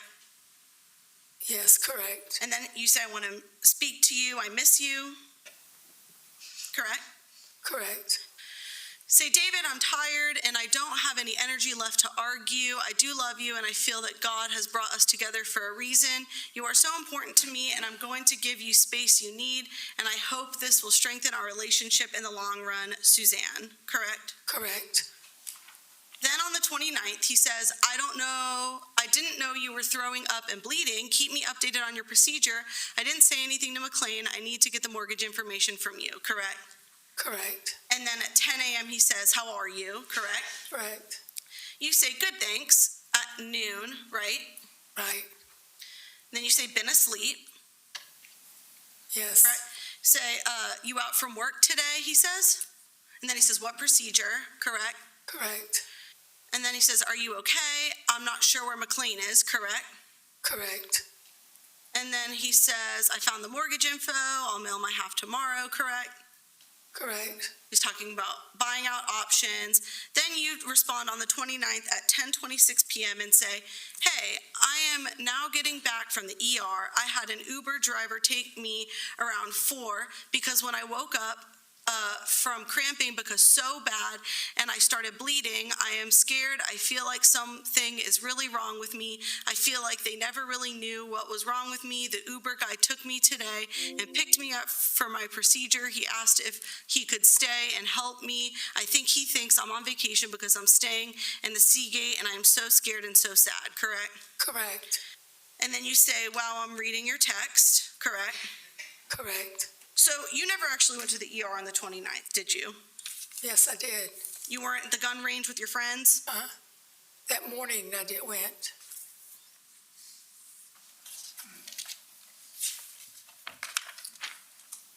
I'm going to show you what's already been authenticated as states 199B and 199C. Do you recognize who is in those pictures?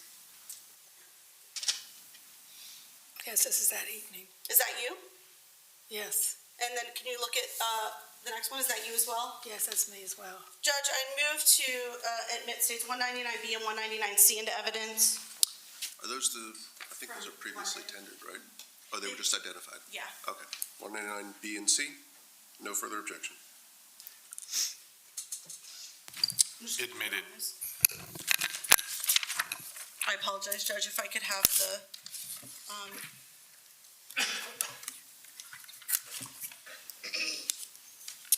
So this is from your phone.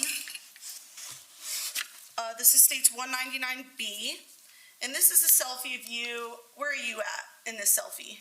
In the shooting range. And it says that this image was created on January 29th, 2025 at 7:27 p.m., correct? Correct. Doesn't look like you're vomiting up blood in the ER in this photo, does it? No, I think that was in the morning that I went. So this says created at 7:27 p.m. That's that evening. You said morning. No, this is in the evening. Correct. So you had told David that you just got back from the ER because you had been vomiting up blood and had to take an Uber driver. You had been there all day, and that you got home at 10:26 p.m. Correct? That day? That must not be the right day then. On January 29th. No, that must not be the right day. This is states 268 that we just read. Hey, I am now getting back from the ER. I had an Uber driver take me around 4 because when I woke up, I was cramping. I feel like all of these things. That was sent at 10:26 p.m. on January 29th. Yes, of course. That was after I went there and then went to the shooting range. That's when I got home. So let me get this straight. You woke up around 4 And I was sick, and yes. vomiting up blood. Yes, And Ubered to the ER. right. And then you went from the ER to the shooting range with your friends? Then I went to my office first. Okay. And then went to the shooting range with your friends? Yeah, there was nothing wrong with me, they said. I was fine. And then you waited till you got home from the shooting range to text David that you're just now getting back from the ER? Yes, And then here's another picture. Is that you in there?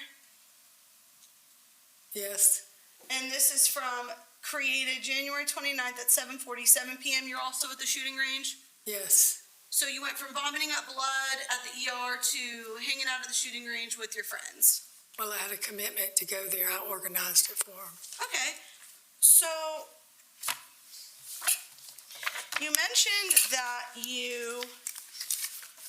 so that text that you sent to David where it said, Jen, can you take me to the hospital? Did you end up sending that message to the correct person, to Jen, the person that you meant to send it to? No, I think I called her. All right, so what is the timeline for the ER? Oh, it's right here, sorry. I'm gonna show you. So states 199Q, this has also already been, Judge, states 199Q has been authenticated with Sergeant London, Lieutenant London. This is a timeline extraction from the defendant's cell phone, and I moved to tender this into evidence. Is this the phone numbers? It's a timeline of the 20, Text, or is it? oh wait, the wrong one. I apologize, Judge, I meant to say 199P. It's a timeline of January 28th to January 29th.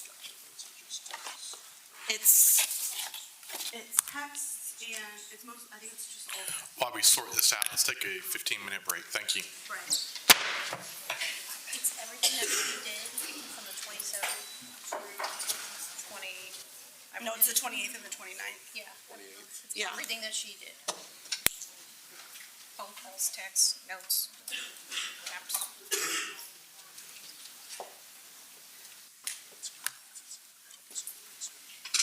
Yep.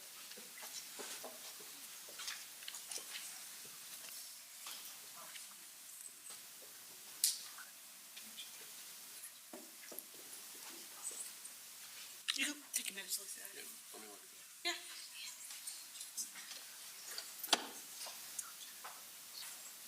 Is it? Do y'all need me at this point? No, Your Honor. All right, see you back at 3:12. Thank you. We're in recess.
it states 199P, which is a timeline of events from Ms. Miracle's phone from January 28th through January 29th. Not Q, correct? No, P. Okay. No further objection to P. Admitted. Thank you, Your Honor.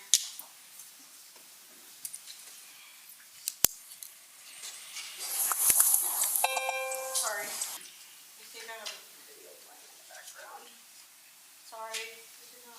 Can you take the screen off, George? Okay. I got it, sorry. Okay, we're good now. I apologize. It's all right. You can put it back up now. Tell them they need to have a button right there. I apologize, Shed. All right. My fault. So this is. Hold on. Let me catch up with you. We're good? It's minimized, we're good.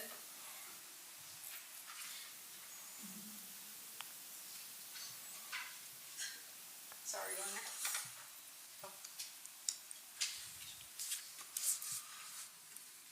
So this is states 199P.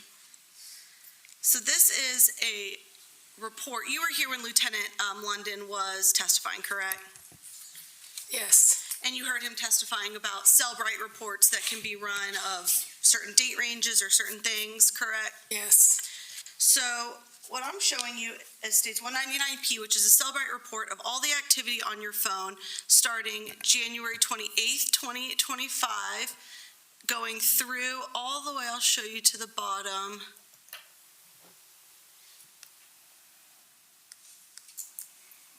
PM on January 29th, 2025, 10:57:50 or 46. Okay? okay, So what I'm gonna do is you sent the text at 3:24:06 on January 28th to David that was meant to go to Jen, correct? yes, except I did not tell the truth about that. I did not go to the hospital Okay, that morning, okay, so I did not go to the hospital, so I'm sorry.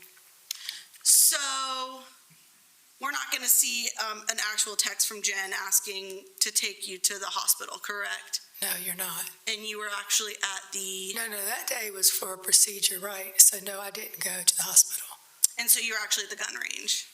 right, Okay. that night. Okay. But David was concerned because he thought you had been in the hospital all day vomiting up blood, correct? Correct. And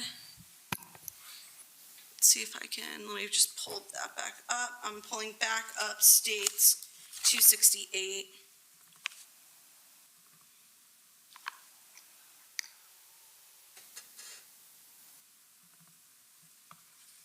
And I'm gonna scroll back down to where we left off.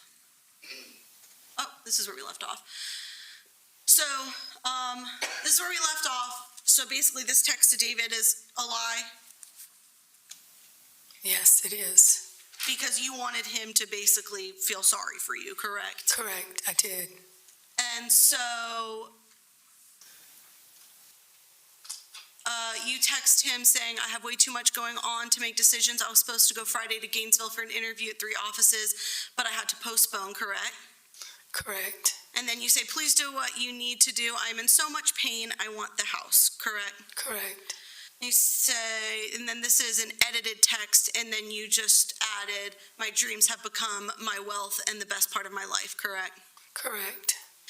So then David replies and says, I did not know any of your physical problems. How can I or your children help you, correct? Correct, I will wait for us to discuss, correct? correct, So now David's offering to help because he's so worried about you because he believes you've been in the hospital vomiting up blood, correct? correct, And then he says, can I come down to help you, correct? correct, And you say, I just woke up, so now we're in January 30th at 7 a.m. I appreciate the offer, but you do not love me. You do not miss me. You do not want me anymore. I am good alone. I have done it many times over the years. I do not want anyone to know right now. I have told you too much. Thank you, though, correct? correct, And you told David not to tell McLean that you were in the ER because you didn't want McLean to worry because you weren't actually in the ER, correct? correct, And then he says, but you need help, correct? correct, You say, I am good. I have to get up because the team are stuck in Brunswick because of an accident and I need to go let patients in, correct? Correct. Then he talks about how he's leaving for a doctor's appointment, correct? Correct. And then there's something that's deleted there, and then you say, I hope it went well, right? Right. So now he Correct. starts talking about his doctor's appointment, and you're asking him questions about that. And then he asks, is McLean okay, correct? Correct. And then you say he's in Atlanta for an interview, then headed to DC soon, correct? Correct. And then you say, I tried to go to my office, left, and went home and fell asleep. I am very sleepy, correct? Correct. And he said, got it, I'm sure sleepy, right? Correct. Then you say, I wish you were here, watch TV and relax, take care of me, would be nice, correct? Correct. Yes. And then you say, I called Uber Eats for lunch, correct? Correct. I feel very sore, scared, alone, and sad, correct? Correct. And he says, I asked you about coming to you, correct? Correct. And you say, I would like that. I see now that I do need someone to help me some, correct? Correct. And he says, since I'm not home or packed, I would have to do that. I could leave early tomorrow morning, correct? Correct. You said, I would love to see you. Understand, I would love to see you. Correct. So at this point, you've essentially manipulated David into worrying about you to get him to come visit you in St. Simon's, correct? Yes, I want him to feel sorry for me. So then he says, I could leave around 5, 6 in the morning, correct? Correct. And then you heart that message and say thank you, correct? Correct. And then he says, sleep and rest tonight, right? Correct. Yes. And you say, I will, you too. Let me know when you leave. What time are you thinking of leaving? Can you bring my Glock and my Ruger that is in the black duffel bag? Thank you. Drive safe, correct? Correct. And he says, 5 to 6, I will bring gun, correct? Correct. And food to cook, right? Correct. You said, sounds good. I do not have your Jack Daniels ginger ale. Are you happy to be coming? Correct? Correct. And he says, I will bring, absolutely happy, right? Correct. So worried about you, correct? Correct. And then you say, do you love me, right? Yes. He says, you know I do, correct? Correct. And then you say, forever, correct? Correct. And then David goes to St. Simon's, correct? Yes, he does. And this is the weekend that police are called because you get into an argument about Lilia, correct? Yes, correct. And the only reason David is even in St. Simon's this weekend is to take care of you because he believed that you had been in the hospital vomiting up blood, correct? Well, he believed I was sick, yes. Which was in fact a lie, correct? Right. Lastly, I'm going to show you States 269, which is texts from February 2nd. So this is the day after the police come to the St. Simon's, for the St. Simon's incident, correct? Correct. 269? Was the last one 268? Yes. Yes.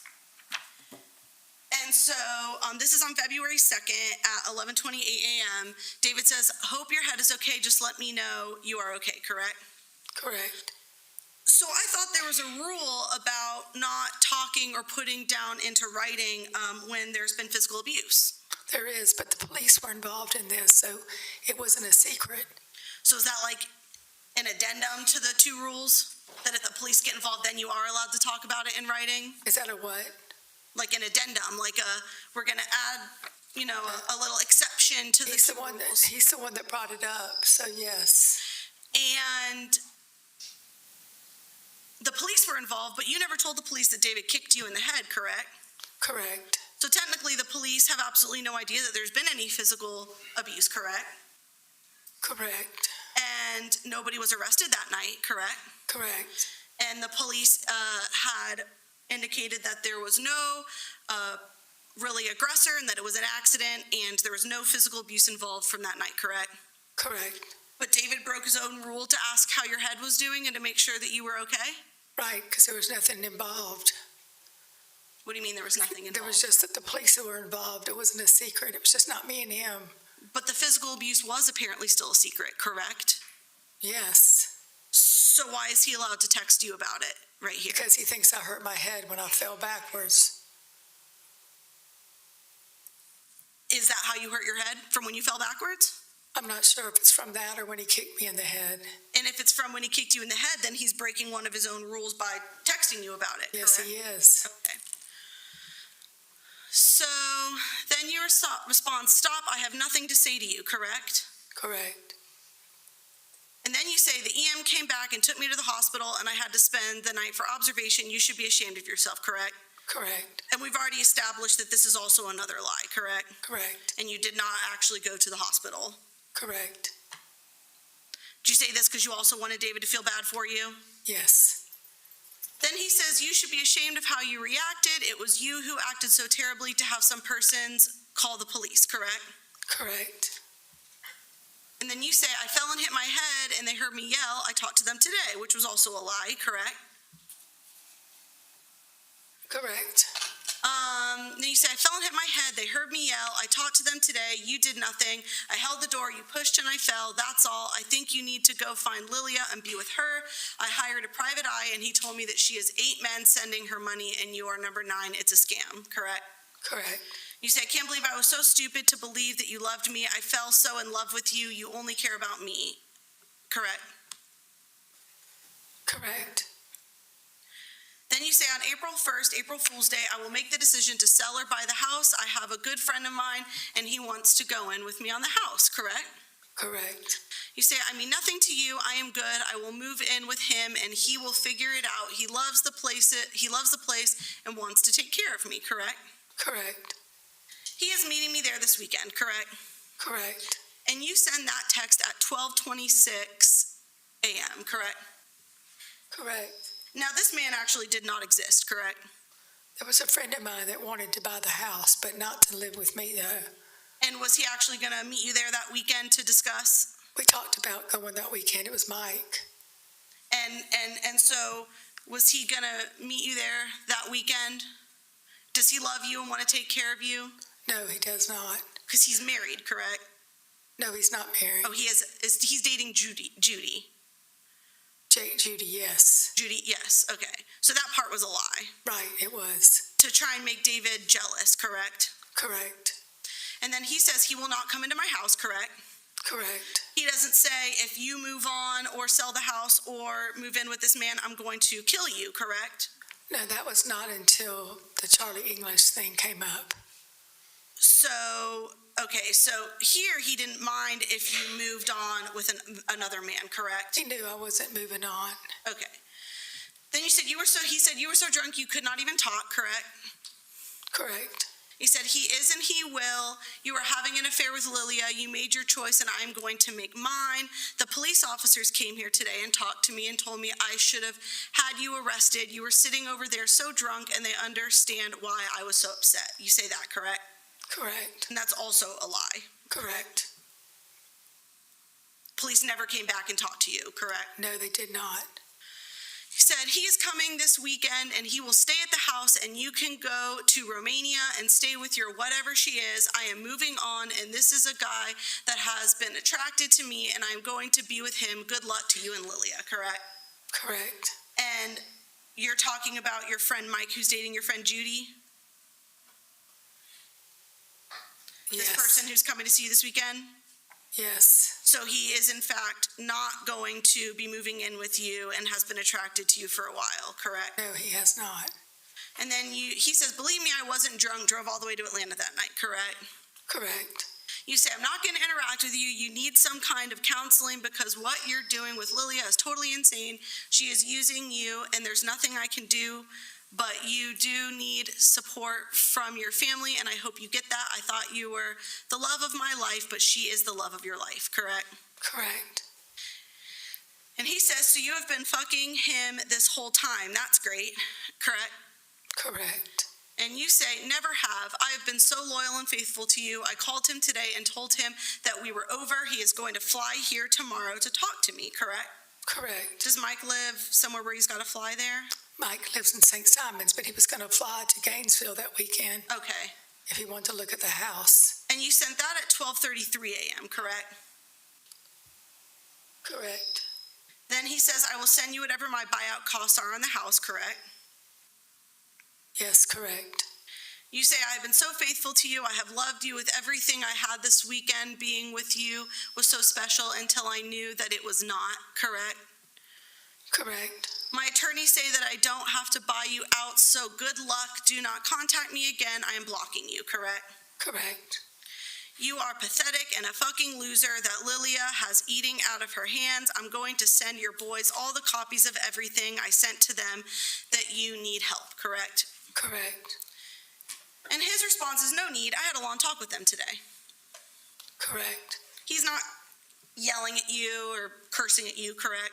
Correct. He's not calling you names, correct? No, correct. Then you say, I know all about it. You care about me. Ha ha. Correct? Correct. He says, there's so much I'm going to tell your kids, and then he sends his picture, correct? Correct. Do you remember what's in this picture? A scratch on his eye. And he's bleeding? Yeah, a little scratch on his face. And your response to that picture is, you've given up the best thing in your life. I've already talked to my children and told him we got in an argument and I scratched your face. They love me and I've shown them Lily and all the documentation and they are sick. Go to hell. It is a small scratch that bled. Whoop-de-doo. You look like a drunk. Correct? Correct. Are you breaking a rule right there with the putting down in writing physical violence? He didn't do anything to me. We didn't have an argument. He accidentally moved and I scratched his face. So when you're physically violent towards him, apparently you are allowed to put that one down. I wasn't writing. physically violent. I got in the way and I scratched his face. Is that what you tell him? We got in an argument and I scratch your face? How do you scratch his face in the argument? It says we got into an argument and I scratched your face. How'd that happen? We got in an argument earlier and then I scratched his face when he moved out of the way. I got his face right here. And you don't reply saying, you got a scratch, but, you kicked me in the head and I have a softball-sized injury to proof of it, correct? No, I don't. And then you say, your son told me you look like a drunk and look unhealthy. You better straighten up before you lose them. He told me it was so nice for you to be involved again, correct? Correct. I love you like an idiot. You were having an affair with Lily the entire time I was with you, and she's nothing but a stupid fucking whore from Romania, correct? Correct.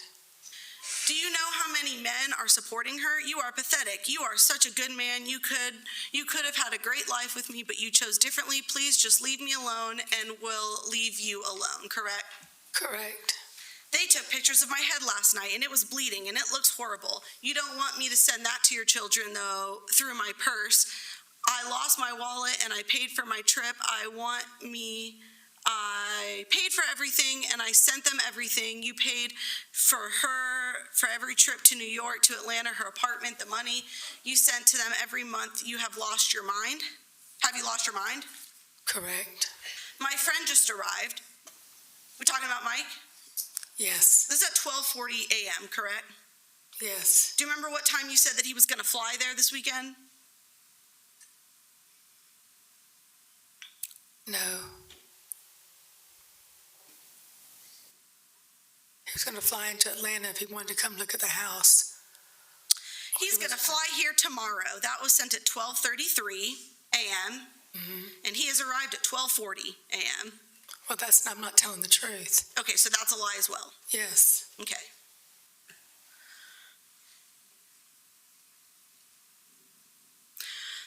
This is my house. If this man comes here, I will call the police. Watch. I have to sign over property title for any transfer. That's what David says, correct? Correct. He doesn't say, if you sell this house or get with this man, I'm going to kill you, correct? Correct. And then he says, you should have been arrested. The police knew you were a drunk. You couldn't even talk, correct? Correct. And you say, we could have had a beautiful future, but you allowed Lilia to come between us when you mean absolutely nothing to her except money. I want to feel sorry for you, but I can't. I feel sorry for your boys and their families. I understand you're struggling and her life is so mixed up, but I honestly believed in you and loved you more than life itself. This weekend meant the world to me, correct? Correct. That weekend meant the world to you where he beat you up and kicked you in the head? Yes. You got to remember, I was in love with him. Sure. So then you respond and say, we could have, this is an edit, sorry. You text again, I need to move away from you and spend the next month getting my life back together. I hope you do the same. I will always love you, correct? Correct. I feel like we are broken up, not a real couple, since you are having an affair with Lilia and possibly her daughter. So are we free to date others, correct? Correct. And then he responds, I don't even see Lilia, correct? Correct. Doesn't threaten you, correct? Correct. I told him you offered me money, but I refused to take it and put it back in your suitcase. I wasn't going to be a paid whore like her. He sent money so I can stay here another month. That's what I call a good man, correct? You say that? Correct.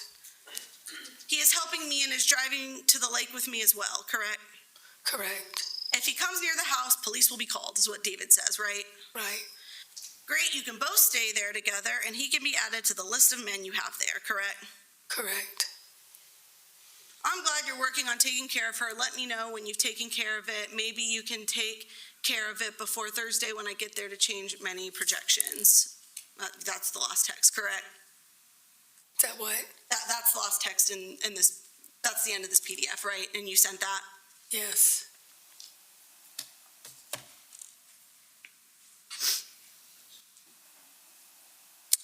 So I want to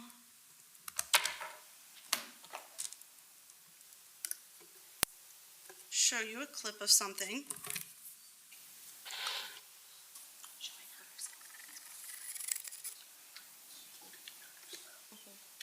We're gonna have to approach.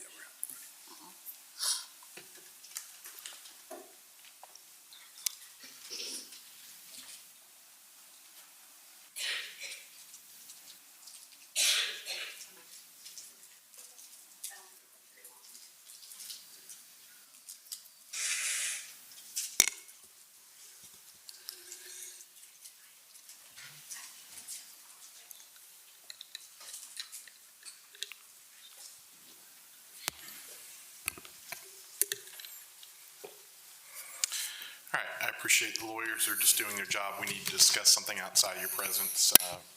Brief break for the jury. Thank you.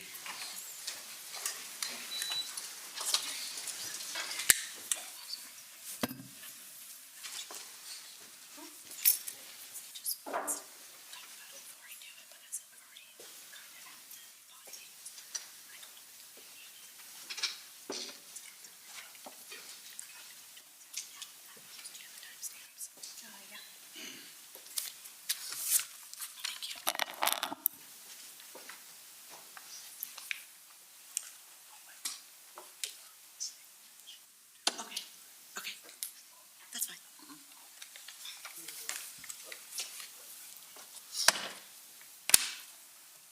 Y'all can be seated. What are we doing? So Judge, I'm seeking to admit a body cam of the defendant's DUI.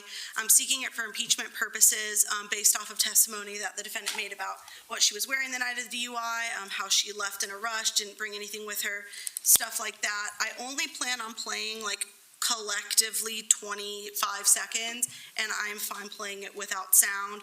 I'm not gonna play the whole body cam to show the whole DUI incident. Okay. If you are seeking to show the video itself to the witness, are you trying to put it on I was the gonna screen? authenticate it and then put it from her, admit it, and then put it on the screen. Can you give me the timestamps Yep. from the? Okay, so I'm being told it's 2:10 to 2:30. And then 30 to 35. Really just the first 5 seconds there and 20 seconds there. What's 30? You mean 30 seconds? 30 seconds to 35 seconds, and then 2:10 to 2:30. Okay. And you want her authenticated first, and then I was just gonna bring it up to her and show her, is this you? without publishing it first? Correct, I got it. correct. Okay. Yeah, Well, as long as it's not being published to the jury and it's being shown to the witness, this is just the procedure we'd agreed to, so I thought it was appropriate to do that for the DUI stuff, so. that's She fine. can publish it. I'm sorry? Is she gonna publish it afterwards? I'm gonna move to tender, yeah. Well, if it actually is impeaching, then it would be admissible as long as the foundation is laid. But if it's not impeaching, then it would not be. So, we'll just have to see how that plays out. That's our position right now. So in other words, I don't have an objection to her showing the witness How you plan on doing that? I was just gonna bring my laptop up there. Okay. But if we get to a place where they're tendering and I have an objection, then I'll voice it as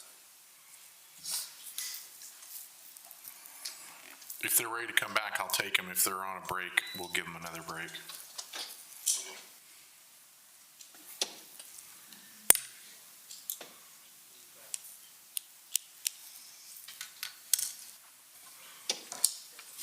They're not ready. Okay.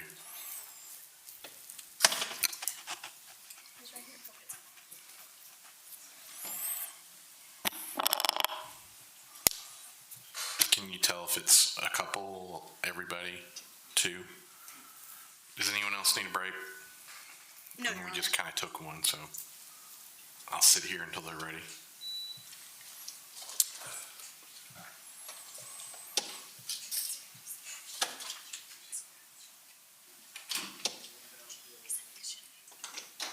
One down there and one here. That's fine, whenever they're ready. Thank you.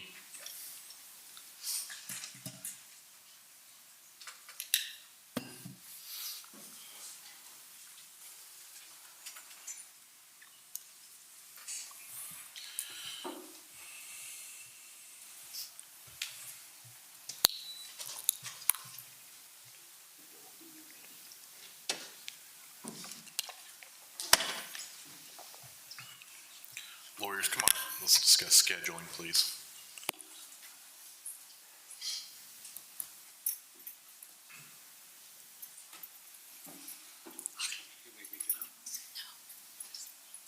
I'm here too.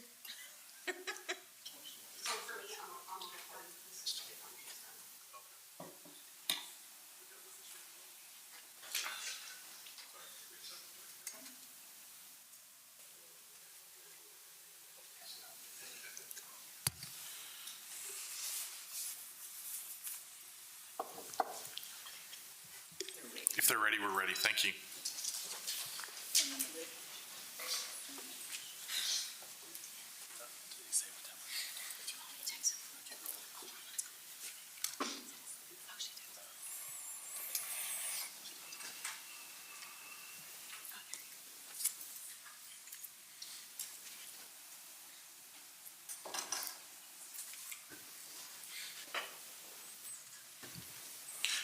All right, thank you so much for your patience. Welcome back.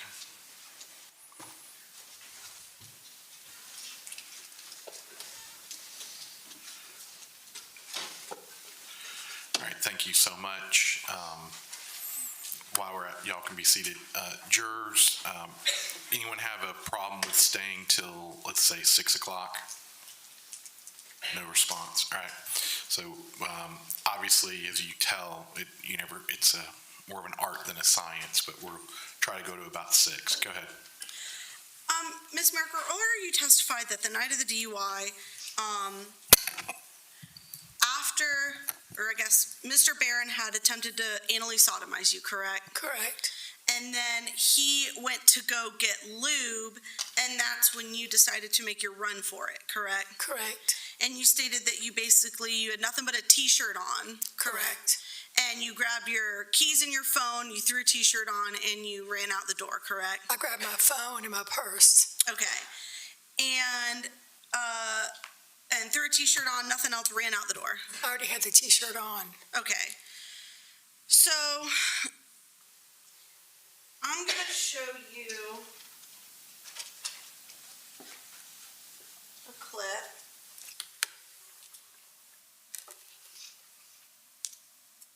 Is that you? Yes, that's me. Are you wearing a t-shirt? No, I had clothes in my car. So you changed in your car?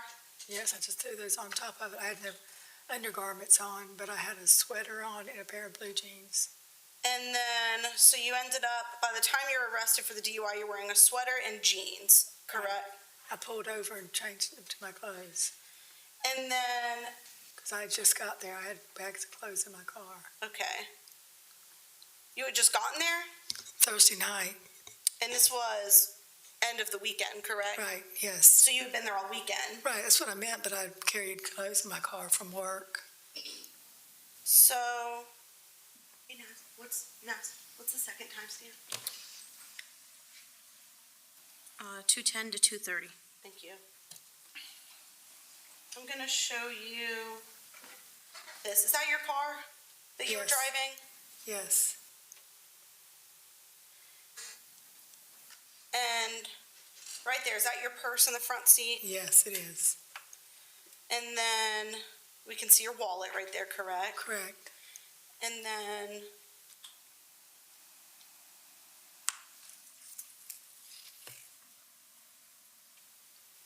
right there. What's that in the back seat? The bag. Is that your overnight bag? Yes. So you did have an overnight bag in the car with you. Yes. And you told Investigator Mefford that you decided to get up that morning because you couldn't go to sleep. You packed your bag, you put it in the car, and then you went to go say bye to Mr. Barron, correct? Correct. And there's your overnight bag in the back seat. But I had stuff in the very back of my suitcases. I'm sorry, can you repeat that? I had my overnight bag, that was not even from the trip. That was the week I had it before that, but I had bags in the back of my car. So you just happened to also have bags in the back seat of your car the night that you got arrested for the DUI? I had the bag in the front seat, in the seat behind me, and then I had other bags. But that night, remember, I didn't go and pack my bags then. I'd already packed them, and then I brought in the very back of the trunk. There was a trunk to that car, and there was bags in there. So I'm a little confused. You testified on direct that you had been there all weekend, correct? Correct. And you and Mr. Barron got into an argument about the mortgage, correct? Correct. And he decided that he was going to go sleep upstairs in the guest bedroom, correct? Correct. And he brought his briefcase and he went up there and he locked the bedroom door to go to sleep, correct? Right, and then he came back downstairs. Hold on one second. Is that you or is it someone else? That was me. That's okay. That's fine. We've had roof issues too, so I didn't know if someone was coming through the roof. All right, sorry about that. That's me. That was me. Elevator issues, you got roof issues. All right, go ahead. Sorry. I'm sorry. That's fine. I just wasn't sure what it was. Go ahead. So you go to bed, correct? In the master Correct. bedroom. Correct. And then you testified that what woke you up was Mr. Barron tapping your foot with a gun, correct? Correct. And that he started apologizing and saying, I love you, and then crawled into bed with you, correct? Correct. And then from there is when he pinned your arms up above your head, correct? Correct. And lifted your shirt up, correct? Correct. And started slapping your breasts, correct? Correct. And then at that point is when he attempted to anally sodomize you, correct? Correct. And it was only when he went to go get lube so that he could successfully anally sodomize you that you fled the room, correct? Correct. And you grabbed your phone, correct? Correct. Your car keys, correct? My car keys were in my purse. Your car keys were in your purse, so you grabbed your phone and your purse. Right. And was your wallet in your purse too? Yes. And then you head out the door in the t-shirt that you already had on that you were sleeping in. Right. But you coincidentally already had an overnight bag already packed in the car for you? I had a night bag in there from the week. When I went to work one day, I had to change into clothes.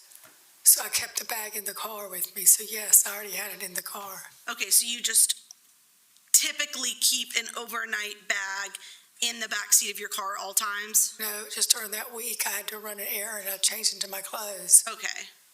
So it was just this week that you luckily had an overnight bag in the back seat of your car Correct. when you had to flee the house in nothing but a t-shirt to get away from Mr. Barron's attempted sodomy, correct? Correct. So, hey Matt, could you help me? I just have a very couple questions. If you could hold the door up.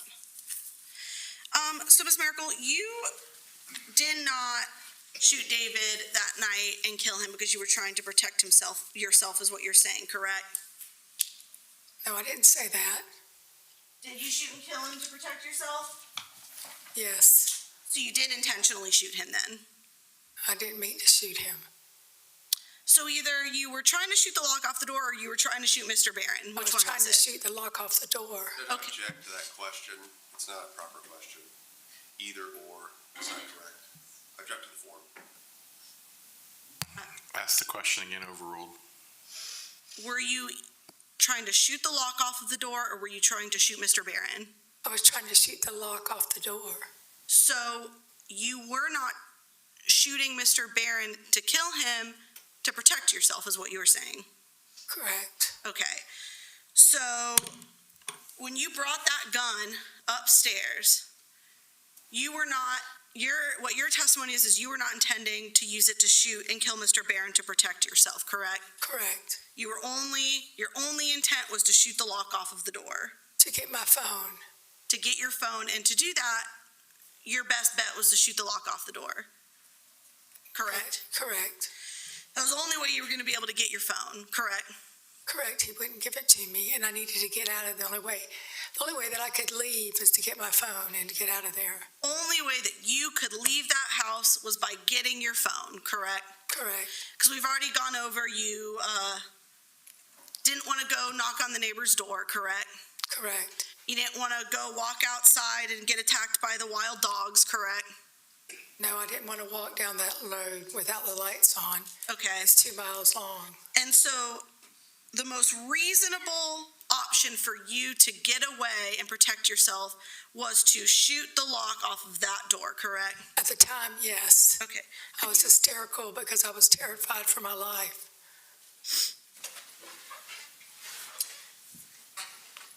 And so, if you could go back just a little bit more, so I just want to make sure she can see. So this is, actually, I'm sorry, can you flip it around? So this is, the outside of the door, correct? Where you were standing. Yes. And, the only way that you thought to get into that door was by shooting it? Yes. Because you did end up, there are probably other ways that you could have gotten into that locked door, correct? Probably. Because you ended up getting into it with a hammer, correct? Right. Correct. And is there a key that's needed? Is this like a locked door that needs a key to enter? I don't know. I can't see it. So, like, let me see, if you could just turn it so she can see. So this door locks from the inside by just flipping the switch, correct? Okay. Yes. So right now it's locked, right? Okay. Yes. And if I switch it again, it's unlocked, correct? Yes. So if I were to lock it, now it's locked, can you switch it back? Your testimony is that the most reasonable way to get into this locked door is by firing a gun at it while there's someone on the other side of the door. At the time, I was hysterical and I was terrified for my life. I didn't even know what kind of lock was on the door at the time. You couldn't use your eyes to see? I didn't look at the lock You didn't look at the lock that you were trying to shoot? until I got up there. You did go get a hammer from a toolbox, correct? Correct. There's other things in toolboxes like screwdrivers, rulers, things like that, correct? Correct, but I saw the hammer was on top. So like, That's all I thought about. if I were to get a screwdriver with a flathead and I were to just turn it, that unlocks the door, correct? Correct. I didn't know what type of lock was on the door. I could even use my finger, well, now I'm wearing gloves, but really anything, here's a ruler, anything with a flat edge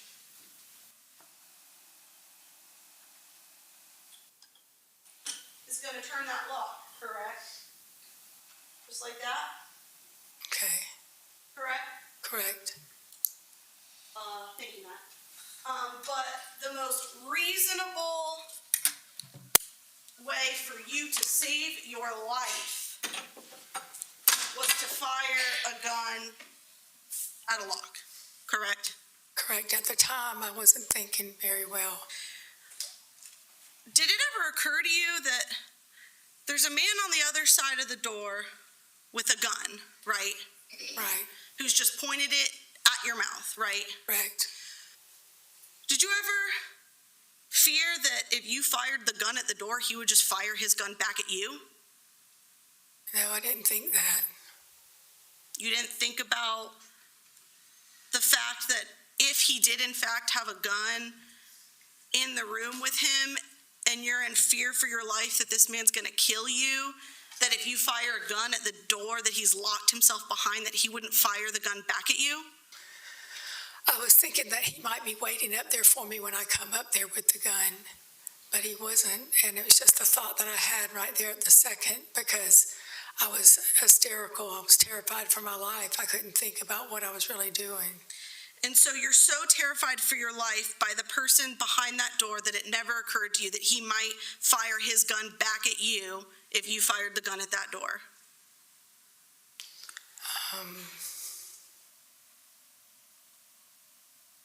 I thought he might shoot me, but I didn't really think about it at the time. About that he would get me right then when I shot the door with the lock off of it. So you couldn't have been that scared for your life if you didn't even think about the fact that the man who had just threatened to kill you might shoot a gun back at you. I thought he had a gun, but I thought he was going to be outside waiting for me. But by the time you got up the stairs, he was behind the locked door, correct? Correct, he was. And you were in fear for your life. Right, and I wanted to get my phone so I could get out of there. Okay. I don't have any other questions. Thank you. No redirect, thank you. Thank you for your testimony. You can join council table.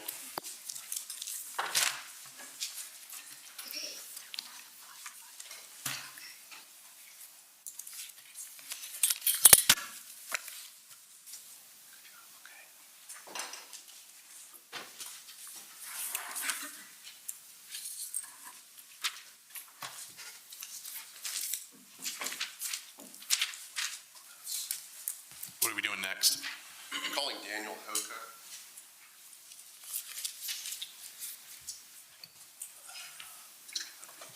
Do you have someone getting him, or do you need help? We're getting him right now, Judge.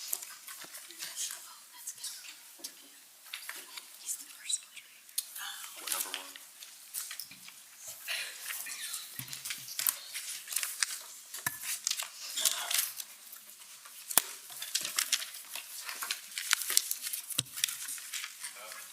Come on up. Thank you so much. You'll eventually end up over here.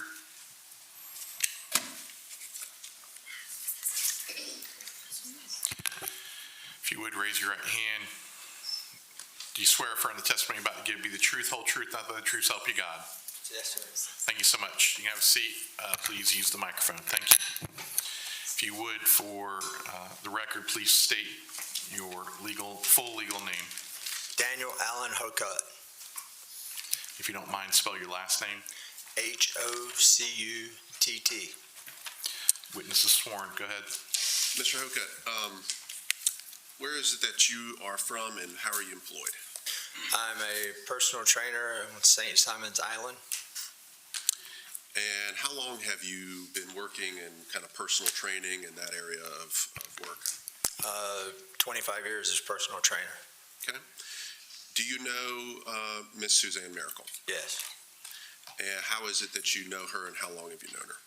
I've known her for 10 years or so. I started training her son, McLean, trained her daughter, and then would move on and train with Suzanne. Okay, so you started out training, you said her son. Yes. And McLean is her son's name, is that right? Yes. And then you started training her daughter, and her daughter's name is? Mary Madden. Okay. So you trained McLean, you trained Mary Madden, and then you started working with Suzanne, you said? Yes. Okay. Did you have, I'm going to ask you about the week of March the 3rd through the 7th of Yes. 2025, okay? Yes, sir. Did you have sessions with Miss Mericle that week? Yes. And if you want to look at your note, I can approach and show it to you, but do you know what days it was that you had sessions with her? Tuesday and Thursday of that week. Okay. And Tuesday would have been the 4th, is that Yes. right? Okay, so March the 4th, you had a session with Suzanne. What time was it, do you know? 7 7 to 7:30 was her times. 7 or 7:30 a.m.? Yes, Okay. And that's Tuesday, March the 4th. yes. And is this a personal, like a one-on-one type session? Yes, in a private studio. Private studio, it's just the two of you? Yes, Okay, it's not like a class of people. You don't have, 20 or something that you're working with. It's just one-on-one. yes, You trained her on Tuesday, right? yes. Did you train her again that week? I trained her Thursday morning, And do you remember what time it was that you trained her on Thursday? 7. 7 a.m. Let me show you, first witness, sorry, keep asking that, I have it. Showing you defendant 69, that's not been yet tendered. Recognize that? Yes. What is that? This is our schedule for the week. 7:30, or 6:30, I'm sorry. 6:30 was the time I trained her. So, yes, 6:30, that's my schedule. Is this like a calendar note that you make of all your clients and all that? Yes, sir, that's just a hard copy of my schedule for the week. All right, tendering defendant's exhibit 69. No objection. Admitted.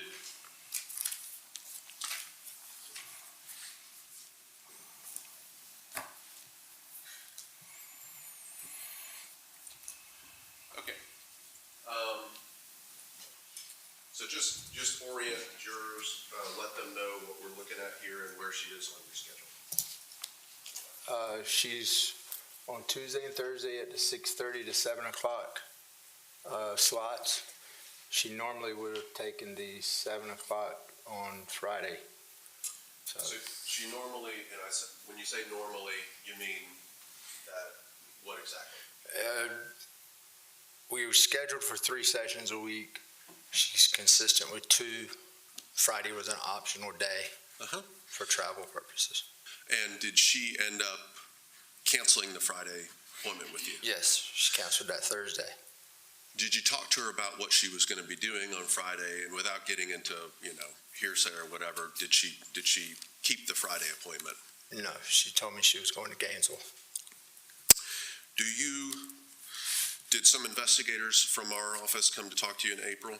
Yes, sir. Do you remember them asking you what it was she was wearing? Yes, sir. And do you have a recollection of what it was she was wearing when you trained with her that day? Tank tops and shorts. Tank tops and shorts? Yes. And this would have been Thursday, March the 6th. Yes. I'm going to approach and show you what's been previously tendered is defendants 38, 36, 23. I'm going to hand you all these, okay? 23, 22, 21, 24, it's 28, 40, 39, 37, 33, 31, sorry, 29,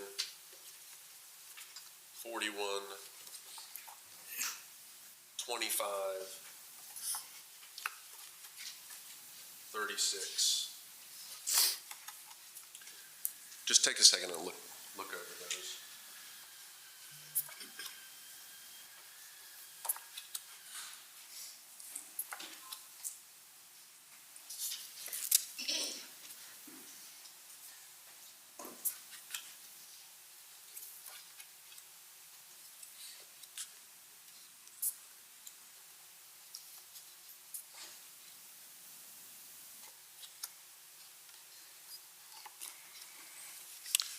Did she have any of these injuries when you saw her on March the 6th in the morning? No, sir. Thank you.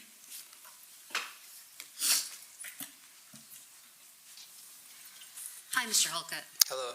How long had the defendant, Ms. Mericle, been training with you? Approximately 6 years. For 6 years? So for 6 years, you worked on strength training with her. Yes.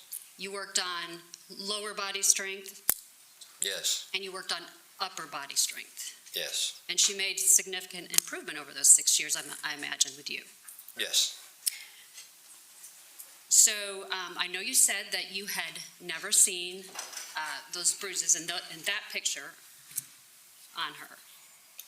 And in fact, you've never seen any bruises on her at all, isn't that true?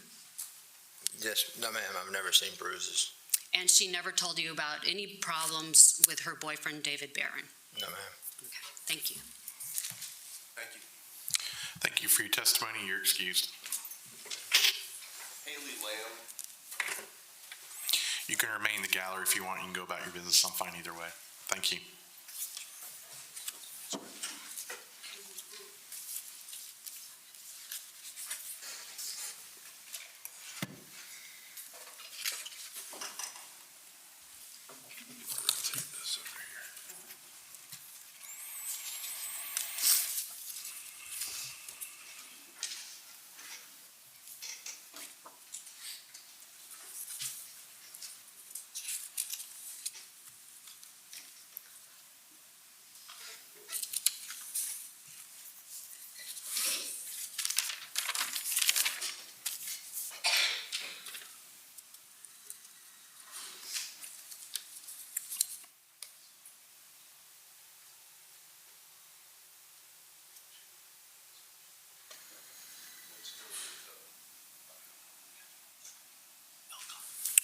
We're going to go with Andrea Alcon, Judge. Our witnesses. One more time.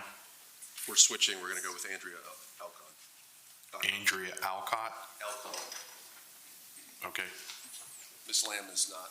She stepped out for a moment. I want It's your case. It's fine. keep rolling.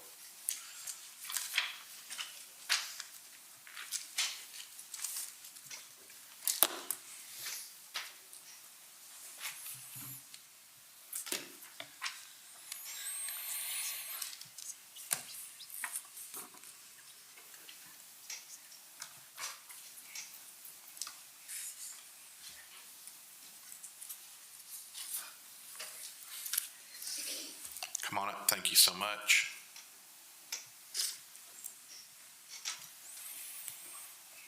You'll eventually work your way up here. Thank you.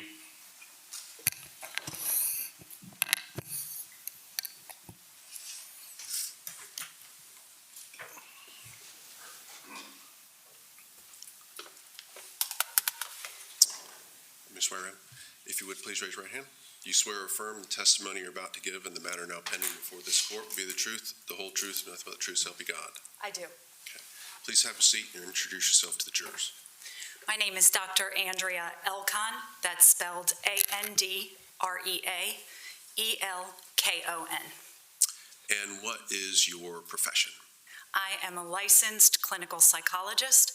I also practice forensic psychology. What is your educational background? I earned my bachelor's degree in psychology at Haverford College in Philadelphia. I then went on to earn a master's degree and a PhD at the University of Virginia. While I was at the University of Virginia, I was involved in 2 research labs. One examined various things about youth violence, and the second lab, we were looking at mental health issues among incarcerated women. As part of my PhD, one of the things that I have to do in order to earn that degree is a year of licensed clinical work, where I'm doing nothing but clinical work all year. I did that at the University of South Carolina, and that was specifically a forensic internship. Once I got my PhD, I moved back here to Atlanta, and I spent 2 years in a postdoctoral fellowship where I was focused completely on forensic work as well. And then I earned my license after all of that. Okay. And you mentioned clinical work, and just break that down, what that means when you do clinical work as opposed to, I think you said, postdoctorate fellowship. What's Sure, so I'll explain clinical work. So clinical work as a psychologist breaks down into 2 parts. Really, one part is psychological assessment, where we use a series of scientific tests to help us understand a person, really to offer a diagnosis. The second piece is what I would call intervention, and that is therapy, counseling that can be done in groups, in couples, individually. So it's really those 2 pieces. Therapy as opposed to the testing part? Yes. Okay. The testing part is what you're calling clinical. Do I have that right? I'm calling both clinical.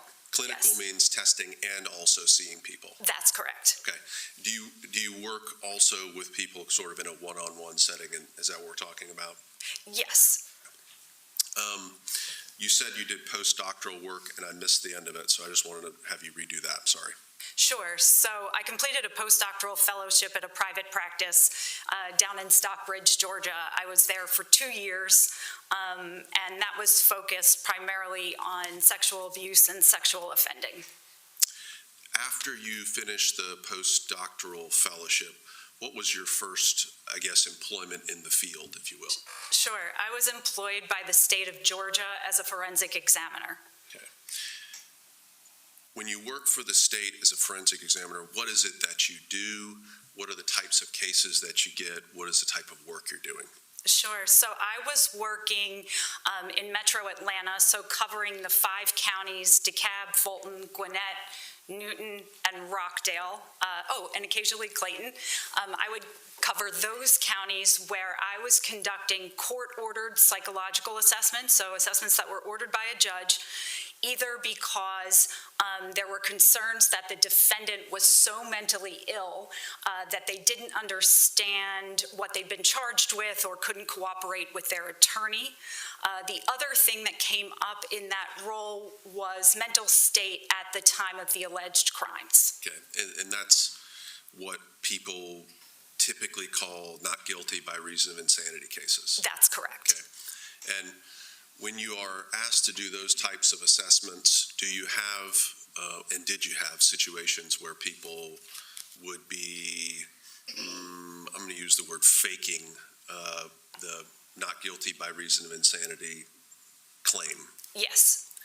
And is your job at the, when you're working for the state, is your job to ferret that out in part? Yes. Okay. And how many evaluations of that nature do you think you did for the state? Evaluations where a defendant was feigning mental illness? Specifically, more like how many where they're claiming not guilty by reason of insanity? How many of those, if you have an idea?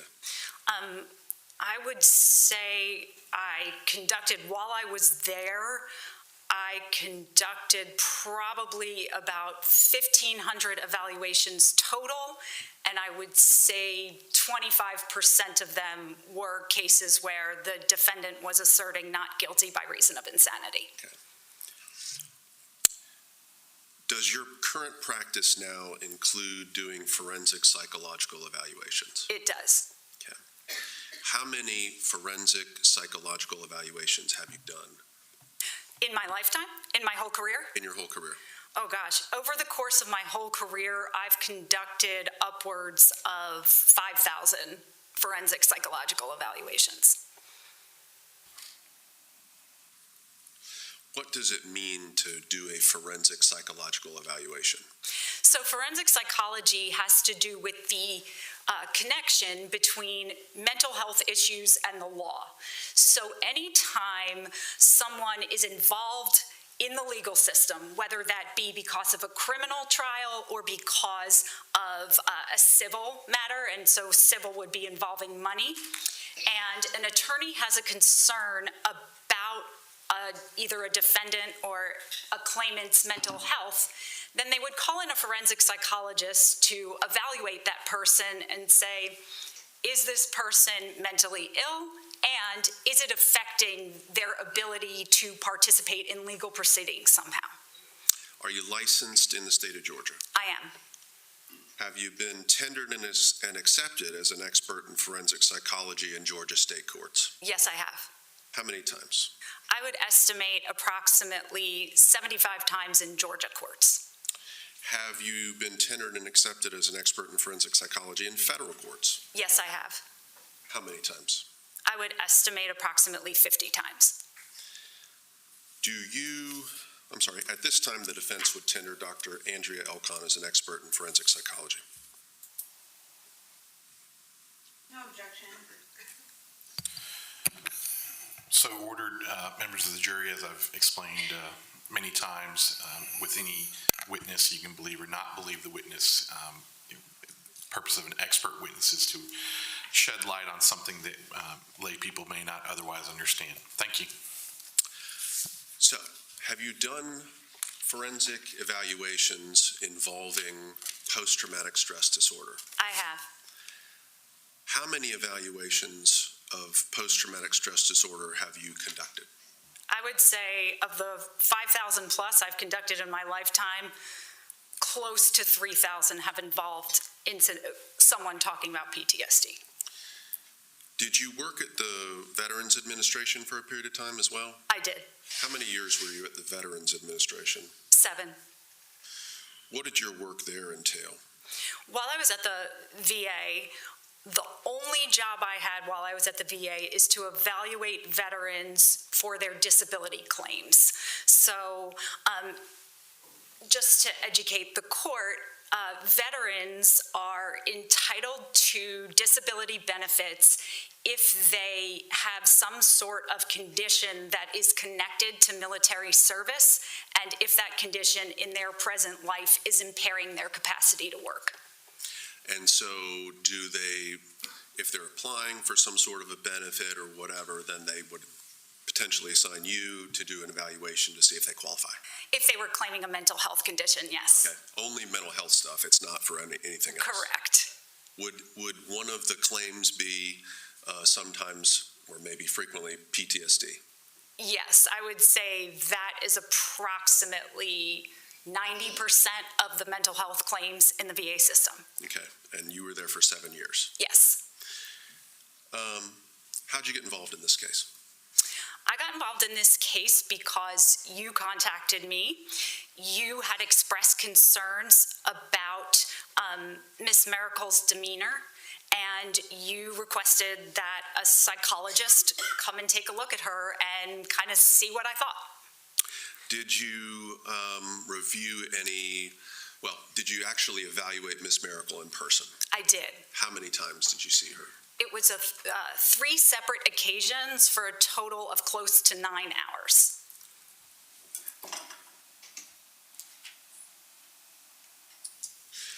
Other than meeting with Suzanne and those 9 hours you spent directly with her, what other work did you do? What other background materials did you review? And you don't have to list them all, but just give the jury an idea what all you looked at. Sure. So I looked at all of the police records that were made available to me. I reviewed body camera footage that depicted Ms. Mericle on the night of the incident. I also reviewed text messages between the defendant and the deceased Mr. Barron. I reviewed jail medical records. I interviewed 2 of Ms. Mericle's sisters. I also conducted psychological testing. Okay. And I want to ask you, I think I'm going to go into what psychological testing you actually gave to her and the types of tests, okay? Yes. So walk me through what tests you gave to her and what they mean and how they function. I administered a series of psychological tests that basically breaks down into 2 categories. Category 1 is an assessment of whether or not the defendant is faking mental illness. Very important to consider in a legal context. The second category was a broader assessment of her psychological functioning, and based on the symptoms that she was reporting within that general assessment of psychological functioning, I also administered tests that specifically examined for symptoms consistent with post-traumatic stress disorder, or PTSD for short. Okay, so in other words, you didn't come right in and just give a PTSD test right away? No. Okay. That was only after you did the general psychological functioning testing? Correct, and hours of clinical interviewing as well. Okay. Talk to me about the first part. You said you did testing for what you called faking of symptoms, or malingering is the medical term, right? Yes. Okay. How is it that you test to see if somebody is faking it or giving you correct answers or somehow, tricking you or trying to? Absolutely. So one of the things that I do is simply administer a clinical interview. So I am just talking with the defendant, trying to learn more about her. And in that, I ask a lot of open-ended questions. So I'm not asking a ton of questions that are yes, no, but more questions that are asking things like, tell me about how you've been feeling. Tell me about your sleep. So I'm not asking really specific things. I'm just eliciting whatever Ms. Mericle had to tell me.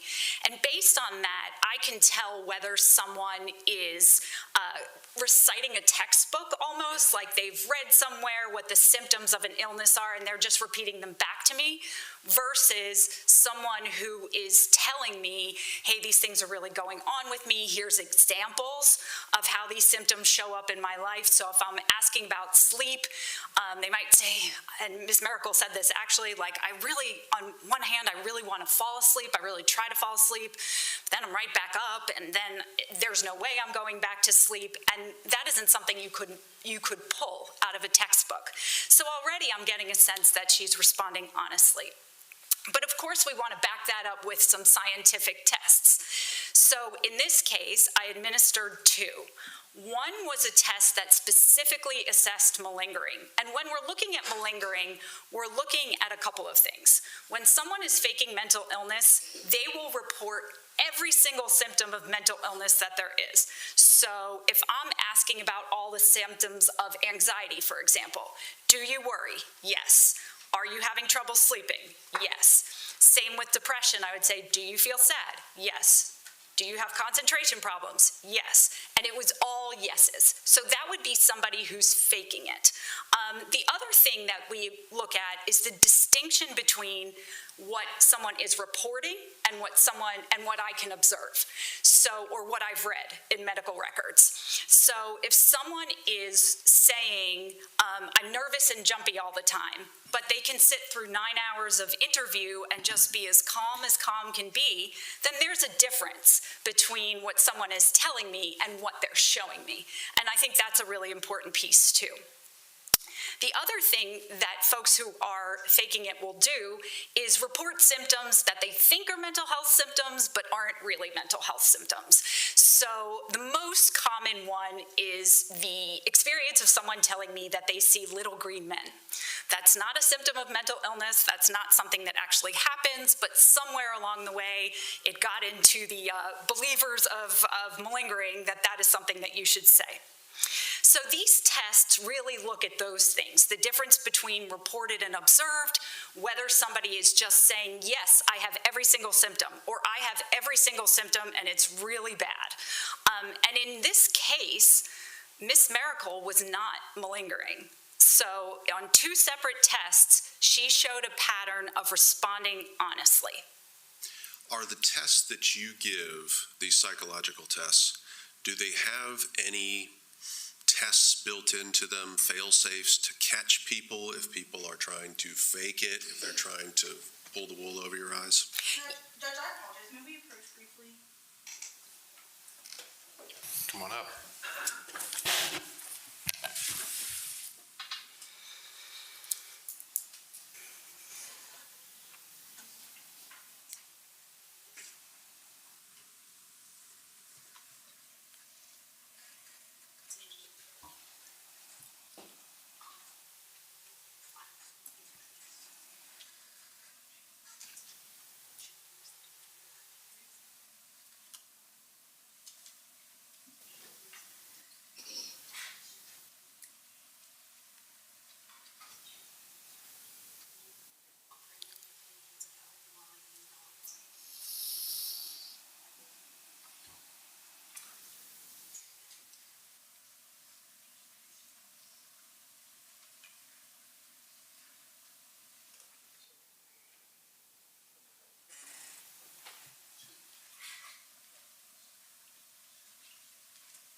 Again, thank you, lawyers, doing their job. Go ahead.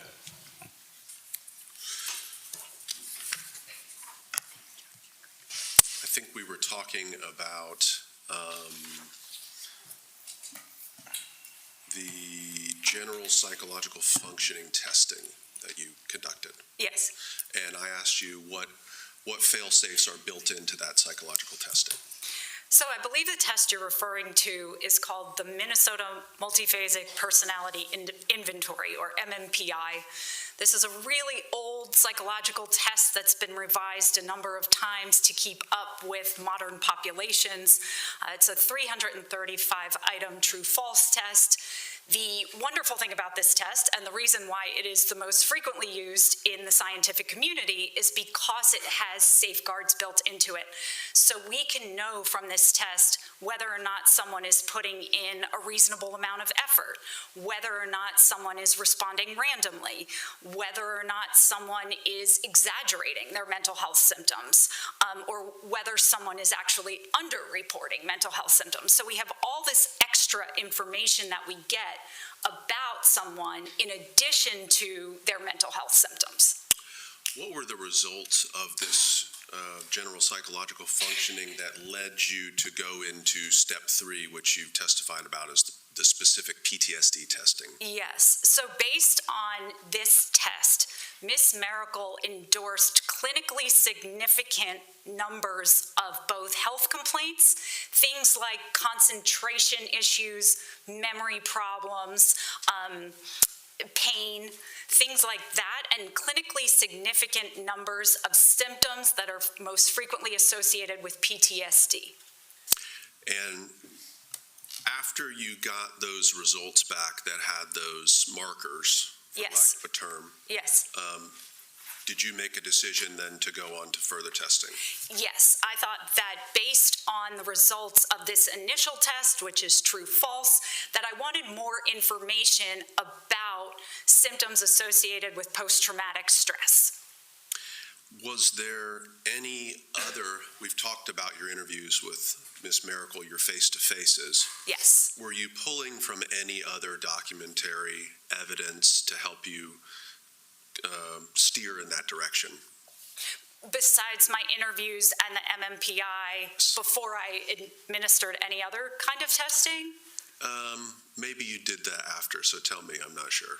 So I had reviewed all of what's called the collateral data, so the body camera footage and the police reports and investigative interviews. I had reviewed all of that prior to meeting with Ms. Mericle, and then I interviewed her, and then the next step is to administer tests, the more general ones, the assessments of effort and of honesty, and then going into a more thorough assessment where I'm asking about PTSD.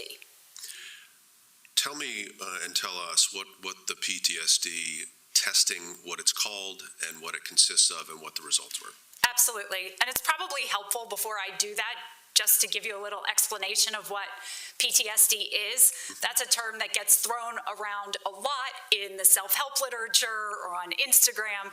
And so I thought I'd just go back a little bit and maybe educate everyone about what PTSD is in the clinical sense. Thank you. So in order to be diagnosed with PTSD, someone has to have experienced a trauma as defined by the psychiatric and psychological community. And the way that's defined is someone who has directly experienced a life-threatening event or a direct threat to their safety. The other way that someone might experience PTSD is if they've witnessed something like that. So they've witnessed someone else's life being in danger or a threat to that person's safety. But the point is that it has to be life-threatening or safety-threatening. It can't be, my boss yelled at me at work. Yes. Let me make sure I got this right. Sure.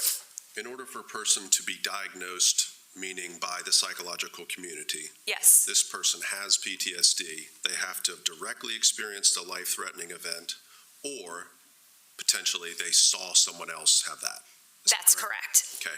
That's correct. How is it that there's a way to tell that they meet the definition, basically? So it kind of goes stepwise. So in order to diagnose PTSD, there has to be a trauma.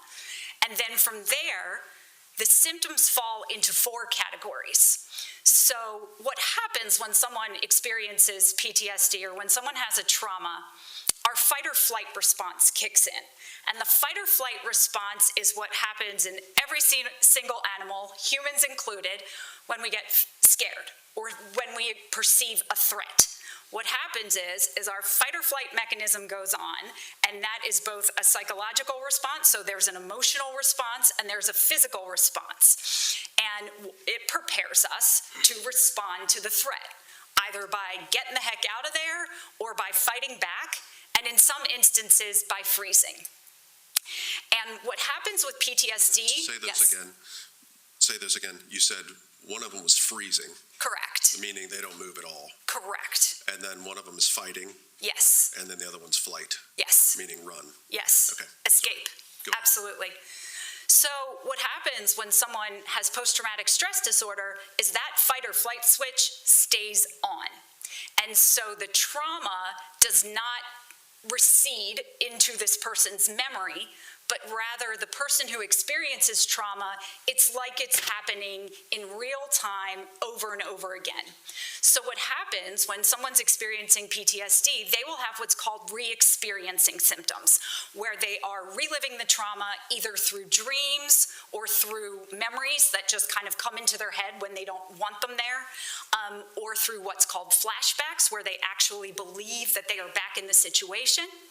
Or there will be some trigger, whether that's a smell or a sound or the sight of a particular person, where they have that fight or flight response all over again. The second category of symptoms is avoidance. So when we feel bad, the thing we want to do is get away from it. We don't want to think about bad memories. We don't want to have them around. We don't want to talk about them. And so folks with PTSD will go to great lengths to avoid thinking about, talking about, feeling anything related to the traumatic experience. Sometimes these people... It seems like, yes.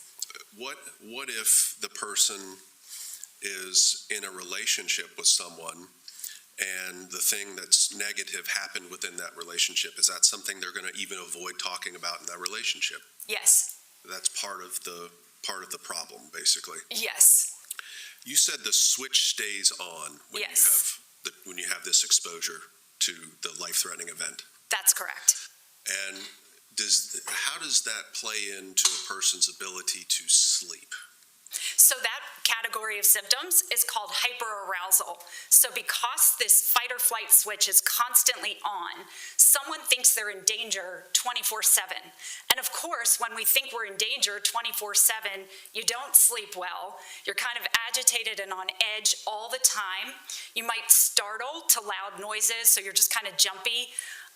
Some folks can be what's called hypervigilant, where they're constantly looking over their shoulder or checking for the exits. I often had veterans who would say when they sat down in a restaurant, they had to know where all the exits were before they could be comfortable. Those are what's called hyperarousal symptoms. Would we see, let's say, examples of that person sending, late night texts past midnight, 2 a.m., 3 a.m., stuff like that? Yes, it would be this chronic pattern of sleeplessness and just an agitated, constant agitation. Okay. So I didn't mean to interrupt you. You said re-experiencing, avoidance, hypervigilance. And then the fourth category is that PTSD essentially changes how we think and how we feel. So when someone's been through trauma, they start to think that the world is a much more dangerous place, that people are dangerous, people are not to be trusted, that they, again, don't want to talk to anybody. They often blame themselves. Trauma is so nonsensical, and there often isn't a why. And so survivors of trauma will often blame themselves for any of the things that happen to them because that's the only conclusion they can come up with. And of course, if someone is blaming themselves all the time, they feel pretty depressed. If they're blaming themselves, if they're in this aspect of the, I guess, the disease, the mental disease they're living with,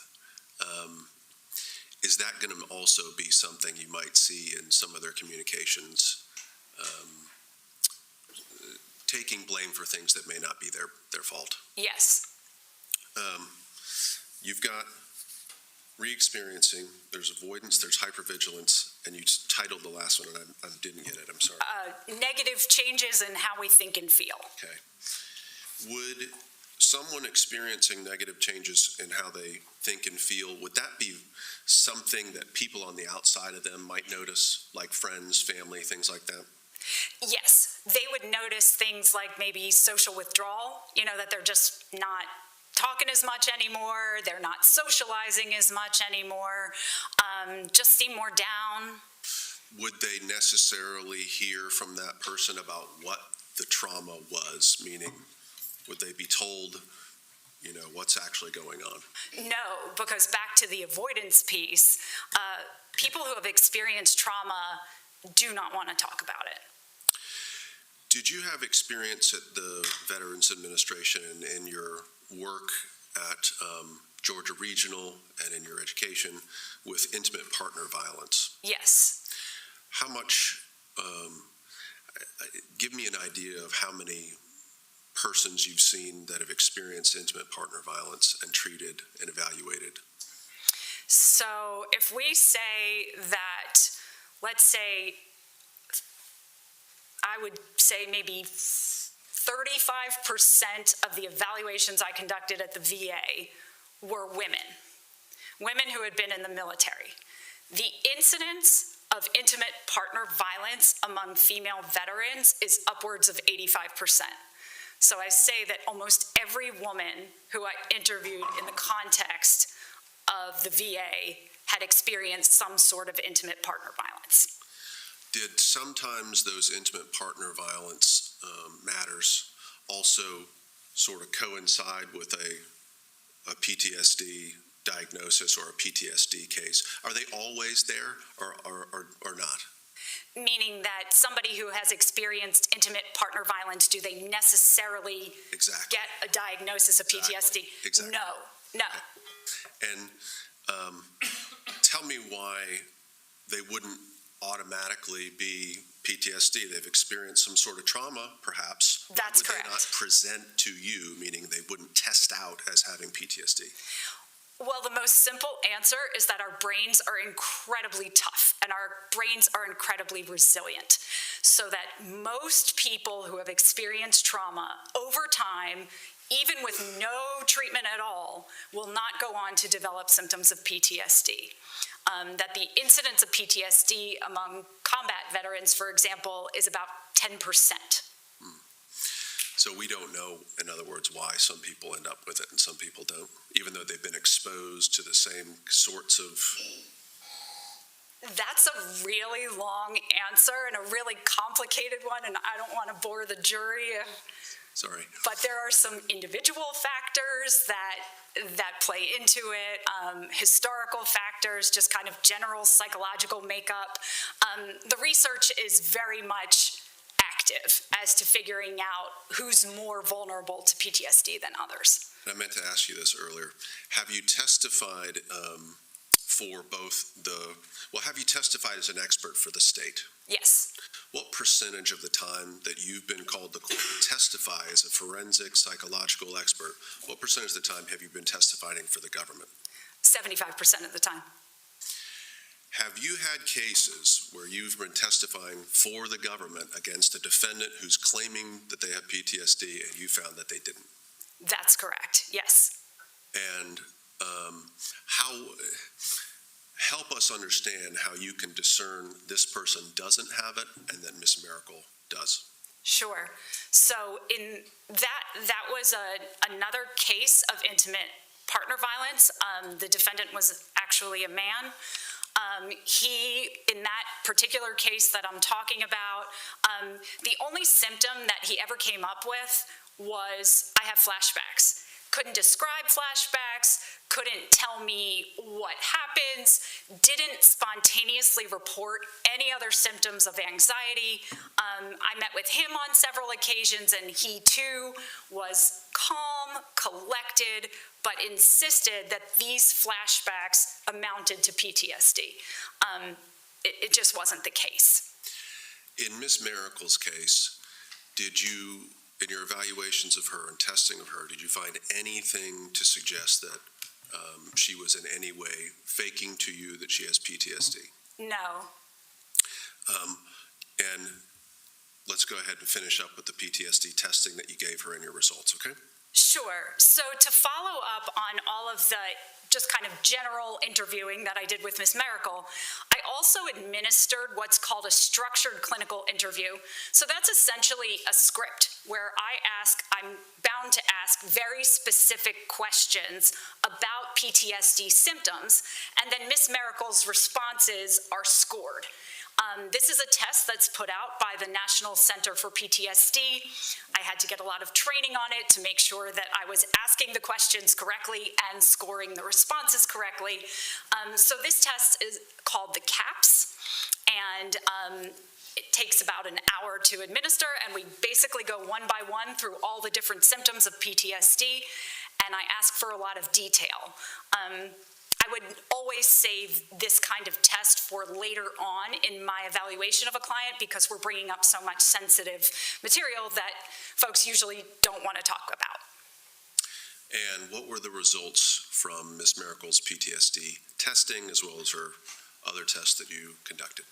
So her entire presentation was consistent with a clinical diagnosis of post-traumatic stress disorder. Once you have gotten the results back from all the testing and you have concluded that she presents as PTSD, what does that tell us as far as the source or the potential source of the PTSD symptoms that she has? So as part of the CAPS that I administer, the first thing that we do is go through a series of traumatic events. So just a general questionnaire, has this happened to you, has this happened to you? And you have the option to say, yes, this happened to me, or I witnessed it. After going through that questionnaire, I will ask the respondent, I will ask them, okay, now tell me, of all these things, what is the worst trauma you've ever experienced? And that's called an index trauma, or the most horrible memory that they have. And in this case, the index trauma that was reported to you was what? Was Mr. Barron pointing a gun in Ms. Mericle's face and telling her that she better not close her eyes tonight. And that was reported to you as having occurred on the March 7th, March 8th event? That's correct. Is the index trauma when we call it index trauma, we're saying this is our likely source of PTSD, or this is just the most powerful reported source? Both. I mean, it's the most likely source of her symptoms. Did she report to you that she had any post-traumatic stress disorder symptoms that arose prior to March the 7th? She did. And what were those symptoms? The symptoms that she was reporting prior to that night really had to do with a heightened state of anxiety, feeling nervous all the time, having some nightmares, and generally not sleeping well. Did she recount to you the nature of the nightmares? What was, I guess, the topic of the nightmares that she was having? So the nightmares that she was having at the time I interviewed her, the nightmares involved the index trauma itself. So she was having nightmares in which Mr. Barron was coming after her with the gun. Did you review any collateral information where Ms. Mericle was reporting these symptoms prior to you ever having gone to see her? Specifically related to the other counseling sessions that she'd had? Yes, so she had reported in to her jail counselors. Both reported and jail staff observed mental health symptoms. When someone is, I guess, faking mental health symptoms, is there generally something that they're wanting from that? Meaning, Yes. Okay, what is that? So the technical term is secondary gain. So in a criminal setting, that might be that if the person is incarcerated, they might want to fake mental health symptoms to move to different housing that they perceive as better. They might be doing it for the purpose of a lesser sentence or an acquittal. In the civil setting, someone might be faking mental illness for the purpose of money or not working or both. Did you see any indication in the materials involving Ms. Mericle that she was using these reported symptoms that happened before you ever got involved to try to do something with respect to medical? No, to the contrary, she was showing so much distress at the jail that jail staff offered to move her to medical housing, and she declined the housing. She didn't want to go. Is that consistent or inconsistent with malingering or faking? So it's inconsistent with faking. It's consistent with honest mental health symptoms. Did you review the body cameras of the initial responding officers? Yes. And is there anything on those body cameras specifically with respect to treatment from EMS or anything else that is consistent or inconsistent with malingering? Yes, so on the night of the offense, on the body camera footage, EMS is concerned about Ms. Mericle having a panic attack. They're concerned about elevated heart rate, elevated blood pressure. They offer repeatedly, really, for her to go to the hospital. Hey, you should go get this checked out. And she declines repeatedly. And so that would be inconsistent with malingering, very consistent with honest reporting. Did you notice anything else in the body cameras that would be suggestive of a consistent mental health issue outside of the home there on the body cameras?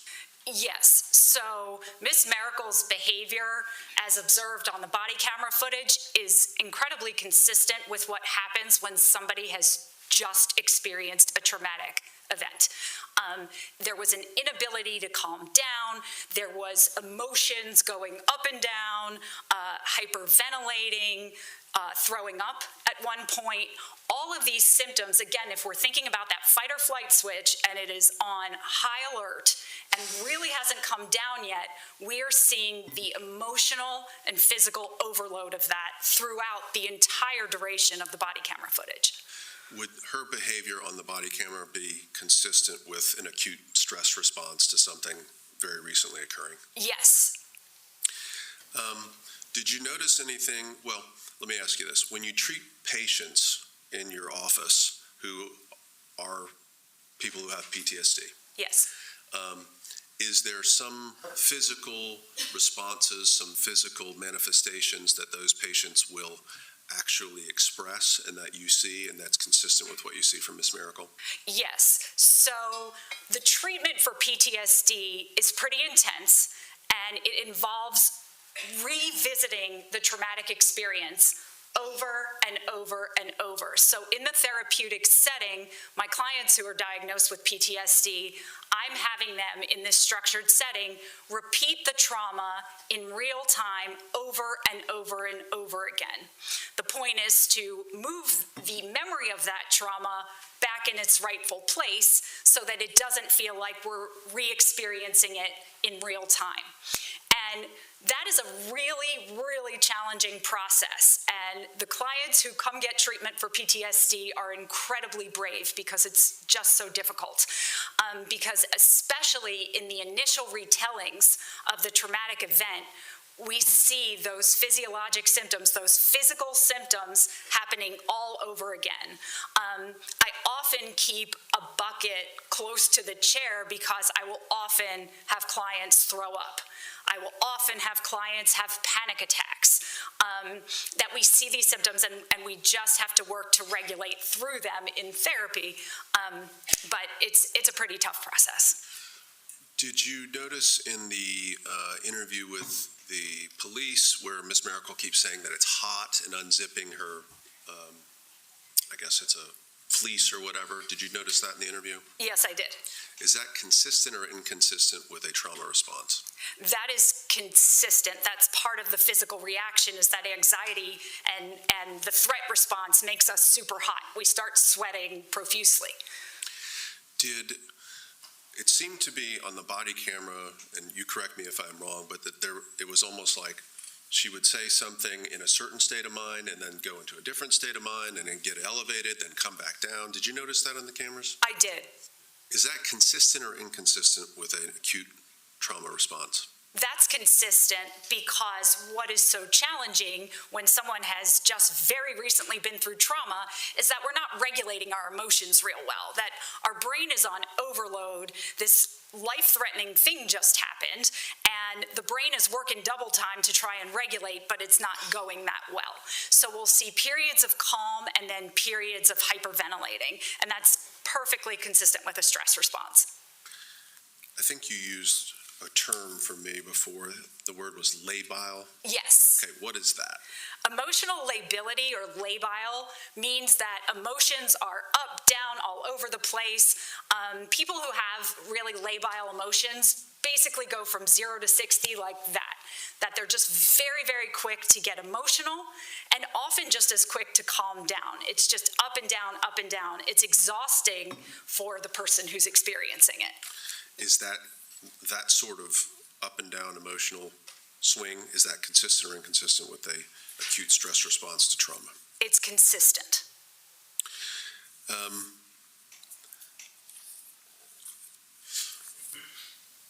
Is someone who is, I guess, faking a trauma response, let's say, are they typically capable of keeping that going for a very long period of time? No. Someone who is faking any kind of mental health condition, that's one of the ways that we know that they are faking a mental health condition because they can't keep up the act. That they'll try it for a few minutes, but then will inadvertently slip back into being themselves. And you've reviewed the 3 hours or so of the body camera. Are you even familiar with somebody ever being able to do that for such a long period of time if it's not actually happening? No, I've never seen that. Have you ever heard of if someone doesn't close their eyes, that means they're faking a panic attack? Have you ever heard that before? No.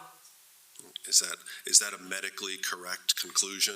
Not at all. And in fact, quite the opposite. When someone's having a panic attack, they usually have their eyes wide open because it's a fear response.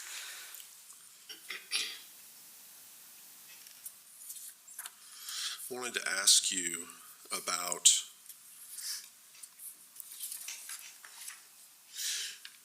the elevated heart rate that the EMS folks found from Ms. Mericle when they were treating her outside of the, on the front porch there. Yes. Is that consistent or inconsistent with a trauma response? Consistent. And again, if she is faking it and trying to get out of the situation, and they've offered her, hey, let's go to the hospital, would she be more or less likely to accept that offer? If she were faking mental health symptoms, she would want to go to the hospital. Is her declining that treatment consistent or inconsistent with faking it? Inconsistent with faking it.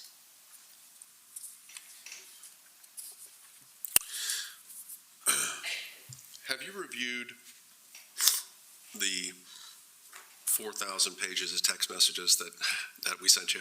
I absolutely have. Okay. And I mean the messages from Mr. Barron and Miss Mericle. Yes. Okay.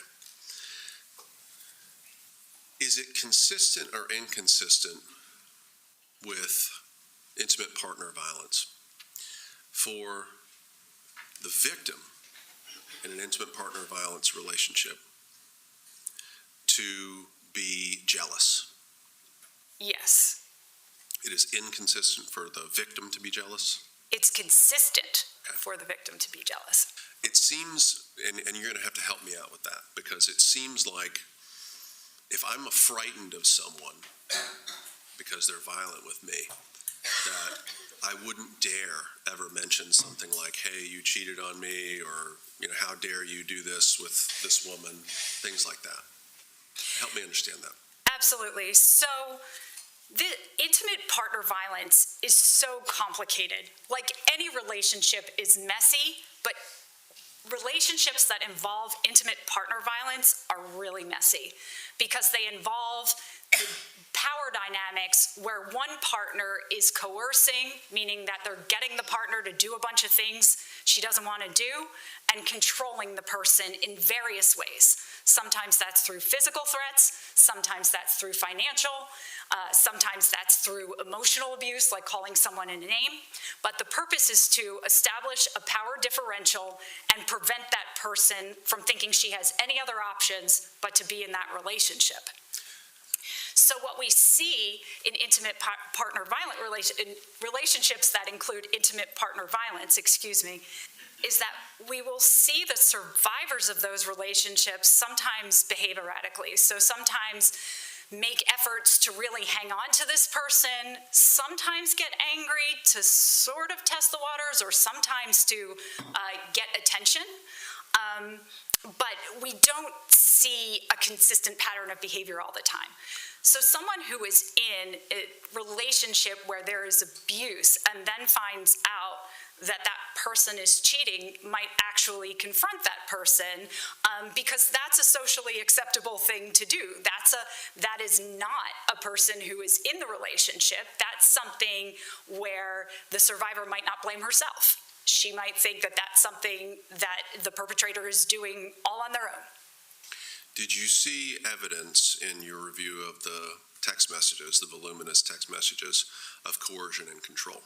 Yes. Can you talk to me about what evidence you saw and that you noted?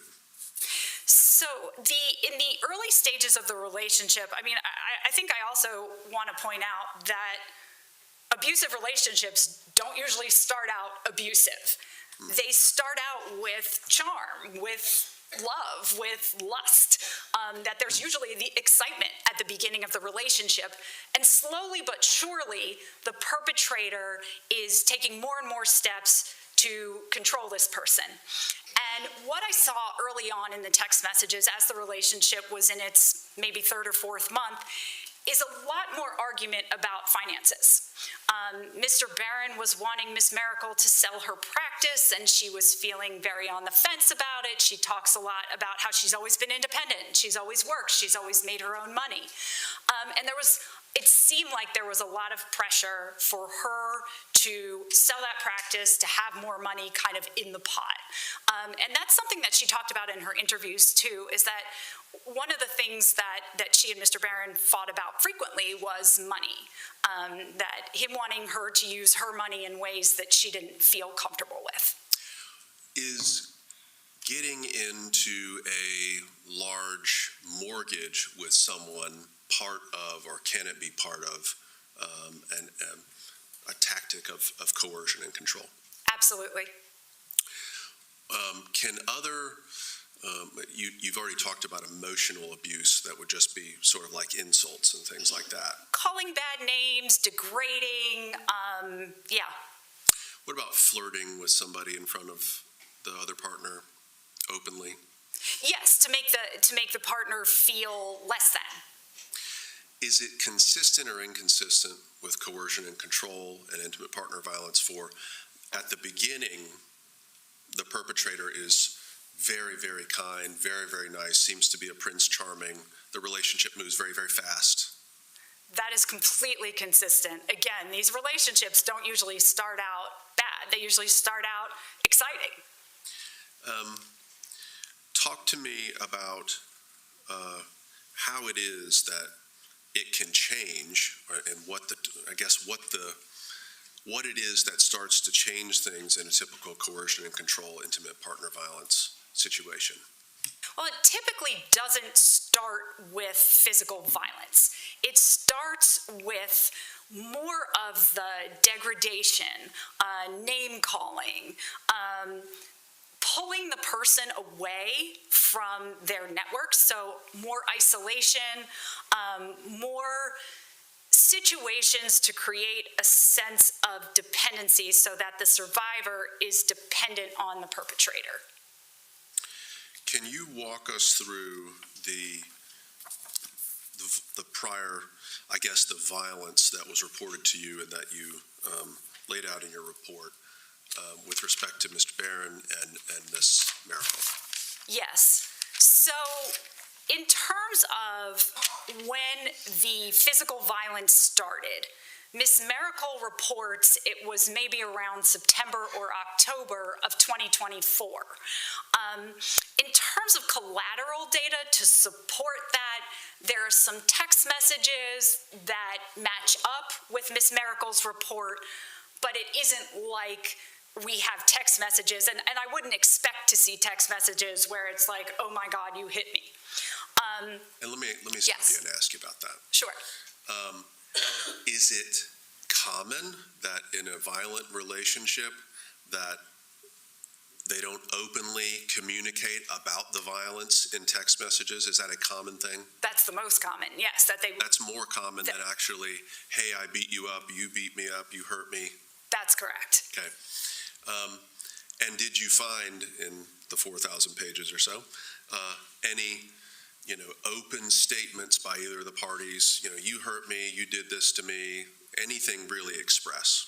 Yes, and that was much later in the relationship. So jump ahead. Sorry. Yeah. So that was much later. Ms. Mericle suggested that the violence really escalated around late December of 2024. That was the time at which she inadvertently found out about the other woman. That was late December. Late December 2024. 28, 24 sound right? That's correct. Okay, go ahead. And that was the first fight, per her report, that was the first fight that involved weapons, where guns were brandished. Okay. And to be super, super clear, the earlier September thing was not weapons, but it involved some sort of violence. Ms. Mericle is reporting hair pulling, calling her a whore, slamming her against a wall. Well, and I want to make sure we get this right, the earlier September, October violence was physical violence? Sexual violence. And sexual violence, correct? Yes. Okay. Now we go forward to, I think you said December. Correct. Tell us about that one.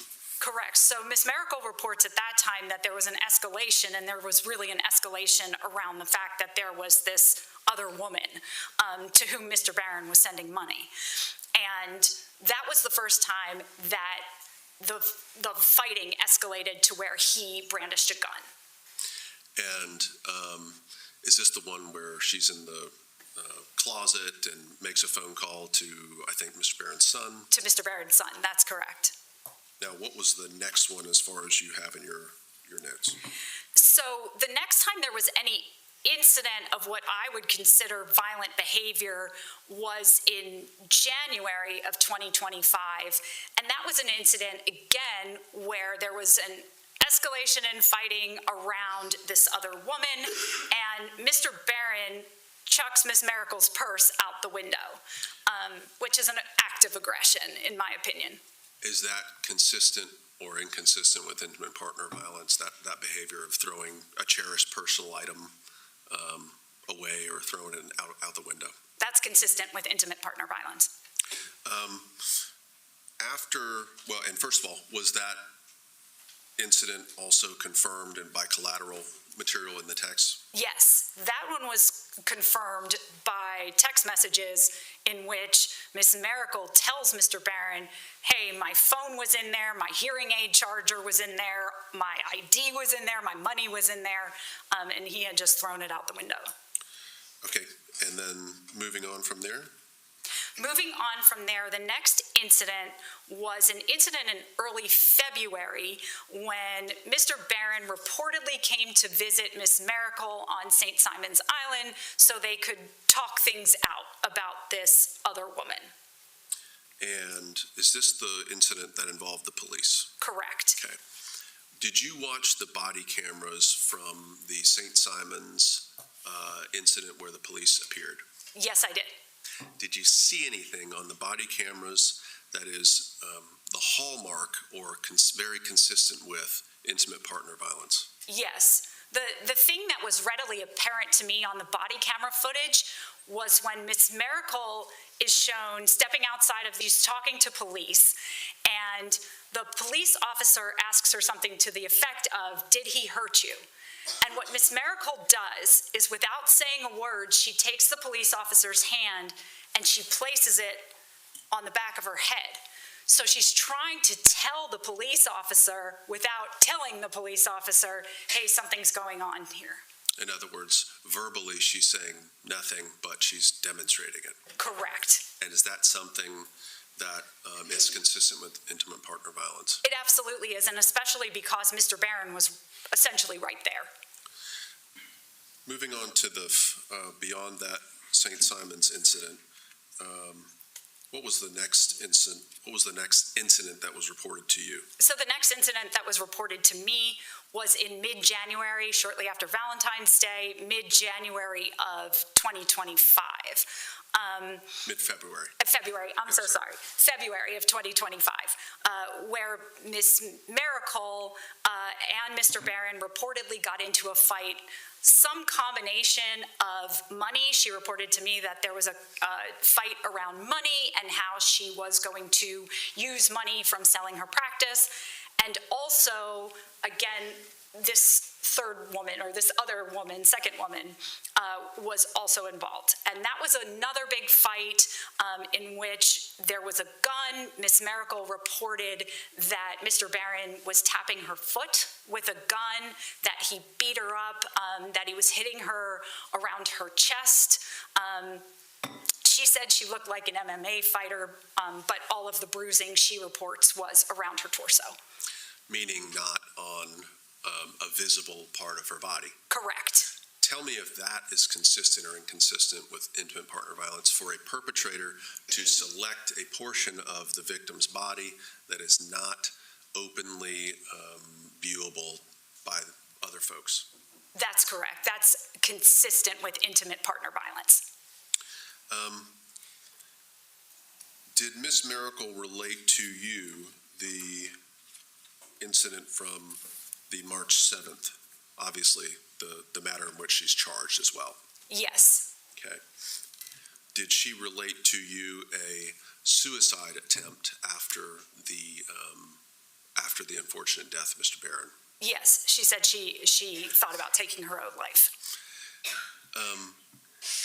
You said before that persons who are having a trauma response are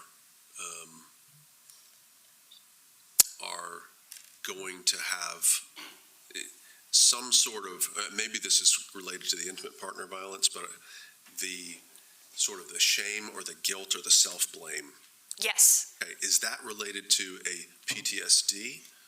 Is that a PTSD response? Is it an intimate partner violence response, or is it both? It's both. It's both. It is part of what keeps a survivor of intimate partner violence in the abusive relationship, is that they think they're at fault. And in Ms. Mericle's case, she was reporting over and over again in her interviews with me that she just felt like she wasn't doing enough. She wasn't doing enough to make him love her. And why didn't he love her? And if she had just tried harder, if she had just done things differently, I mean, she really whether the blame for their relationship not going well. And that is largely why she stayed in it. But it seems like she would be stating in the texts, something about his violence, doesn't that? Why are the texts all about Lilia Bocan, right? Why are they all about this and trying to get his attention? Like, why would you want the attention of someone who's violent with you? It goes back to the power dynamic. I mean, in terms of the text with Lilia, that was just an easier way to fight with him. I guess I would say that it is easier to fight about a third party than it is that, hey, this traumatic thing is actually happening to me. Because, again, like we talked about, someone who has experienced trauma doesn't want to talk about it and won't typically bring it up to their abuser, that's happening. So this felt like a safer thing. It's also, quite frankly, a perfectly reasonable thing to be angry about if you're in a committed relationship. Meaning that, look, you bought a $1.59 million house with a man and he didn't have the mortgage 1 month, and all of a sudden you find out he's giving money to somebody else. You're saying that's not necessarily unreasonable to be upset about that. Correct. Would someone who is wanting this attention, more of the attention from the abuser, would they be willing to sort of make up stuff and tell that person anything for more attention? Absolutely. Like, I'm hurt, or I'm going to the doctor, or I've got a medical condition that I may not have. Absolutely. And we see this a lot in intimate partner violent relationships, and also with parent and children relationships where the parent is abusive or neglectful, that the survivor, the victim of the abuse, often comes to believe, well, any attention is better than no attention at all. And so they sometimes act in ways that are not in their own best interest to solicit that attention. Talk to me about if someone has been the victim of sexual violence. Okay, have you worked with sexual violence survivors? Yes. And have you worked with them in the context of intimate partner violence? Yes. And also in PTSD? Yes. Okay. If someone has had an act of sexual violence visited upon them, what are the potential responses that they might have after that event with respect to sex? So it usually goes one of two ways. Either the victim of intimate partner violence will avoid sex altogether, go to great lengths to avoid sex, or alternatively, become very solicitous of sex. And that really comes down to that women who have been sexually assaulted or men who have been sexually assaulted come to believe that their sexuality is what makes them worthwhile. That's what makes them lovable. And so they really lean into that even in ways that are not in their best interest. Did you find evidence of that in the communications with Ms. Mericle and this other individual, Mr. English? Yes, with Ms. Mericle and with Mr. English, and also with Ms. Mericle and Mr. Barron. Would it be inconsistent for someone who has been a victim of sexual violence to have consensual sex with the person who has previously perpetrated an act of sexual violence? That would be perfectly, I would expect that, even in a relationship that's abusive. Would it be inconsistent with someone who's been a victim of sexual violence to want to sext or talk on the phone in a sexual way with the perpetrator of the prior sexual violence? So someone who is the victim may be solicitous of that. Again, believing that that's where their worth lies, is in that solicitation of sex.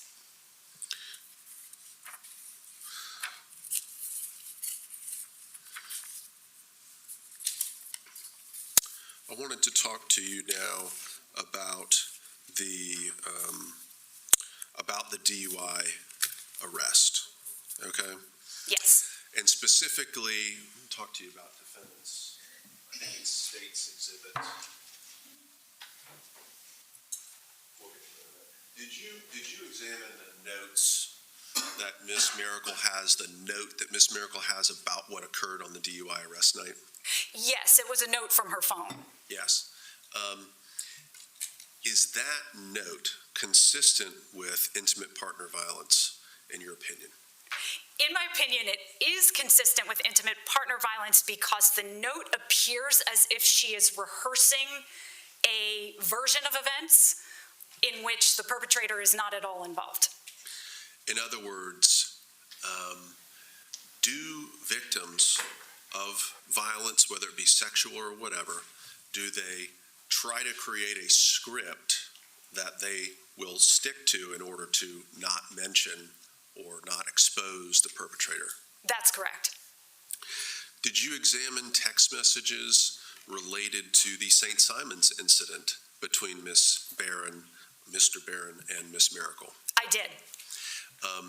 Did you find evidence of a rehearsal in those messages as well? Yes, I did. And is that rehearsal, again, consistent with intimate partner violence and behavior by victims? It is. The way that Miss Mericle is rehearsing in those text messages is repeatedly saying, I fell and hit my head, you did nothing wrong. And there's a repetition of that.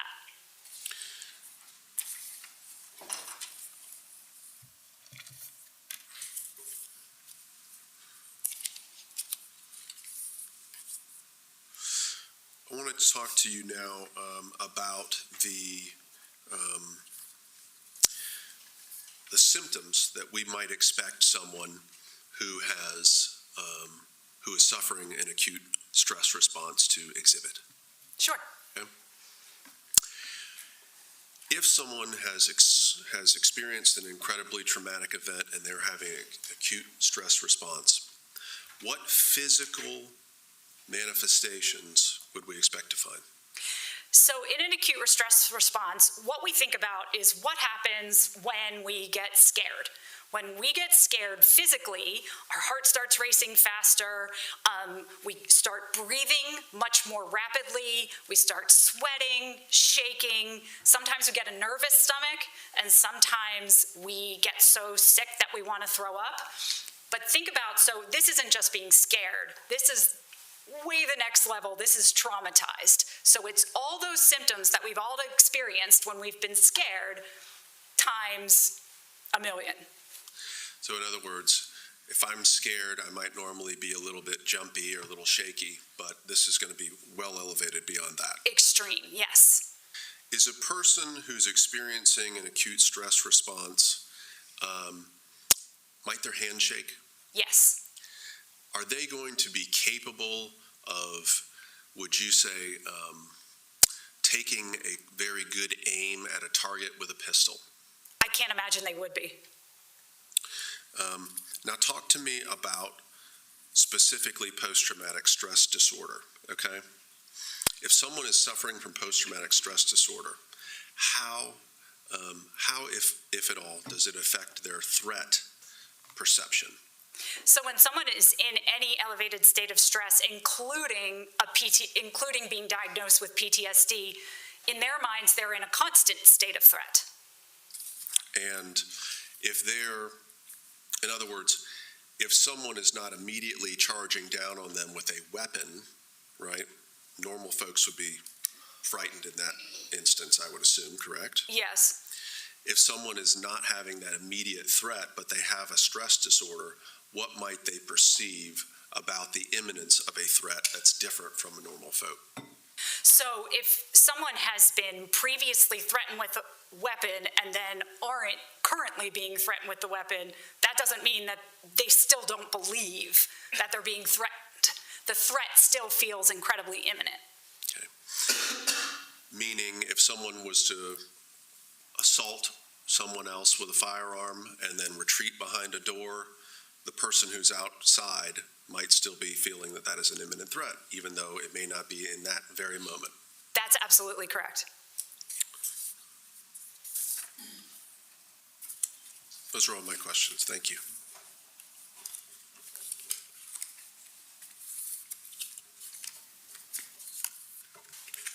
Judge, may we approve?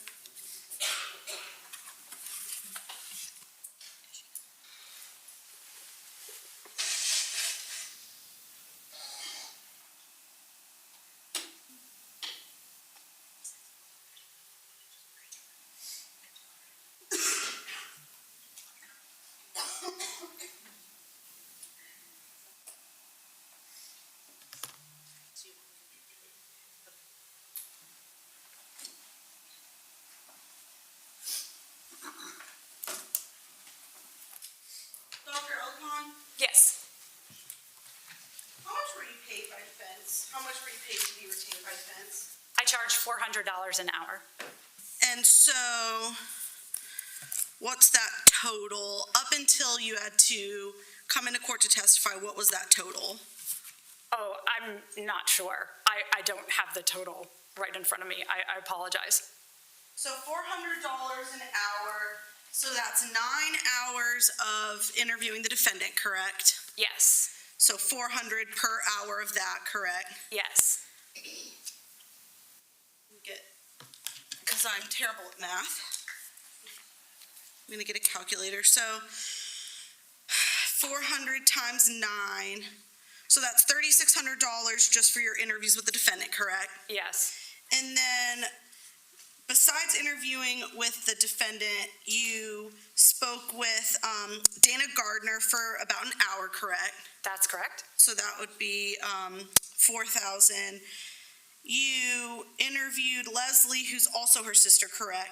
That's correct. So that was an hour and 25 minutes. How do we do that billing? Sorry? Is it like $400 plus like the, is it like, if you do an hour and 25 minutes, what would you bill for that? Whatever a quarter of 400 is, so 100. So we'll do $500 for that. As far as so the body cam, that was 3 hours it took you to review, correct? That's correct. So that would be another $1,200. So now we're at $5,700. How long did it take you to review the indictment and the incident report? Probably about an hour. So another 400. How about, do you remember how much you billed to review like the other evidence in the case that you were given, about how long that took you to review? Another 4 hours. So $7,700 is the math. Is there anything else that, like, how about the psychological testing? Is that all included in the 9 hours that you met with the defendant? That's correct. Is there anything else I'm missing prior to like showing up today? Like, did you have to review notes or anything like that that you billed for? So the other piece of it, and this is where it gets a little complicated, is that when I am retained by the defense, I say, I'll go take a look. I can't guarantee you're going to like what I have to say. So after that initial stage that you just mentioned, the next thing I do is I come back to the defense and say, here's what I found. I'm going to go ahead and write this report. Okay. So I would imagine it probably took you a little bit to write your report for this case, correct? That's correct. So about how long do you think that you probably billed for writing the report? 8 hours.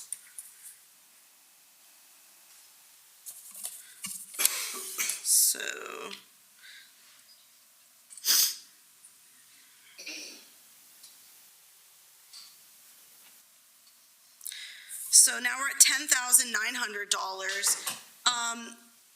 How about talking with Mr. Willis? Did you bill for your time to speak with the defense attorney about your findings? Yes. How many hours did you spend doing that? About 4 total.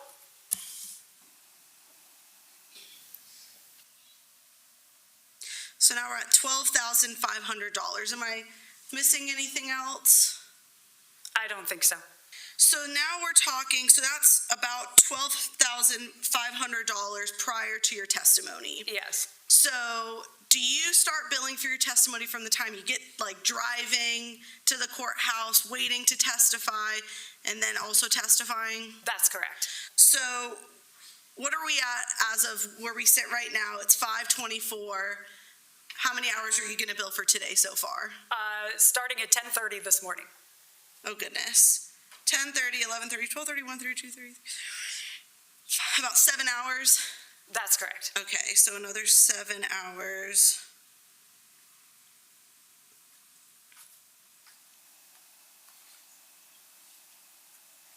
So now we're at $15,300. Okay. And counting, correct? That's correct. Okay. So maybe Mr. Willis is hoping I talk fast so the clock stops at some point soon. So I want to talk to you about some of the things that you reviewed, aside from your interviews with, I'm sorry, I have another quick question. Talking about all the hours you spent on this case, I actually also called you to try and speak with you about your report, correct? Yes, And you would not speak with me, correct? that's correct. And you basically told me that you were hired by defense, and so you weren't going to speak with me about your report, correct? My concern about the questions that you were asking me is that I felt that you were starting to ask me questions to try and get me to give you testimony over the phone. Now, it's very clear from my report and the report that you had, it's very clear that my opinion is consistent with what the defense is asserting.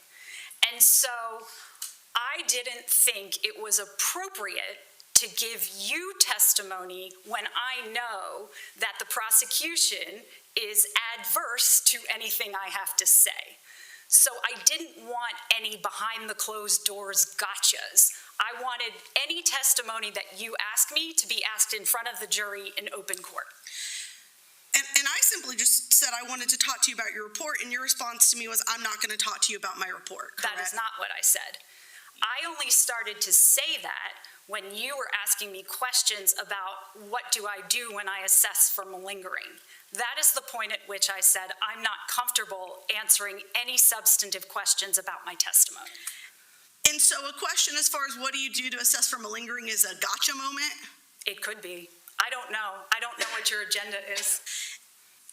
And I actually told you what my agenda was, right? I told you I just wanted to understand your report and get to the truth. I actually told you that, correct? Correct. And your response to me was, if you have questions about my report, you can ask me in court when I testify, correct? Correct. And that you could read my report. Oh, yes, of course. I just can't ask you about your report, correct? Correct. And then I asked you if you spoke with Mr. Willis, and you said yes, correct? Correct. And your response to that was basically that that was because you were retained by Mr. Willis, so that's why you spoke with him. Correct. I have a contract. And then I asked you, so Mr. Willis paid you, so you'll speak with him, but because I didn't pay you, you won't speak with me. And your response was verbatim, they paid me for my opinion, correct? Correct. And I misspoke because the reality of that is that I was not paid for my opinion. I'm paid for my time. But that's not what you told me over the phone, correct? That's correct, but it was a complete misspeak. Okay. So I want to talk to you about your opinion that they paid you for. In your report, you list out the things that you reviewed aside from speaking with the defendant as part of the case file. I know we talked about some of them. For example, you read the police reports. That's correct. Do you know if you were given the entirety of the Hall County Police report? What I have is about 50 pages. So if there's a report that has more pages, you wouldn't have that? Correct. And then you also indicated that you watched 3 hours of body cam, right? That's correct. And in your report, and I genuinely don't know the answer to this, you said that you reviewed video footage and written transcript of interview, and that only took you 1 hour, correct? That it seemed like it was an hour of footage. Did you watch the entirety of the 3-hour interview with the defendant and investigator Mefford? I did not think it was 3 hours. I thought it was 1. So when you hit start on the interview, and the interview runs for 3 hours, at what point did you just stop watching the interview? Well, I watched it. I don't know if I looked at the timestamps incorrectly. I also read the entirety of the transcript, so I don't think I missed anything. So did you, because I was genuinely confused about that, because the interview was 3 hours long, so did you sit down and watch from start to finish the interview that the defendant had with investigator Mefford? I thought I had, because I thought it started when Ms. Mericle walks into the room and concludes with him saying she didn't make it. Or he didn't make it, I'm sorry. Okay, so that interview was about 3 hours long, and you think that it only took you an hour to watch? I suppose I misread the timestamps. Okay. And then you also reviewed Hall County Jail medical and mental health records, right? That's correct. and text messages between the 4,000 pages of text messages between the defendant and the victim, correct? That's correct.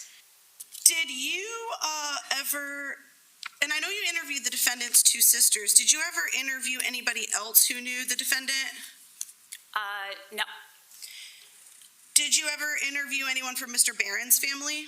No. I actually want to ask you this. I know that part of your qualification, you talked a lot about conducting forensic examinations, like for people who are claiming not guilty by reason of insanity, correct? That's correct. And I'm very familiar with those evaluations. And so one of the things that I know is very important in those evaluations is basically when you're trying to determine whether or not someone is not guilty by reason of insanity, it's important to look at the objective facts about the case, not just what that individual is self-reporting to you, correct? That's correct. Because, of course, that individual, not talking about lying about symptoms, but lying about, like, stories that they experience could potentially lie, correct?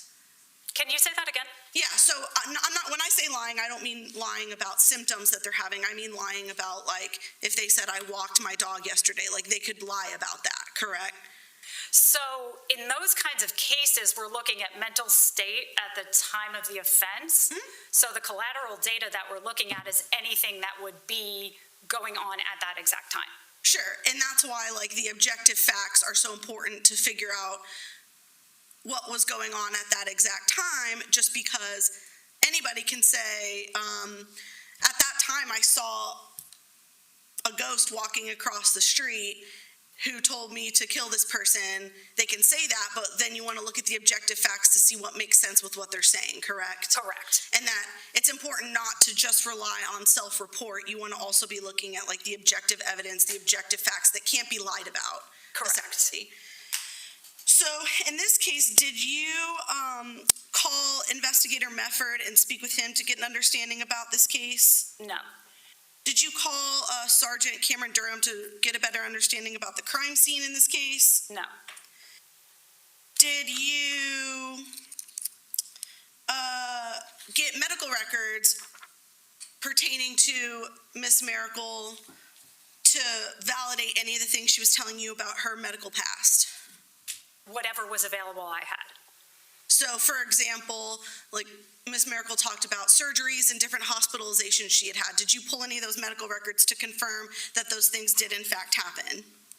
No, but her sisters corroborated that those things occurred. Her two sisters did? Correct. What about, Ms. Mericle told you that she had seen a bunch of different therapists in her past, Yes. correct?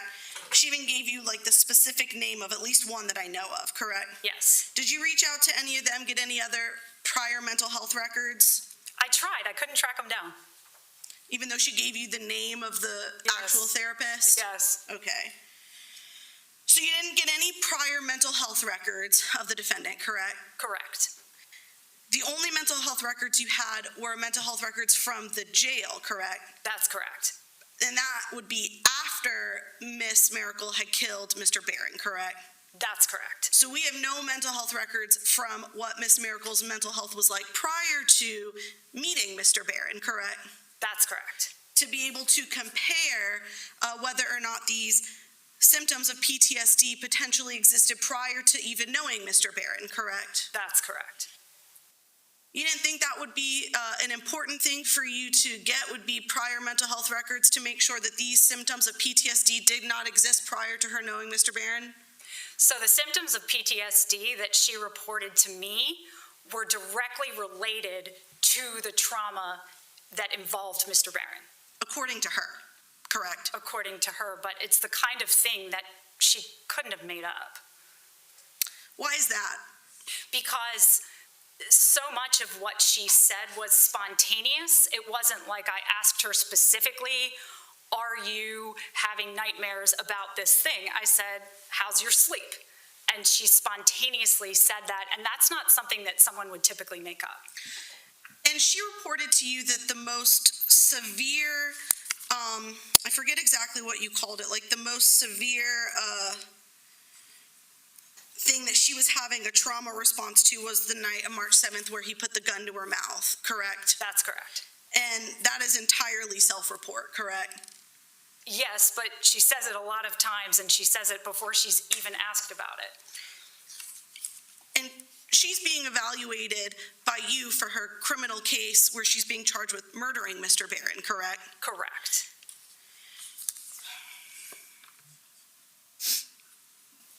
Did you look at any photographs from the crime scene? No. Did you look at the defendant's phone for any other text messages between her and anybody else in her phone to corroborate some of the things that she was telling you? There were text messages between her and Mr. English that came up. Okay. Anybody else? No. Okay. So,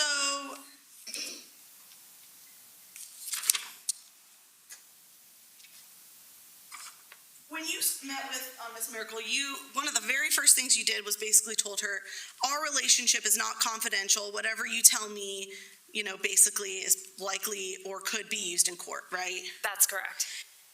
And so when you went into that interview, you knew that all of these interviews that you were having with the defendant could potentially be talked about in court. That's correct. Did you record any of the meetings you had with the defendant? That's not allowed. It's not allowed? No. So I've had psychological evaluations before with criminal defendants who have been recorded in interviews by evaluators. Objection to counsel testifying. And so Objection to counsel. I haven't gotten to my question yet. Still object to the form of the question. Okay. Let's hear the question. Is your testimony that evaluators are never allowed to record an interview that they conduct with the defendant? Well, if it's in an outpatient setting, but this was in a jail, and I don't bring my phone into a jail. Did you ask the jail if you could record your interviews with the defendant for the purposes of court? No. So, Ms. Mericle told you that Mr. Barron had been drinking Jack Daniels and beer the night of March 7th, correct? Yes.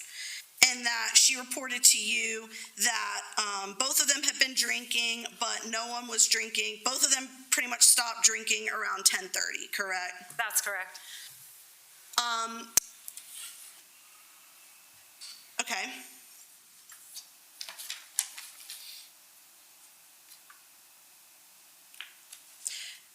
I want to ask you this before I forget. You mentioned that Ms. Mericle told you that she had thoughts or had attempted suicide the night of March 7th. She said she thought about it. She thought about committing suicide. Mm-hmm. Can you point to me where you note that in your report? Did I not put it in? I don't see it. I don't want to say you didn't put it in because I could have just missed it. So if you don't mind reviewing your report and showing me where you put in your report that she thought about committing suicide.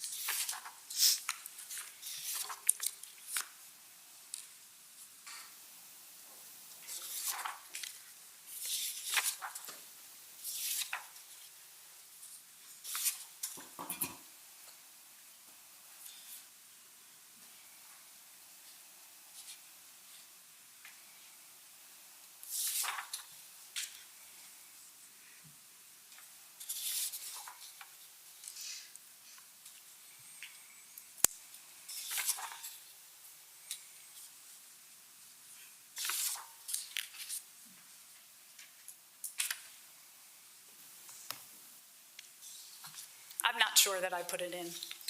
You don't think that would have been an important thing to note in your report, that on the night where Miss Mericle killed her boyfriend, that she had a thought about committing suicide? It wasn't really significant to a PTSD diagnosis, so I must have omitted it. You don't think it's significant that the defendant told you that on the night that she killed her boyfriend, she had thought about committing suicide? I think it's significant. I don't think it's consistent with a diagnosis of PTSD. Okay. Did she go into detail about how did she actually attempt to commit suicide, or just that she thought about it? Just that she thought about it. Did she ever tell you that she actually attempted suicide? No. Did she tell you that she actually attempted suicide 5 different times? No. In your report, you note that I think it's your very first meeting with her, she told you that the very first time Mr. Barron pointed a gun at her was the night of March 7th. And then you, later on in your report, talk about other times where Mr. Barron pointed a gun at her. Do you remember that in your report? It wasn't that he pointed a gun at her. That was the first time that he took a gun and pointed it in her face. That's not the first time that there was a gun involved in the argument. Okay. So, like, for example, the night where she got the DUI, the night of December 28th, when she found out about Lilia and there was a gun involved, did she explain to you how the gun was involved that night? Just that he was brandishing it. Well, did she say what she meant by brandishing? Like, had it out. Okay. But, like, did she ever specifically say whether he did or didn't point it at her? No. Okay. So, I want to talk to you about the text messages. It was about 4,000 pages, right? Yes. Lots of pages of text messages. Yes. Between the two of them. So, did you see in that 4,000 pages a text where Mr. Barron is calling Miss Mericle a name, a bad name?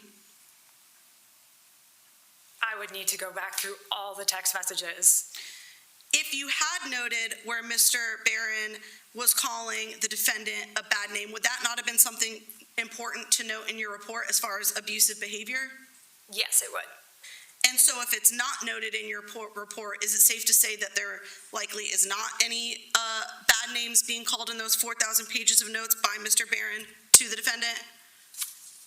I would need to go back through all the text messages to answer this question properly. Well, but again, you said that if there had been any evidence of name calling in those text messages, it would have been important for you to note in your report, correct? Correct. And is there any note in your report of Mr. Barron calling the defendant any bad names in your report?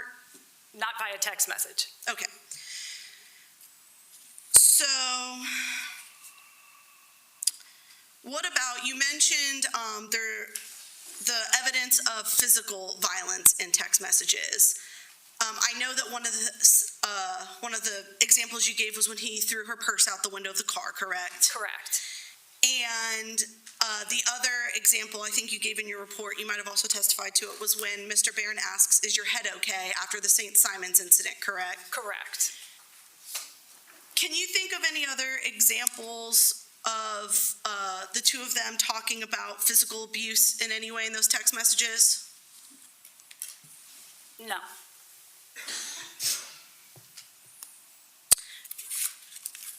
You testified that Miss Mericle wanting to, of course, we see all the time where, people can be sexually abused by their husbands, their boyfriends, correct? Correct. And they can still be in a later on consensual relationship with them. That doesn't mean that they haven't been previously sexually abused by them, correct? That's correct. And so you talked about how someone who's been sexually abused by a significant other basically can show one of two things. Do you remember talking about this? I do. That either they basically avoid sex at all costs or over-sexualized. Yes. And that either one of those could be consistent with someone being sexually abused by a domestic partner, correct? That's correct. Someone wanting to sext their boyfriend does not mean that they were sexually abused by that individual automatically, correct? Not automatically, but it's inconclusive, right? Sure. So basically, when you see an individual sexting, the person that they're in a relationship with, it's not an automatic, they must have been sexually abused by them. It could also just be because they want to have a sexual texting conversation with their significant other, correct? That's correct. Same with, for example, the note about the DUI on her phone that you testified about. And you said, that could be consistent with a domestic violence victim basically writing out a script so that they remember it, correct? That's correct. Could that not also be consistent with somebody writing out what happened to them so they don't forget to tell their attorney? Yeah, I mean, that's entirely possible. It's not my opinion, but it's entirely possible. But it's entirely possible. Yes. Especially if she has a pending DUI arrest. It would not be out of the realm of possibility that she wrote down what happened to her so that she could remember to have that conversation with her DUI attorney, correct? It's possible. It remains my opinion that that was a rehearsal. Sure. And then the other example that you gave that I wrote down was when she texted Mr. Barron and said, I fell on my head, you did nothing wrong, and you gave that as another example of something that would be consistent with basically a rehearsed response, correct? That's correct. And I understand that's going to remain your opinion, but couldn't it also be possible that that's just actually what happened? Not in this case. Not in this case. Not based on what I saw on the body camera footage. I mean, she was clearly signaling to the police that something bad had happened by using no words and putting the police officer's hand on her head without saying anything. It's so clear that something happened. And something did happen. She did injure her head. No one is saying that she did not injure her head, correct? That's correct. It's just the how she injured her head is really the question here. It is, but there's no explanation other than something really bad was going on, and then she immediately recanted and said, everything's fine, nothing's going on. He was sitting in the next room, so she wasn't going to say anything was going on. So that text message to me was so obviously a rehearsal, in my opinion. As far as the text messages, you would agree that when Miss Mericle gets angry, most of the time Mr. Barron will just stop replying to text messages, correct? That's correct. And basically the argument will result in the defendant essentially kind of having an argument with herself. Correct. And then at some point she just kind of gives up on this argument with herself, and then Mr. Barron will reply when the argument with herself is completed. Well, that's not entirely correct. What happens in these text messages is that she initially is angry about something. She's angry, she's trying to express herself, and he doesn't respond. And in those cases, silence is a manipulative tool that he's using because she is so self-doubting that she's now second-guessing herself. She's like, well, maybe it was my fault. And she becomes solicitous, and that's when he responds. So that confuses me a little bit because you're saying that Mr. Barron not replying is manipulative, correct? That's correct, using silence as a manipulative tool. But could it not also just mean that he doesn't want to engage when she's speaking with him that way? Well, in the broader context of a relationship, this is how abusers assert power, is that they just don't respond until the victim comes back with, I'm sorry, it was my fault, and in Ms. Mericle's case, solicitous of sex. Couldn't an abuser also respond by using manipulative words? They could. Like, for example, you said that in a relationship in the beginning, everything is great, but you know when things are starting to go south in an abusive relationship because of the verbal and emotional abuse, correct? That's correct. So it sounds like an abuser can abuse by both being verbal and not speaking at all? Sure. So what is, it sounds like everything is consistent with someone being an abuser then, is what you're saying, correct? Well, in this case, as I said, relationships are messy, and any of this could have happened. What we see in the text messages is the use of silence. And it's equally as possible that not in text messages, he was really mean to her. That's what the report is. So Mr. Barron not replying is abusive, but would your opinion be the same if Mr. Barron had replied saying, calling her names, you whore, I'm gonna kill you if you ever say that again. Would your testimony be that that is also abusive? Sure. So, okay.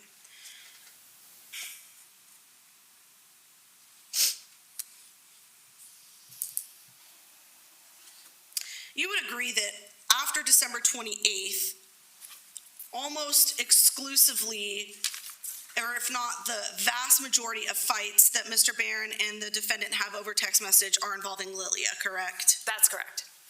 And I would say, I feel like I can confidently ask you, all of them are started by the defendant, correct? That's correct. And the defendant is calling Mr. Barron names, correct? Yes. And there's actually a photograph where there's physical abuse by the defendant to Mr. Barron, correct? That was part of the early February Yes. incident. Yes. Yes, where he had like a little scratch on his face. Is that what you're referring to? Yes. She's calling him names. You would agree that lying about vomiting in the ER to get him to come take care of her is manipulative, correct? It's solicitous, yes. What's the difference between solicitous and manipulative? That she is doing things to gain his attention. Correct, okay. In your report, you put in there that Mr. Barron inadvertently found out about a medical issue that Ms. Mericle was having and offered to drive to St. Simon's to help, and that Ms. Mericle accepted this invitation, correct? That's correct. Have you since been made aware that that was, none of that was true? No, I didn't know that. So, do you remember reading the text messages where Ms. Mericle talked about how she was vomiting up blood, correct? Yes. And that she sent that text saying, Jen, can you take me to the hospital, correct? Yes. And that she said she spent the whole day in the ER. Do you remember all those text messages? Yes. And if I told you that Ms. Mericle said that all of that was false and none of that was true and it was all a lie, would you say that that was Ms. Mericle manipulating Mr. Barron to feel sorry for her? It was certainly attention-seeking. When you read those text messages, did you think it would be important to validate that any of the defendant's medical issues that she was talking about in those text messages? I didn't think so.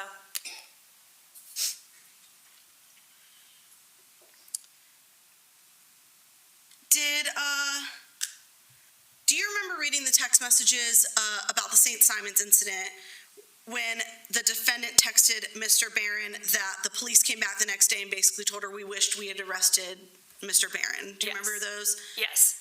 Do you know if that was true or false? I found out yesterday that that was not true. But that was in your report. That was something that you found important as part of your opinion to put in your report, correct? It was important enough for you to put in your report. Yes. How about the male friend? Do you remember the text about the male friend that was going to come and basically buy Mr. Barron out of the lake house? Do you remember those text messages? Yes. Or he was going to help her move out. Yes. Well, that's what you put in your report. Do you know if that was true or false? I don't. Okay.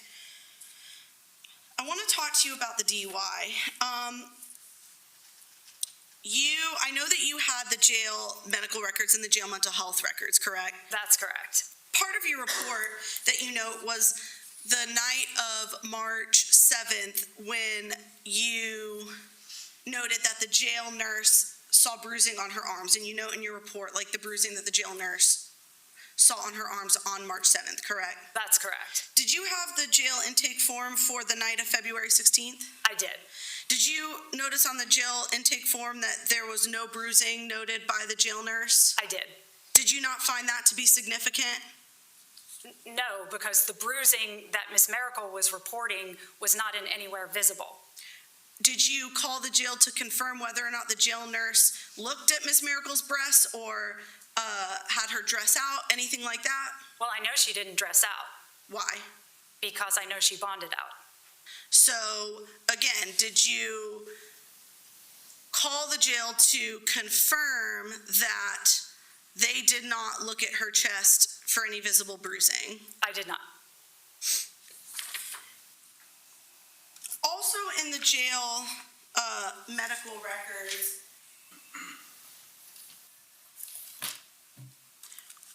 Ms. Mericle was speaking with like a jail psychologist or psychiatrist, correct? That's correct. And I would say there's a big quantity of these records where what Ms. Mericle is most concerned about and has the most depression about is her current status incarcerated in the jail, correct? That's correct. And there's constant discussion of her depression as it relates to her current status as an inmate, correct? That's correct. And how, let me see. Judge, I have an objection. I think we need approach.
you mentioned on direct that. Hold on. Oh, I'm so sorry, Judge. Nope, that's fine.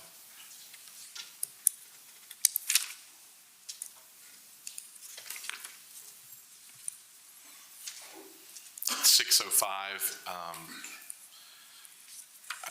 I gotta be on, and no disrespect to anyone, I don't know how long this witness is gonna go for, so we can call it a day or we can keep going. It's 6:05. I get the nonverbal cue that we're gonna call it a day and come back tomorrow. Is that, or you wanna keep going? Come back tomorrow. Okay. Okay, we'll take a break in the action. Again, please don't discuss the case with anyone, and don't do any research. We'll see you tomorrow. Same situation, 8:45, 9 o'clock. Thank you.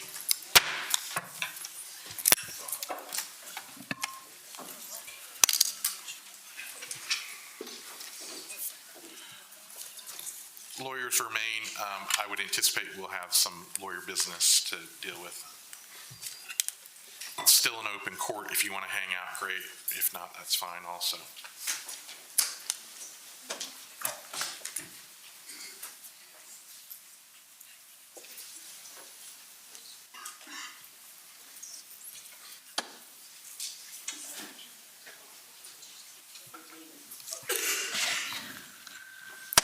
Y'all can sit, stand, that's fine with me. What I'd like to do is, clearly we're coming back tomorrow. Clearly there's going to be some evidence tomorrow.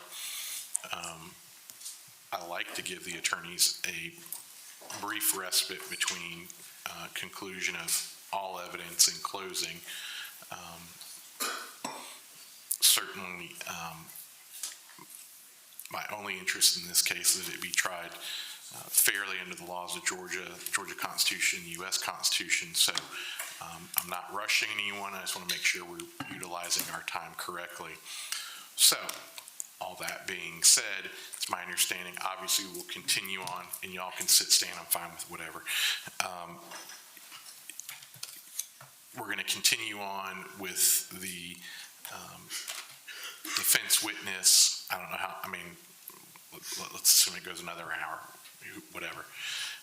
And then it's been indicated, and clearly the defense has no obligation to put up any evidence, but it's been indicated there may be additional witnesses. So I would anticipate that tomorrow, a large bulk of tomorrow, which is Wednesday, will be taking up with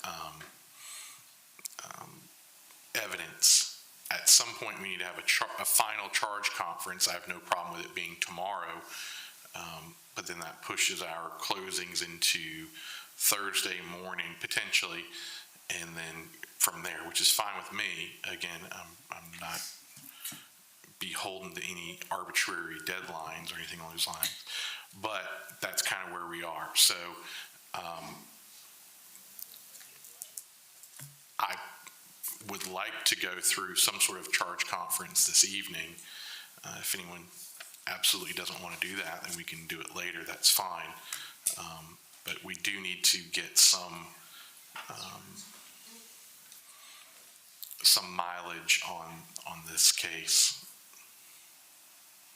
State? We're fine to start with a preliminary charge conference tonight if defense is judge. Very well.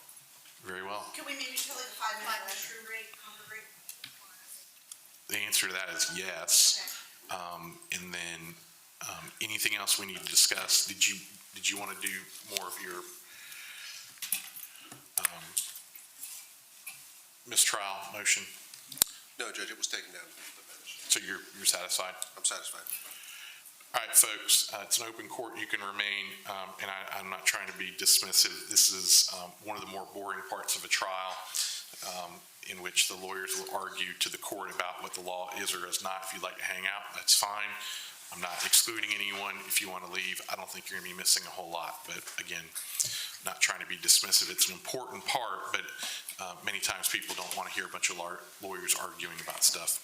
With that, we'll be back in 15 minutes.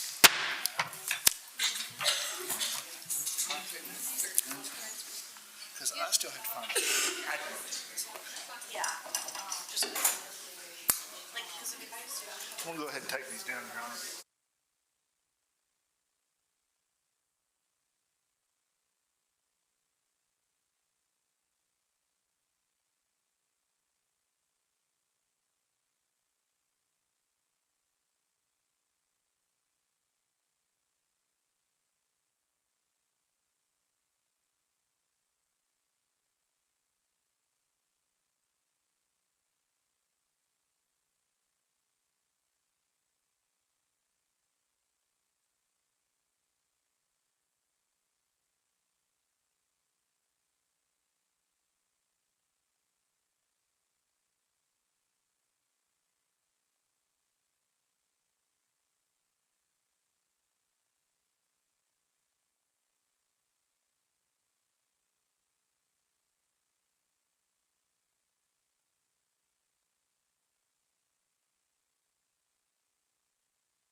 these.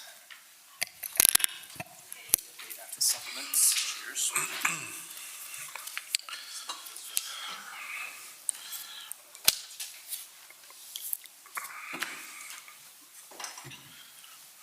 I'll note that all those in the gallery took me up on my opinion of charge conferences. Smartly so, Judge. All right, so this is a very broad V2. I'm not saying this is it, it's just a discussion point. As I've indicated before, I like to use this as a talking point so we're all on the same page. That being said, if either party wants a formal up or down on their request to charge, that's fine with me too. I'm not going to mention the lawyer's name, but on the civil case, he wanted a ruling on preponderance, so it happens. So if y'all want a ruling, I would be more than happy to give you an up or down on everything. Or we could have a kind of generalized discussion and address only the important things. But everyone's definition of important may be different. Pursued somewhat informally, obviously the court reporter's here taking things that are down. Obviously this may be making no comment one way or the other. This may be subsequently reviewed, and I understand that, and that's fine. My feelings don't get hurt one way or the other. So, anyone passionate about starting with anything? Or just dive in page one and... I say let's dive in, Judge. Yeah, might as well. Might as well. All right. Jury instructions. Number one, page one. I don't think anyone has any problem with that. Very general pattern instructions about indictment, No, Your Honor. issue and plea and not guilty, presumption of innocence. Pretty basic stuff. Yeah. I think both sides asked for the pattern anyway, Judge, so. And I think that's what we have. So page two, again, very standard stuff. You found it? Grave suspicion, jury, judges of law and fact, evidence generally. Page three, direct and circumstantial, credibility of witnesses, expert witness, and to be clear, I leave the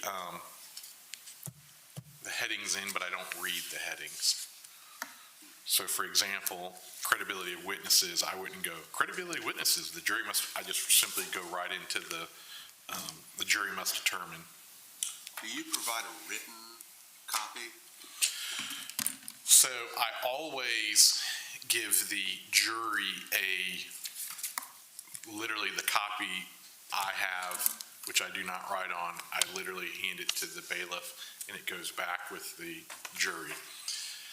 On one occasion, when we had sufficient time, Mr. Preston made 20 copies and everyone had a copy, including all the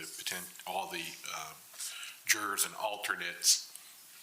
I'm not saying I will or won't do that here, but my main reservation has always been giving them the wrong version, which would be a huge, big problem. So we have to have 2 hours lead time to really organize that. So for example, in this case, if it becomes very clear that we're going to have closing starting on Thursday morning, and we conclude with all evidence at 3 o'clock in the afternoon on Wednesday, we may, and we'll keep you all informed on that, but every time they will get a written instruction back in the deliberation room. Now, whether they will read along with me and turn the pages, it's happened one time. I have not excluded that from this case. All right. Sorry, Your Honor. Yeah, no. As a point of curiosity, when you send them I know this is not the final that we're looking at now, but there are, both in the patterns and right now in the draft we have, there are parentheticals that may or may not be read. If the copy Your Honor has and gives to the jury has unread parentheticals, I just want to make sure that we're not sending the jury with information that the court did not charge them on or that we did not. So, for example, like direct and circumstantial, I mean, there's a parenthetical that it's just more explanation, so that would remain. You'd be authorized to convict only if the evidence, whether direct, circumstantial, or both, excludes. So, I mean, that would remain. But to your point, let's just say, for example, and I'm not saying I'm going to give it, but, sodomy, I don't think I need to give them the entire statutory definition of sodomy, so we would kind of, lack of a better term, chop that up so it makes sense. So my preference is that we, I guess edit's a better word, my preference is that we edit it as clean as possible, subject to obviously objection, but please be mindful that at some point we're going to have a final charge conference. At some point you're going to be handed a final charge, and at some point your copy, my copy will be the exact same, and the version literally that I read goes from me to the bailiff to the deliberation room. Thank you. And I don't Thank you for write on indulging me, Your Honor. Yeah, absolutely. I don't write on it for obvious reasons. But yes, I mean, my preference would be that we don't have anything improper in there. So page 3, credibility of witnesses, expert witnesses, all pattern, witnesses impeached, prior statements, single witness, defendant's choice not to testify. Obviously she did, so we'll scratch that out. That's off page 4. Then we get into the jury determination of voluntariness of the statements. That's page 4, page 5.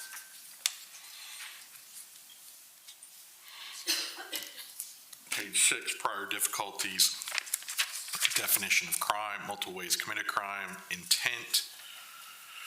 7, presumption of criminal intent, criminal negligence, proximate cause, venue generally.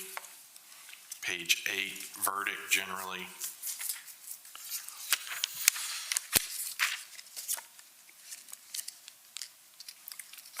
Page 8, still sympathy. Page 8, date not material allegation. I Go ahead. realize in date not material allegation, I made an error in the second paragraph about the actual statute of limitations for those counts. I will submit I believe that's not accurate. It might be. Your Honor, I mean, I understand what Ms. Bennett's coming from, and that's, we can check that, but, I mean, I don't think there's a dispute about the date. We may not even need to, may not be necessary to charge it. I mean, I know, I typically just ask for it just in case.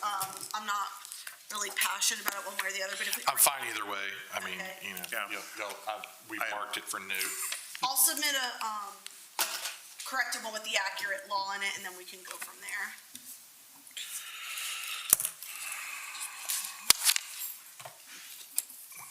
Page 9, getting obviously into the malice, murder, premeditation, motive, felony murder, causation in felony murder. I imagine we're starting having more conversations. Yeah, actually, Your Honor, if I'll note it now. I'm sure we'll have a more robust conversation later.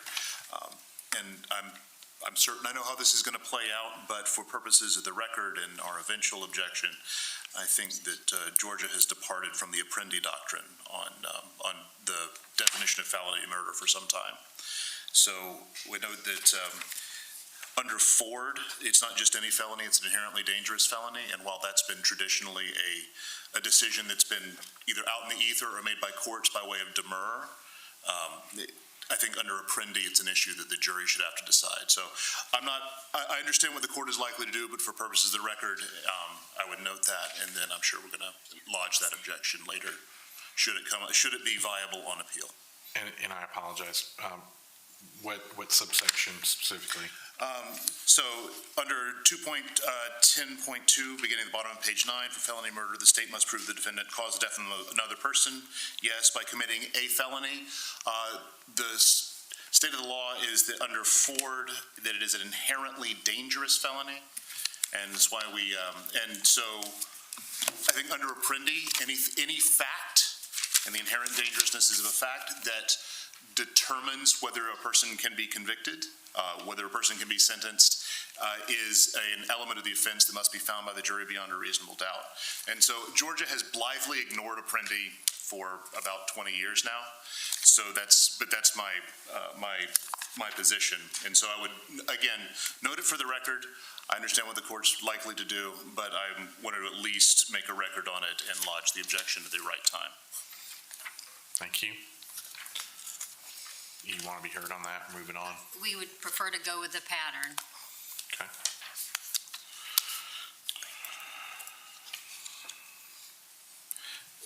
So for purposes of likely the way this is going to go, and certainly I'll note the objection as to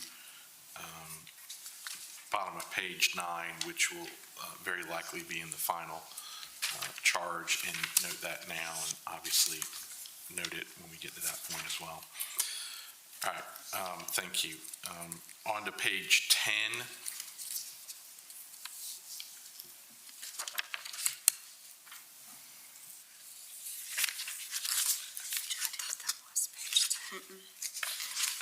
This is page 10. This one? Yeah. No, he was talking about the felony murder one. Do you have any objection to this?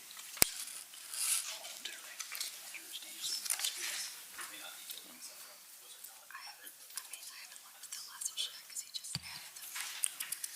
But if you just got it, it was prevent a reasonable doubt that the evidence should not be reduced. You said, I could go on, you said do. I'll leave that up. 21040, yeah. This is updated. This is the new version, are you sure? Yes. Okay.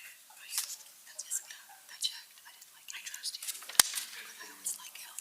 Yeah. I didn't check because I didn't like it either.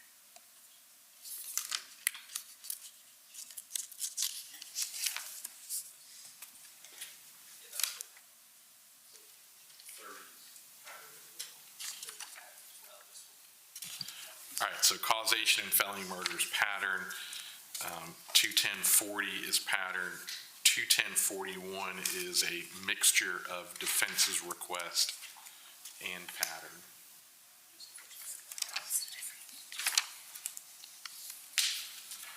Oh, this is for these first. The first paragraph of 21041.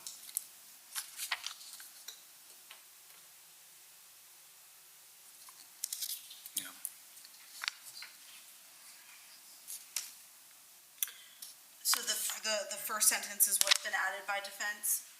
Yes. Yes. My understanding. I understand where they're getting at with that. It's just it's worded very confusing. Like, I don't even really understand. I barely understand it, and I'm a lawyer. I think that this is very confusing for the jurors, the way it's written. Walk me through that. So it says defendant may not be guilty of malice murder in count 1 or felony murder in counts 2 or 3, but still guilty of voluntary manslaughter. Like, it's basically going to like the inconsistent or the Yeah, it's trying to head that off at the pass. right. And so so that's something I get where they're going with it. I just think that this is worded very confusing. I don't like the way it's worded. Okay. Do you have a suggestion now? Like,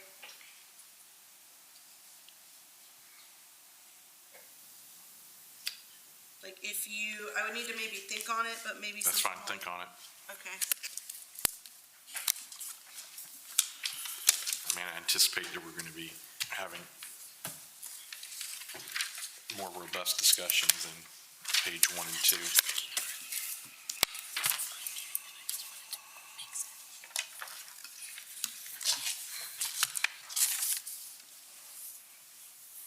Now on to page 11, 21042, provocation by words alone.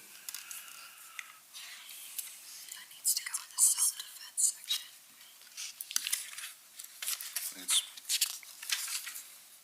Nothing? I think it's pattern and part and parcel with a voluntary charge, so. My only note with it would be to maybe move it to. Never mind. Sorry, Okay. Judge. That's fine. That's why we're doing this. Yeah. 21044, involuntary manslaughter, parentheses, unlawful act. And I think that first sentence is the same issue that I think we just might want to reword that. I've noted that to offer a suggestion. Thank you. And won't that also, Judge, be something on the verdict form that you explain to them? So we will certainly need to have a fuller discussion on the verdict form. Do they have a copy of that yet? Not yet. It'll be forthcoming. Okay. Yep, it'll be forthcoming, but yes, we'll definitely need it. So I've marked 21044, I've marked that. Thank you. And then obviously defenses, pretrial, demur, as it relates to aggravated assault. All right, so we now have 22021 aggravated assault with a deadly or offensive weapon.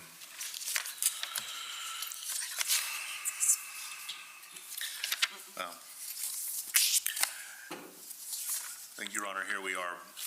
I renew the objection that basically we made via demur originally, because we have both species of underlying assault. Still think that we shouldn't have to dance back and forth between them, and I think the evidence here sort of illustrates the problem in our not having known what the underlying thing we have to defend against here. I mean, now is not the time. I suspect I know what Your Honor is going to do, but now is not the time formally. The law calls for objections later, but I understand. I'll be lodging the objection at the appropriate time. Great. I like that. You can lob it now too, or Well, log it. yeah, Whatever you want to do. I'll make sure that. Noted. Yeah, I promise to make sure the record is satisfactory. I would expect no less. Thank you. All right, anything else on 2-1? 2-2, firearm is a deadly weapon. Just in the spirit of candor, Your Honor, I lodged the same Apprendi objection that firearm as a deadly weapon is not a creature of statute, it is a creature of case law. And so the removing from the jury the consideration of a firearm and the manner in which it's used is a violation of Apprendi doctrine. I'll be lodging that too, but I also know what the state's going to say and what I expect Your Honor to do about it. It'll be noted. Thank you. The objection, that is. 22023, determining a weapon is deadly. I don't think we need that, Judge, since we're going to go ahead and instruct the jury that a firearm is a deadly weapon. I'm fine with that.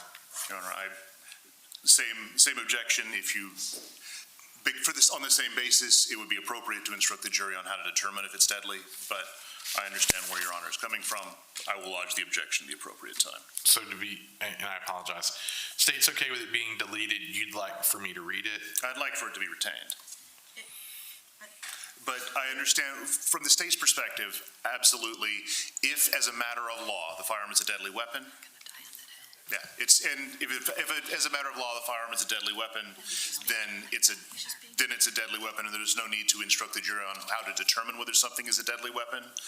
I don't think it's appropriate under the 6th and 14th Amendments to tell the jury that a firearm is a deadly weapon, and the determination of whether it satisfies that statutory element should be left to the jury. I can also see how they would be confusing, but I also seem to recall the states having requested to 2023 initially. We withdraw our request. Which request? This one. I think it was in the packet. Okay, so here we are. So the state does not want 23, and defense is saying, obviously your overarching objection, I get that, but you would like it to be left in. I'd like, yeah, I would like it to be left in for the same reason that I think 2020, the previous charge is out, or should be out. All right, I'll look at that. Thank you. It's likely going to be, 23 is likely going to be out and subject to your objection, I understand. All right. 26820. I can't anticipate any problem with that.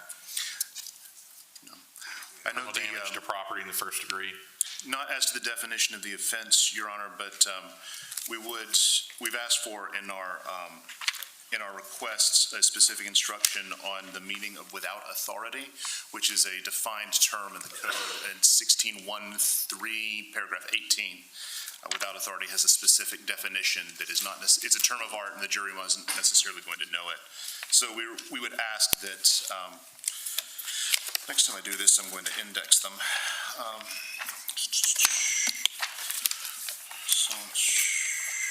I appreciate you bringing that to my attention. I'll double check that. Yeah, but there's not a pattern on it, which is why in our requests, our request number 47, I included reference to the code. Great, thank you. And that should be 1613. The hyphen somehow didn't make it into the. So I'll look at defense 47.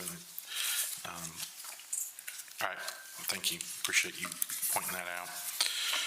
And Judge, I think that without authority can also open up a whole can of worms. Because,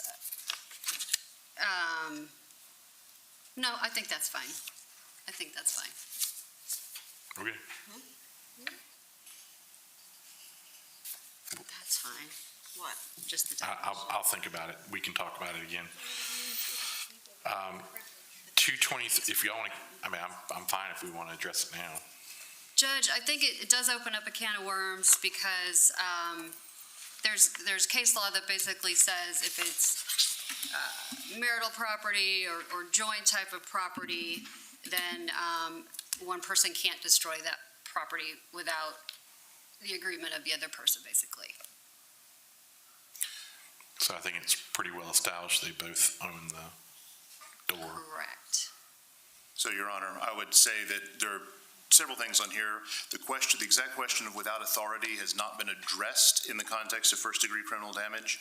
Without authority, in fact, has never been addressed in the context of marital or joint property. Those are always been addressed in the context of property of another, which comes up in second-degree criminal damage, burglary, etc. Here, there is no property of another qualification, but there is the without authority element. And the closest case the court's going to find, I think, is Gooch versus the state. But there, the Court of Appeals, it was a blanket that the defendant had set on fire and that the ex-wife had to jump over. He claimed it was marital property and jointly owned, but it was raised as the notion of property of another. It was not raised with in the context of the without authority element. And so that element, as a matter of case law, hasn't been decided. What's more, it's an element of the offense. And I would also note that 16722 requires a scienter, knowing. And when it is knowing has to be applied to every element. So it is not enough that simply, even if it were without authority, a point we don't concede, the state would have to establish beyond a reasonable doubt that the defendant had the scienter, that she knew that she was without authority to damage the door. So I think it is absolutely appropriate to charge on without authority. I would also, and we requested it, a charge on the meaning of knowing in the context of a statute, because it's not something that's immediately obvious. Let's revisit that. I'll make a note. Thank you. 22310, reckless conduct. Just that first sentence again, judges, I would like for us to revisit. The ongoing, sure. Thank you.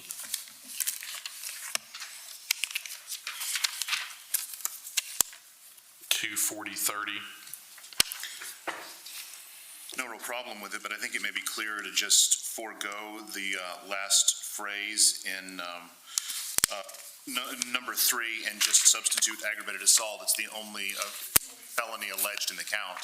So if they find that she committed an aggravated assault and that she possessed a firearm while doing so, there's no real dispute that an aggravated assault, if proven, is a crime against another or a felony against another. But the court can, that's not an objection, it's a suggestion. This is pattern, Judge. Yeah, it's pattern. I think the pattern could be cleaner since there's only one felony at issue. Saves the court a line of reading. I think it's a very astute suggestion, and I will take it under advisement. Thank you. Turning to page 13.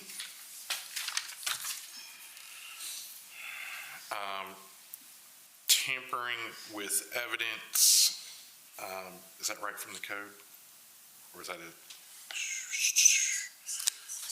state's request? I took it just from the code because there's no pattern for the misdemeanor tampering, so I just basically copied from the statute. And I think our request is identical, so I copied from the statute as well. Great. So, hard to object to something you asked for.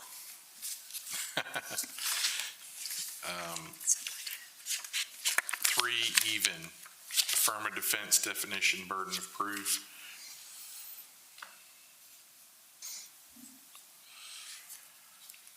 3-1-10, justification, generally. 3-10-10, justification, use of force in defense of self or others.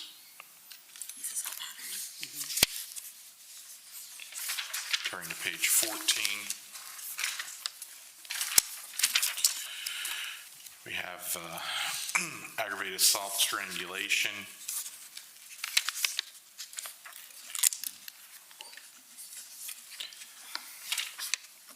Next down, aggravated sodomy. Still on page 14. Rape. Judge, I don't think that it's been alleged that he raped her on the evening of the shooting. So therefore, I don't think that's part of the self-defense on the night of the shooting. Your Honor, it's the reasonable belief and not the fact that it's not in response to rape, it's the reasonable belief of the rape and the pattern of their relation. It's been alleged during the course of their relationship over time that he did rape her, and that would be a basis for her to reasonably believe that a rape was forthcoming. Because it's happened before, it would inform whether she anticipated it would happen again. Judge, there's been no evidence that Ms. Mericle was in fear of being raped that night. There's been absolutely no evidence of that in this trial. She said that she was sodomized that night and that she was strangled that night and that she was in fear of being killed that night. But at no point has there been any evidence that she was also in fear of being raped. Just because she was raped in the past doesn't mean we charge the jury on it. Just because she alleges that she was raped by the victim in the past doesn't mean we get a jury charge on it. It does not go to her reasonable fear of why she did what she did that night. She didn't testify to that, and there's been no evidence of that. Your Honor, the defendant doesn't have to testify explicitly to something for the jury to be able to infer it. The court's going to instruct the jury on direct and circumstantial evidence. And as the update to section 22, 16.322 explains, the quantum of evidence that is, or the scope of evidence that is relevant now to prove reasonable beliefs is much broader than it once was. And the course of the relationship would inform whether it was her reasonable belief. Now, I'm sure that in argument, the state can get up and say, well, they argued this, but you didn't hear her say it. And it'll be for the jury to decide whether in the course of the relationship, that was yet another thing she could have feared.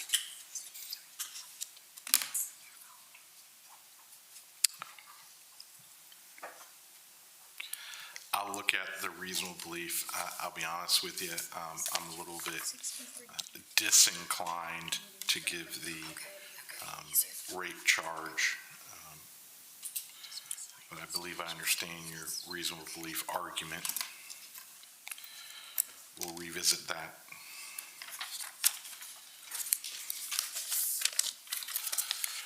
On a related note, 3-10-12, reasonable beliefs explained.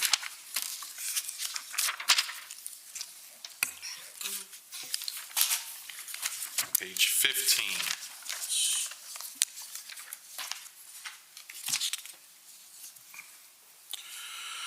3-10-13, no duty to retreat. 3-16-10, threats justifying a homicide. 3-16-20, excessive force. 3-16-30, revenge.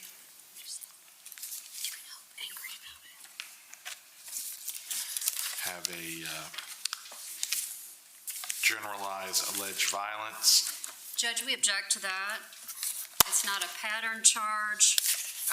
The only justification, which we've already charged on justification, we already have a charge on justification, a pattern charge. We already have a pattern charge on reasonable belief. And it's just not supported by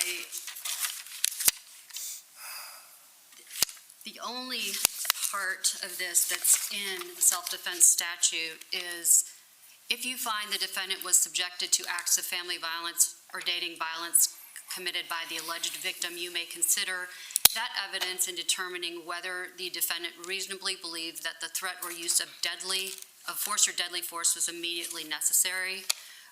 Then if you skip down to the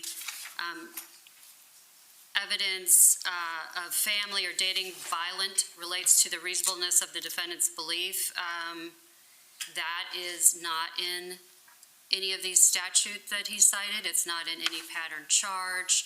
And the last paragraph that says the question for you is not in the statute.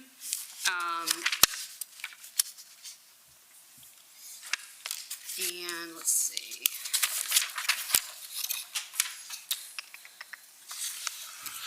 And then, yeah, it's just not in any of the only thing that's what he says it is that little first blurb and then the parts about what family violence is.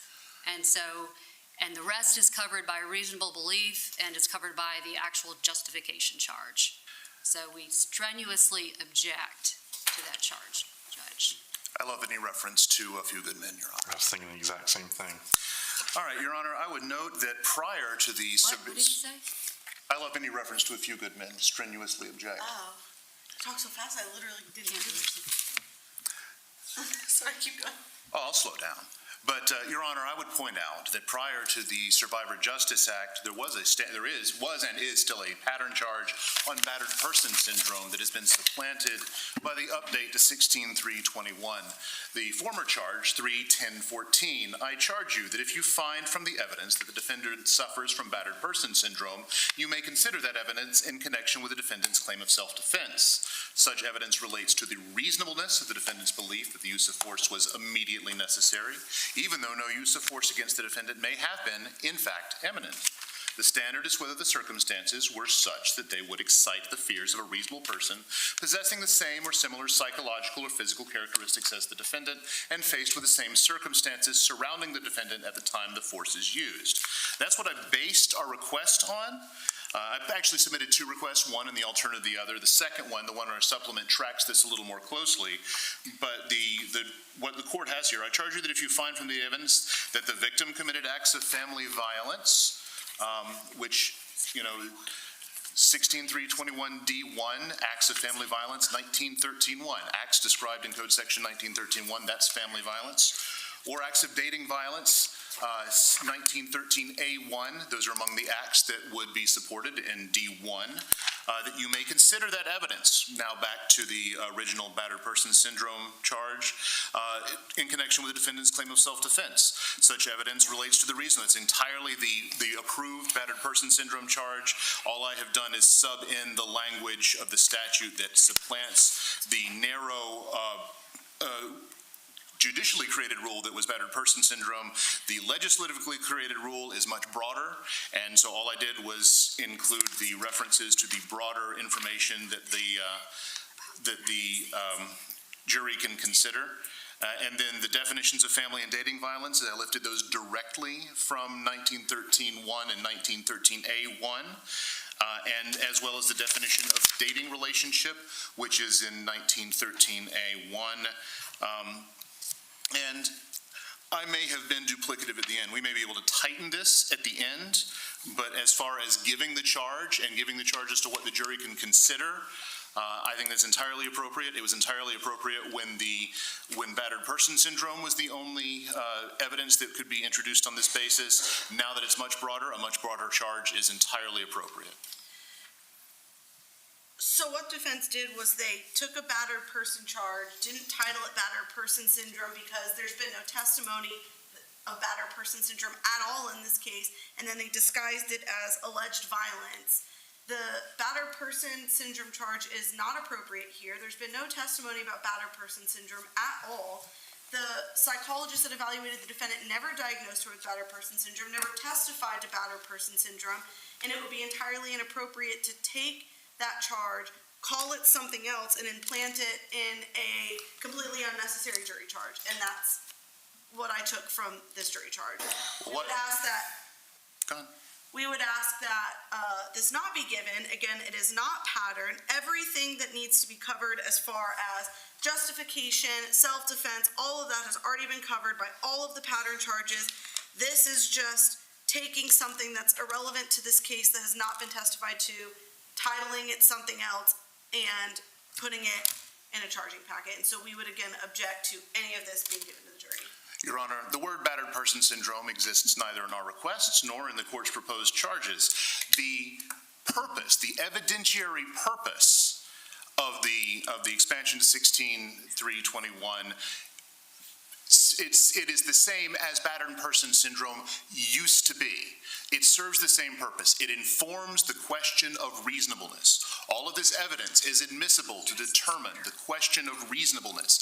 We're not asking that the court say the words battered person syndrome to the jury at all. What we are saying is the jury should be informed that this evidence, this broader class of evidence that the General Assembly has said is admissible, specifically in cases where there's testimony to support it, PTSD, dating violence, family violence, that the jury can consider that to determine whether the defendant's actions were reasonable and whether the state has overcome the presumption of their reasonableness beyond a reasonable doubt. So it is entirely appropriate that it be given. And otherwise, how is the jury going to understand the context of all of this information? The legal significance of this information that the General Assembly has told you is legally significant. It's not relevant to this case, Judge. She was diagnosed with PTSD. There's been no testimony of battered person syndrome. I never said that battered person syndrome is inadmissible. It's absolutely admissible if it's relevant to the facts or the testimony of the witnesses, which it is not in this case.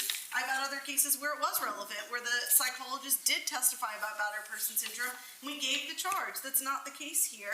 There's been no testimony about battered person syndrome, so to throw in law about battered person syndrome would be entirely confusing to the jury. It would be irrelevant. And this sounds like a lot of great arguments that Mr. Willis can give in his closing as to why justification might be a reason to not find the defendant guilty. But to charge on law that has not been even mentioned in the case would be improper. Your Honor, what the state seems to be saying is that battered person syndrome is entirely an island in the law.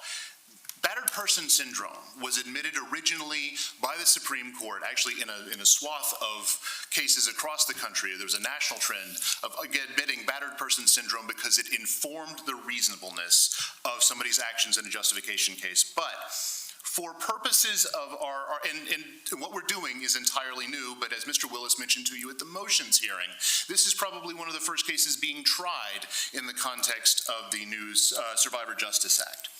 But I would point the court to 16.321D1, which we agreed earlier in the proceedings. I'm sorry, what was it again? 16.321D1, use of force in self-defense, and in the prosecution for any offense prohibited under Chapter 5 of this title, and 1, 2, 3, and 5 are, if a defendant raises a defense of justification provided by subsection A, which we have, of this code section, the defendant may offer relevant evidence the defendant has been subjected to acts of family violence, dating violence, child abuse is not an issue, committed by the alleged victim. And such acts are described in 1913.1, 1913A1, respectively, in order to establish the defendant's reasonable belief that the threat or use of deadly force was immediately necessary. Relevant evidence includes evidence pertaining to the alleged victim's prior acts, including but not limited to Evidence indicating the defendant sought law enforcement assistance. We have not asked for that because there's no evidence of it. Evidence indicating the defendant sought services from a counselor, social worker, domestic violence program, or other relevant agency or service provider. We haven't asked for that because it's not in. Evidence indicating the defendant sought medical attention. We haven't asked for that because it's not in. Evidence of the effects of battering and post-traumatic stress disorder on the defendant. We asked for post-traumatic stress disorder because there is evidence of it. The General Assembly says it comes in, and the jury needs to know that it's relevant and why it matters. Last word, at least for tonight's purposes, to the state. I don't really have anything That's to fine. add, Judge. I am not going to exclude it right now. It's still in the parameters of being given, but I will evaluate that further. Not saying it's in, but I am not ruling it out right now. Look at that further. Going into 17. Your Honor, I think this one was carried over from ours. I'm going to go ahead and note it. As I noted earlier, I think Apprendi requires the jury to determine what is an inherently dangerous felony, and that would have required a definition. So I appreciate its inclusion, but I think that's going to, we also may be confusing it with forcible felony, because forcible felony is what would have to be defended against under 16-321A. So I think what we're probably looking for is a definition of a forcible felony, and while we think inherently dangerous felony needs to be in for the reasons I cited earlier, I'm sure the state's going to say, no, it should be forcible felony, and I'm entirely wrong. Noted, as expected, that's likely out. 3.60.10, intoxication, voluntary no excuse for crime. Conclusion, very standard stuff. Page 18, very standard stuff. A lot to digest. Do you have the form 34?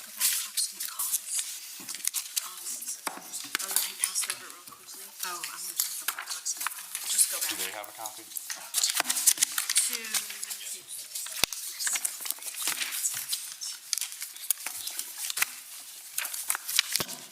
Do you want to print that out?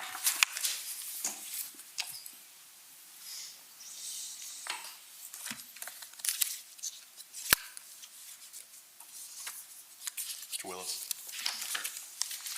This is a rough, it's literally the only copy I have, so y'all look at it, and then Mr. Preston's printing out multiple copies now. Judge, I think we skipped over proximate cause. I apologize if I missed something. What page? It's on page 7. Okay.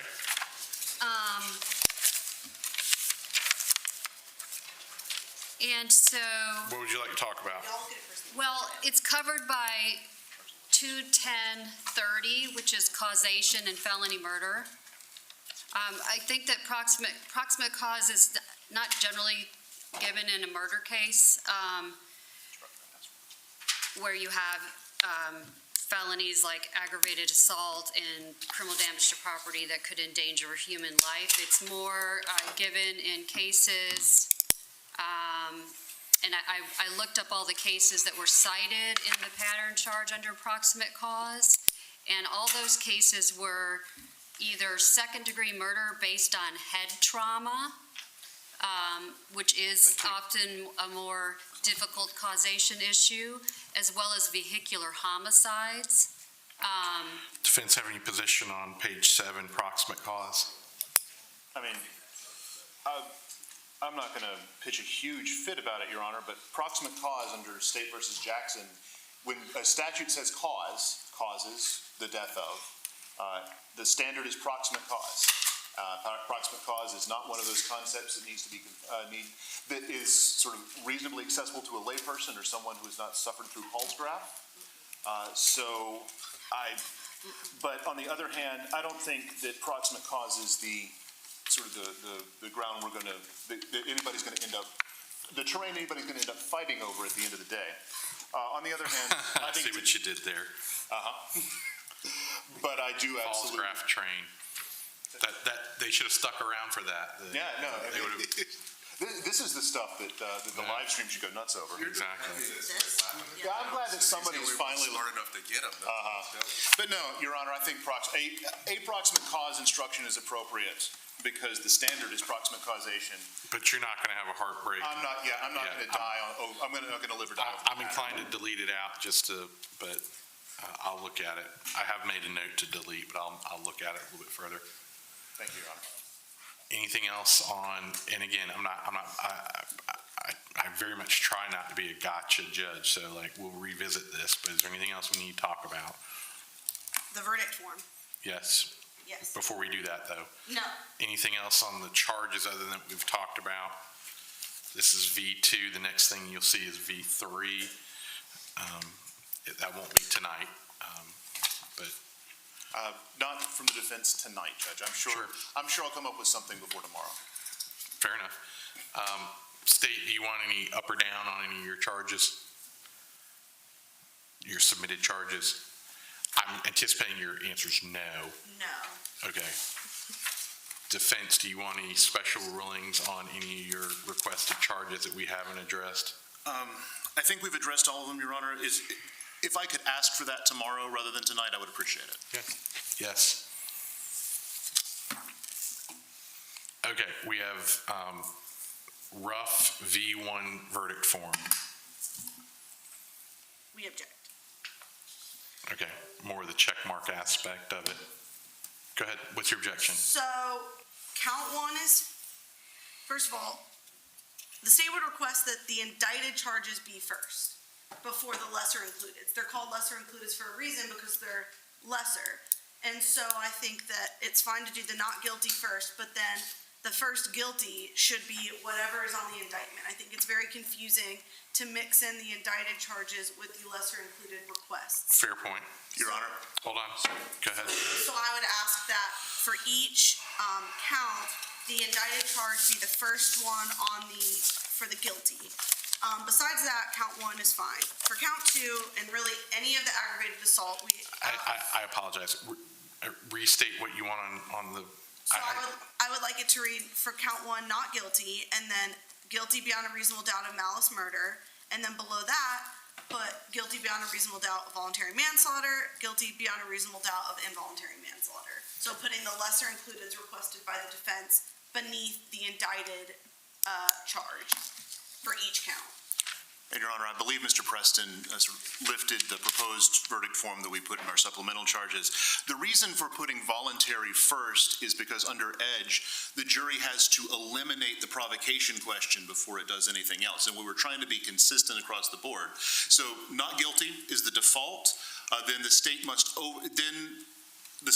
overcome the presumption that the defendant was provoked and then determine murder, because under EDGE, if the jury decides the murder question first, it may lead them away from thinking about provocation. So the reasoning behind that is that in cases where voluntary is in play, the jury has to consider the provocation question, the crucial element of voluntary. So it's funny that we call voluntary a lesser included. It's actually a greater inclusive lesser offense because it's murder plus provocation. And so because the provocation element needs to be disproven. And that's, EDGE violations are raised all the time, but in the spirit or in the interest of avoiding the juries being misled away from deciding the provocation question in the appropriate sequence, that's why we put the charge where it is. And then that's also involuntary follows murder, because that would then be truly a lesser as far as elements go. And again, they can argue all of that and close, but we are here to try this indictment.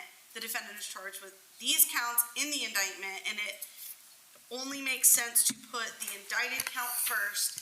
Defense can argue whatever they want about what we do or don't have to prove, but we are here to try this indictment. That is what the defendant's charged with. So I think it's only proper to put that count first. I think that not doing that is very confusing to the jury. Again, Mr. Willis can get up and argue everything that was just stated, but for purposes of a verdict form where they're just rendering a verdict, The important question is, has the state proven beyond a reasonable doubt what the defendant is charged with? That's what they're here to decide.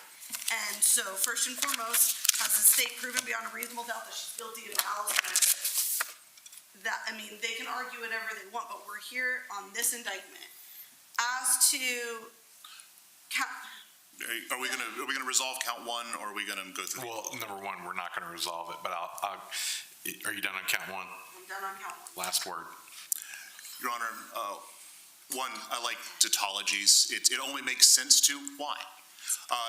If you look at Edge is not an argument case. It is a case about instructions. The Edge line of cases deals with sequences of instructions, and as Cheddar Singh versus the state, which we cited on the first page of our supplemental request makes clear, the verdict form is a component of the instructions. In a voluntary case, the state has to overcome the presumption of provocation before it decides murder, because if it decides murder, it may be led away. And so that's why all of the instructions are designed. If you read in the patterns, there are notes about the Edge case and what it does, and how you're supposed to instruct the jury so they will know, the jurors will know, that they are supposed to consider the provocation question before they decide whether the elements of murder have been satisfied. Otherwise, they will end up not considering the voluntary charge at all. So it's an instructional case. It's not an argument case. It's not about arguing in sequence. It's what the law says. It's what the Supreme Court has said. So that said, Your Honor, it is entirely consistent with the precedent from the Supreme Court, Edge, et cetera, to put the charges in the sequence that they would need to be considered. Sure, the indictment charges murder, but the evidence supports the structure of these charges, and the Supreme Court says that you have to consider voluntary first. So that's why it's there, and I understand Your Honor's not going to rule on it tonight, but that's our final word on count one, and as to that position, I guess, is to count 1, 2, and 3. And the only other thing, Judge, is I also don't think it's necessary to put the burden of proof in the verdict form. That's something that, again, we're charging the jury on. That's something that they're going to be arguing. That's something I'm going to be arguing. Verdict forms don't typically have the burden of proof in it. I've never seen guilty beyond a reasonable doubt of this, guilty beyond a reasonable doubt of this. They all know it's beyond a reasonable doubt what the burden is. That's going to be argued. That's going to be given in the jury instructions. Every verdict form, it's just guilty of malice murder, guilty of voluntary manslaughter, guilty of involuntary manslaughter. It just makes the verdict form so wordy. I mean, just looking at this is so confusing, and I don't think it's necessary. We're not hiding what the burden of proof is. They're going to be instructed on it. I do not think it's necessary to repeatedly state it over and over again for every count and every option in this verdict form. So that's my only other comment as to really count one, but also all of them. Your Honor, I would say if you practice in multiple jurisdictions, you see all sorts of verdict forms, and I like that we don't think that the jurors are literate enough to work through it, but I'm not going to sweat one way or the other whether each line contains the burden. I'll look at it. Thank you. Any other topics? Count 2, the guilty beyond a reasonable doubt of felony murder during the commission of an aggravated assault by attempting to commit a violent injury against David Barron, or guilty beyond a reasonable doubt of felony murder during the commission of an aggravated assault by committing an act which placed David Barron in a reasonable apprehension of immediately receiving violent injury. This is, again, defense arguing the demur. We've already established that the state can prove aggravated assault in either or. We do not have to prove. So you're advocating that it be just guilty of felony murder as to count 2, based off of aggravated assault. And then for count 3, same thing. Well, hold on. Oh, sorry. I think Ms. Bennett was about to make the same argument as to count 3, because all things predicated on the aggravated assault. Our position is still, Your Honor, that it's got to be one or the other, and the problem here is if you just say aggravated assault without the jury declaring what form of predicate assault we're dealing with, the verdict form may not reflect unanimity. And so if the jury does not agree that let's say 6 jurors think it's one form of assault and 6 jurors do not, and 6 jurors think it's another form of assault and the other 6 jurors do not, and they cannot agree on the form of assault, then we do not know that the jury has been unanimous in its verdict as to the elements of proof. Assault is not a freestanding element, it is an offense with elements. And so, yes, the argument from the demurrer it reasserts itself here because this is the problem that the demurrer sought to avoid. But since we are here, this is the problem that is now before the court. I am likely going to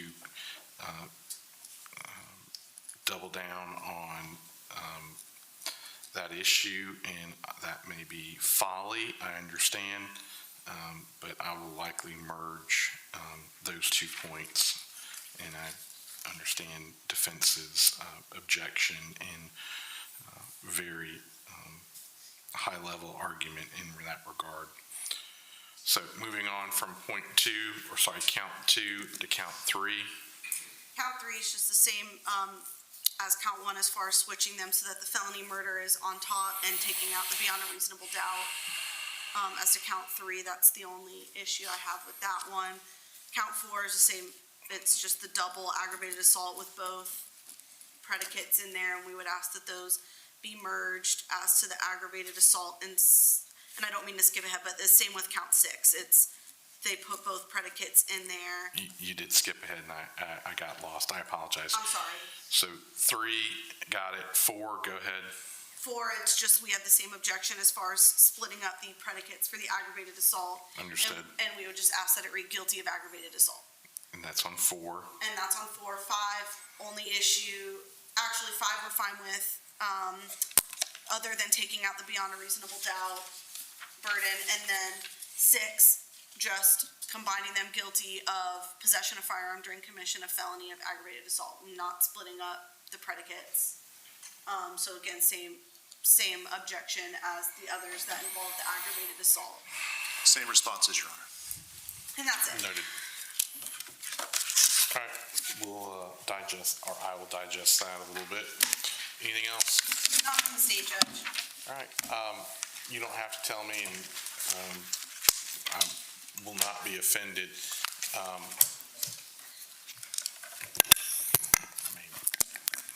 Anyway, and again, don't care. Anyway, this closing arguments are Wednesday, or should I be planning for Thursday morning? That's a Brett problem. So I talked with Mr. Willis about maybe everyone just planning on doing Thursday morning, just so we don't have to guess about squeezing it in tomorrow, especially since we'll have to have another charge conference. I don't know if Your Honor's okay with that. I think Mr. Willis was fine with just planning on Thursday morning. That works for us. Regardless of when we finish tomorrow. Well, I'm okay with that, but Okay. what I don't want to do is come about 11:30 and go, and the jurors go, thanks for wasting another half day of our time. So, and if it happens, it happens. I don't anticipate that. Okay. I am not going to give you a firm commitment, but I'm tracking towards closings on Thursday morning. But I will say, and this is not a threat, I'm not mad, but I mean, if we wrap up super early, I may push y'all and stay late Wednesday. That's fine, Judge. So, I'm not advocating one way or the other, but, all right. I think points have been made. Thank you. All right, thank y'all. Good work. See you tomorrow, 8:45, 9 o'clock.